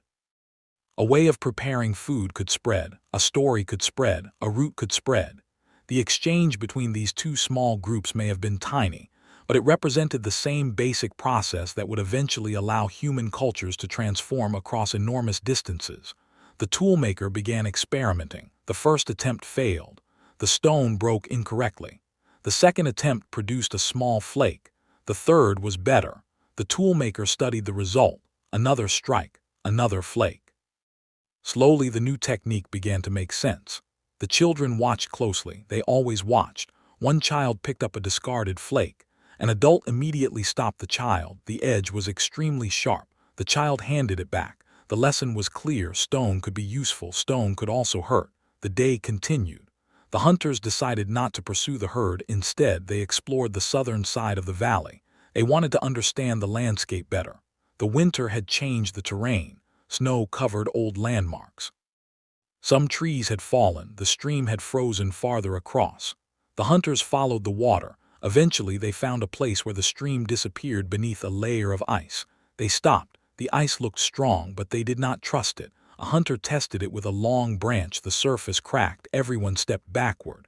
A few moments later, a section collapsed into dark water. The lesson was immediate. Ice could be deceptive. The hunters memorized the location. They would avoid it. They continued along the bank. Farther downstream, they found another crossing. Here the water was shallow. The bottom was visible. The crossing was safer. The group now had another route. This was the kind of information that accumulated over time. One person discovered it, others learned it, children remembered it. Years later, the route might still be used. The landscape itself became a collection of memories, a dangerous section of ice, a safe crossing, a sheltered rock, a tree that provided good firewood, a valley where animals gathered, a slope where snow accumulated, a place where water remained open. The people carried these details in their minds. No map was necessary. Their knowledge was embodied in experience. By afternoon, the hunters returned. The toolmaker showed the others the new stone tool. The first successful copy had been made. It was not identical to the stranger's tool, but the general technique had been reproduced. The group examined it. The difference was subtle, yet the toolmaker was pleased. Something new had been learned. The children gathered around. The toolmaker demonstrated the motion: strike, turn, strike, examine, turn, strike again. The children watched. They would not master it immediately, but they were seeing the process. Perhaps years later, one of them would become a toolmaker. Perhaps the technique would continue. The evening came. The fire was prepared. Fresh meat was cooked. The people ate together. There was enough food to share. The atmosphere was relaxed. Someone began telling a story. The story may have concerned the meeting. Perhaps it described the strangers beyond the ridge. Perhaps it described the exchange. The children listened. The story would probably change each time it was told. That is one of the natural qualities of oral tradition. Memory preserves important ideas but often reshapes details. The strangers might eventually become characters in a larger story. Their unusual stone could become a symbol. Their camp beyond the ridge could become a place children were warned about. The exact historical event might disappear beneath generations of retelling, but something could survive. The memory that other people once lived beyond the ridge. The fire crackled. The storyteller continued. Outside, the temperature dropped. The sky was completely clear. The stars were extraordinarily bright. One adult stepped outside. The person looked north. A faint glow could be seen beyond the ridge. Another fire. The other group was still there. The adult watched for a while, then returned inside. The group had begun to accept the distant fire as part of the landscape. At first it had been mysterious, then threatening, then interesting. Now it was almost familiar. This was how strangers could gradually become known, not through one dramatic moment, through repeated small encounters, a gesture, a shared object, a piece of food, a distant fire, a familiar face, a remembered path. Trust could develop slowly. And sometimes cooperation could emerge without either group fully understanding the process. The night deepened, the children fell asleep, the adults settled down, the fire burned steadily. One hunter placed the newly copied tool beside the shelter wall. Tomorrow it would be tested. Perhaps it would work well. Perhaps it would fail. Either result would provide information. The group had learned something from strangers. They had adapted it. And now the knowledge belonged at least partly to them. Outside, the winter landscape stretched beneath the stars. A herd moved somewhere in the darkness. Predators followed at a distance. The stream continued beneath the ice. Snow rested on the trees. Two human camps remained separated by the ridge. And inside each camp, people slept beside fires they had learned to create and maintain. The night was cold. The world was enormous.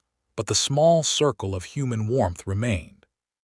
And when morning came, the people would rise again, carrying with them everything they had learned from the day before. The following morning, the new stone tool was tested. The toolmaker carried it outside with a piece of hide. The others watched. The first cut was made carefully. The edge entered the hide. It worked. The toolmaker tried again. The cut was clean. The group examined the result. The unfamiliar technique had produced a useful tool. It was not exactly like the one received from the other group, but it was good.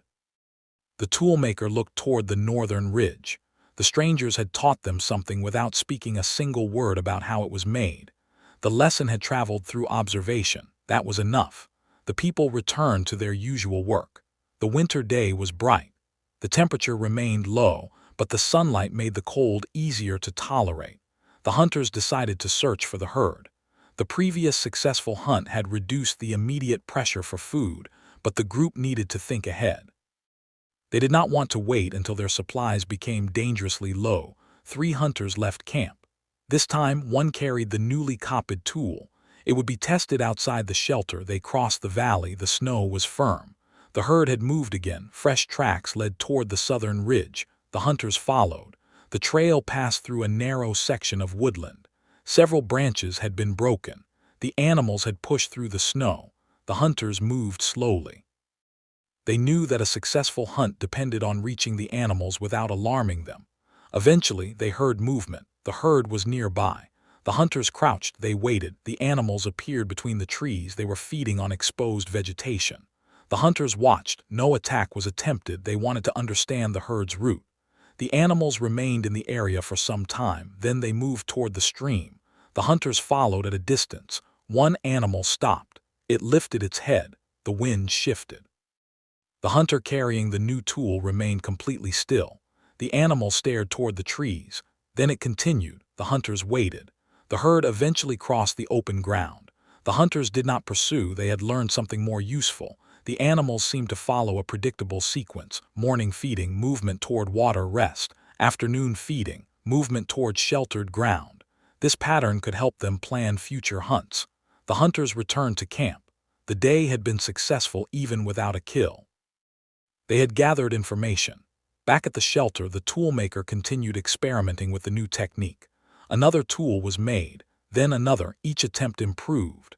The group was slowly adopting an idea from outside. This process may have happened countless times throughout human history. A traveler enters a new region. They carry a tool. Someone observes it. The tool is copied. The design changes slightly.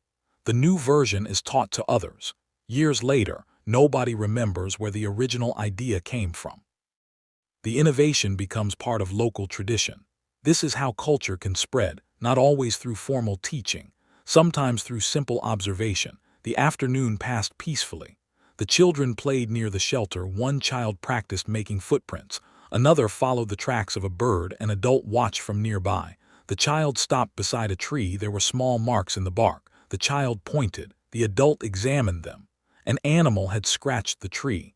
The child looked toward the forest. The adult made a gesture indicating that the animal had passed recently. The child followed the marks with their eyes. The world was becoming a book. Every track was a sentence. Every broken branch was a clue, every smell carried information, every sound could reveal movement. For people living without modern technology, attention was essential. They had no artificial lights to reveal animals at night, no weather radar, no satellite images, no digital maps. Their senses were their primary instruments. Their knowledge came from using them repeatedly. As evening approached, the hunters returned with more wood. The fallen tree from the storm had become an important resource. Large sections were too heavy to move, but smaller branches could be carried. The wood was dry inside, it would burn well, the fire was fed. The shelter became warm, food was cooked. The group ate, the atmosphere was calm. For a moment the winter outside seemed distant. The children laughed. One adult made a playful sound. Several people smiled. The group was not merely surviving. They were living, they had routines, relationships, memories, humor, curiosity, they had preferences. Some foods were probably enjoyed more than others. Some tasks were probably disliked. Some people were probably more patient, others more energetic. Some children were probably louder, others quieter. Even in the deep past, human personality must have been varied. The archaeological record rarely preserves such details. Stone tools do not tell us who made people laugh. Bones cannot record someone's favorite story. Charcoal cannot reveal which child was mischievous. But these ordinary experiences must have existed. The people were not simply biological organisms surviving cold weather. They were individuals living together. The evening slowly became quiet. The storyteller spoke again. This time, the story may have concerned the first meeting with the other group. The children listened carefully. The story could become important. The strangers were now part of the group's experience. Perhaps the storyteller described the moment when the two hunters first saw each other. Perhaps the children imagined the distant camp. Perhaps one child asked to see the strange stone again. The stone was brought near the fire. Its surface glowed softly. The child touched it. The adult explained that it had come from beyond the ridge. The child looked toward the entrance. Outside, the ridge was invisible in darkness. But the child now knew that another world existed there. The fire continued burning. The adults settled down. Then late in the night, a sound came from outside, a distant human call. The hunters woke, they listened. The sound came again. It was not an animal, it was a human voice. The hunters stepped outside. The call came from the northern side. The other group was signaling. The hunter responded, a short call, then silence. Another call came. The hunter answered again. The exchange continued for several minutes. Neither side approached, but they were communicating across the darkness. The sounds were simple, short, repeated. The exact words were unknown. Perhaps there were no words. Perhaps they were simply calls designed to carry through the forest. The communication ended. The hunter returned to the shelter. The people discussed what had happened. The two groups were learning how to communicate without sharing a language. This was an important step. Human communication is remarkably flexible. People can use sounds, gestures, facial expressions, objects, rhythm, distance, even silence. The two groups had begun creating a small vocabulary of gestures and exchanges. A piece of food, a stone, an open hand, a point toward the ridge, a call across the valley, none of these required a shared language, yet they carried meaning. The people eventually went back to sleep. Outside, the stars remained bright. The winter night was still.